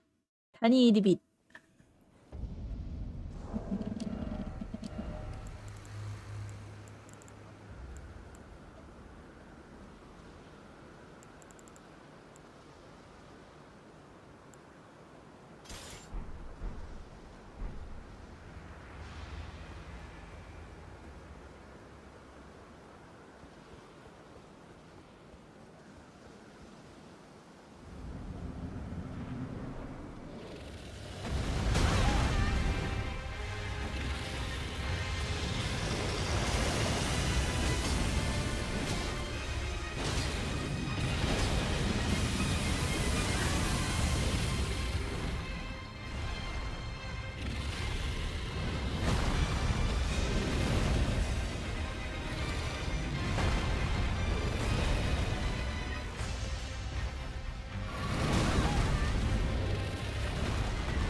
Bruh.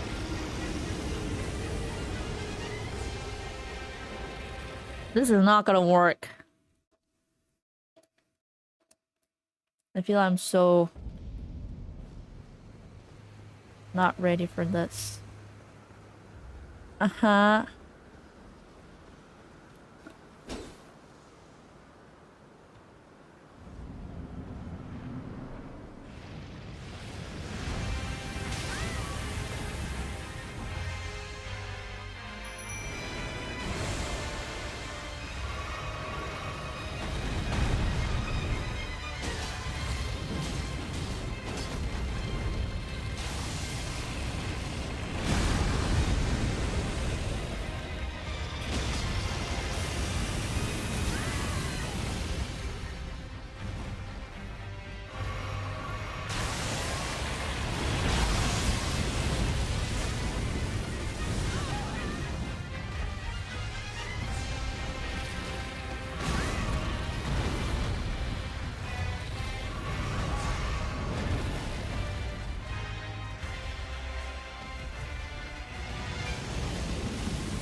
아니 이걸 어떻게 피하냐고. 아 이거 안돼 안돼 안돼. We have to come back again.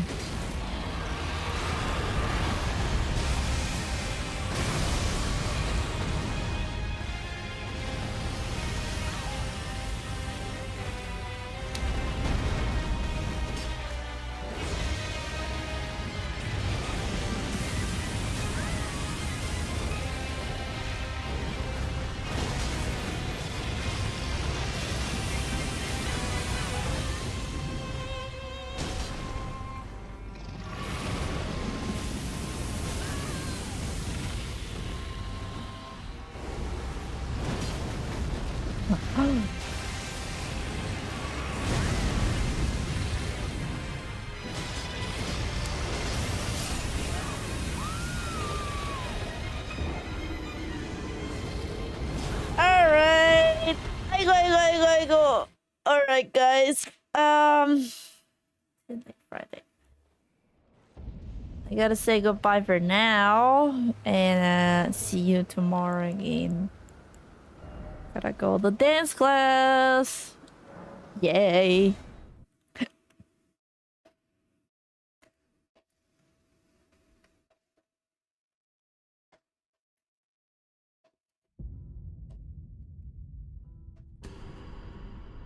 Alrighty.